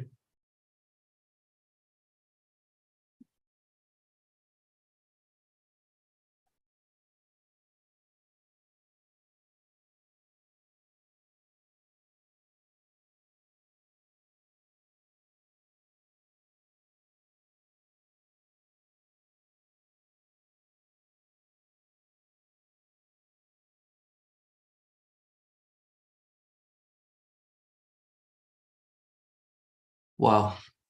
Okay. All right. I think I'm gonna stop here. I have 1, 2, 3, 3 more to work on. And I guess I have 1, 2, maybe 3 or 5 exercises to finish.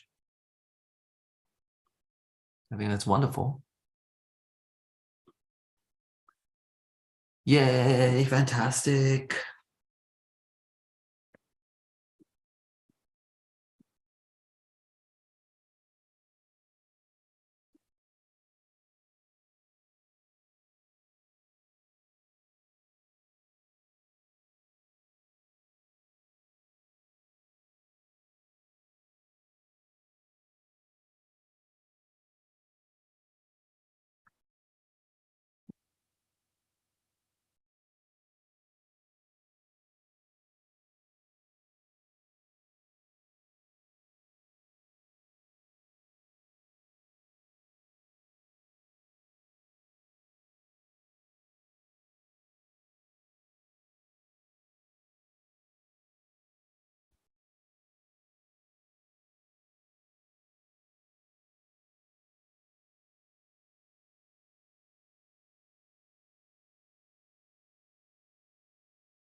Okay. So let's see. Tomorrow, the focus is. Yes, we have 3. Right. And 2 is 1, 2, 3, 5.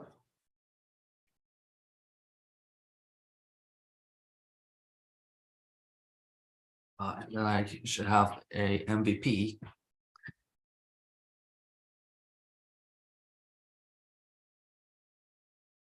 Then I'm gonna implement. Okay. So let's see this one. 26 minutes. Oh, gee. Scarcity 14.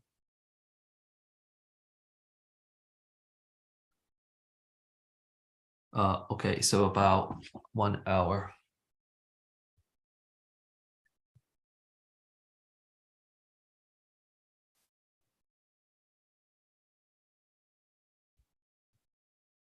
So tomorrow I can start at 7. I mean, in the next couple of hours. Let's see. For work, what time is our? We have our CS huddle. Okay, is at 7. Okay, and then from 8, 9, 10. Okay, 9, 10, 11. Okay, so that's a whole morning to kind of finish the $100 million offer. Okay. And then I can implement on the Vista.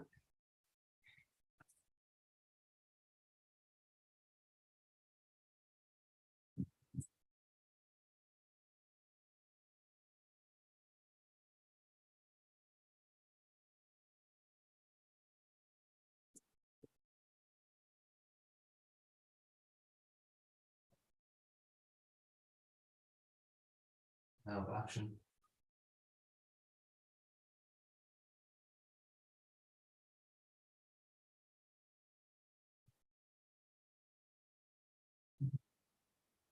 Yeah, then I have a first run on things. That's good. We have a good practice. And then tomorrow I can work on the workshop after going through these practices. I think that's really good. I have to wake up at 7. Let's say 6 o'clock.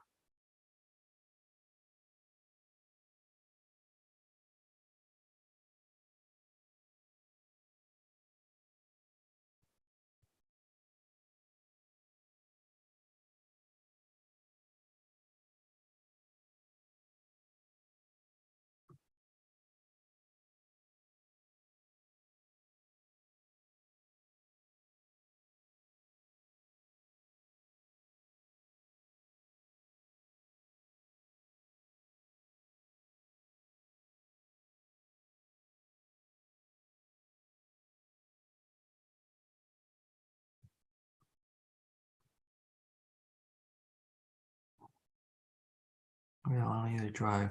I don't need to attend the huddle. Maybe I just need to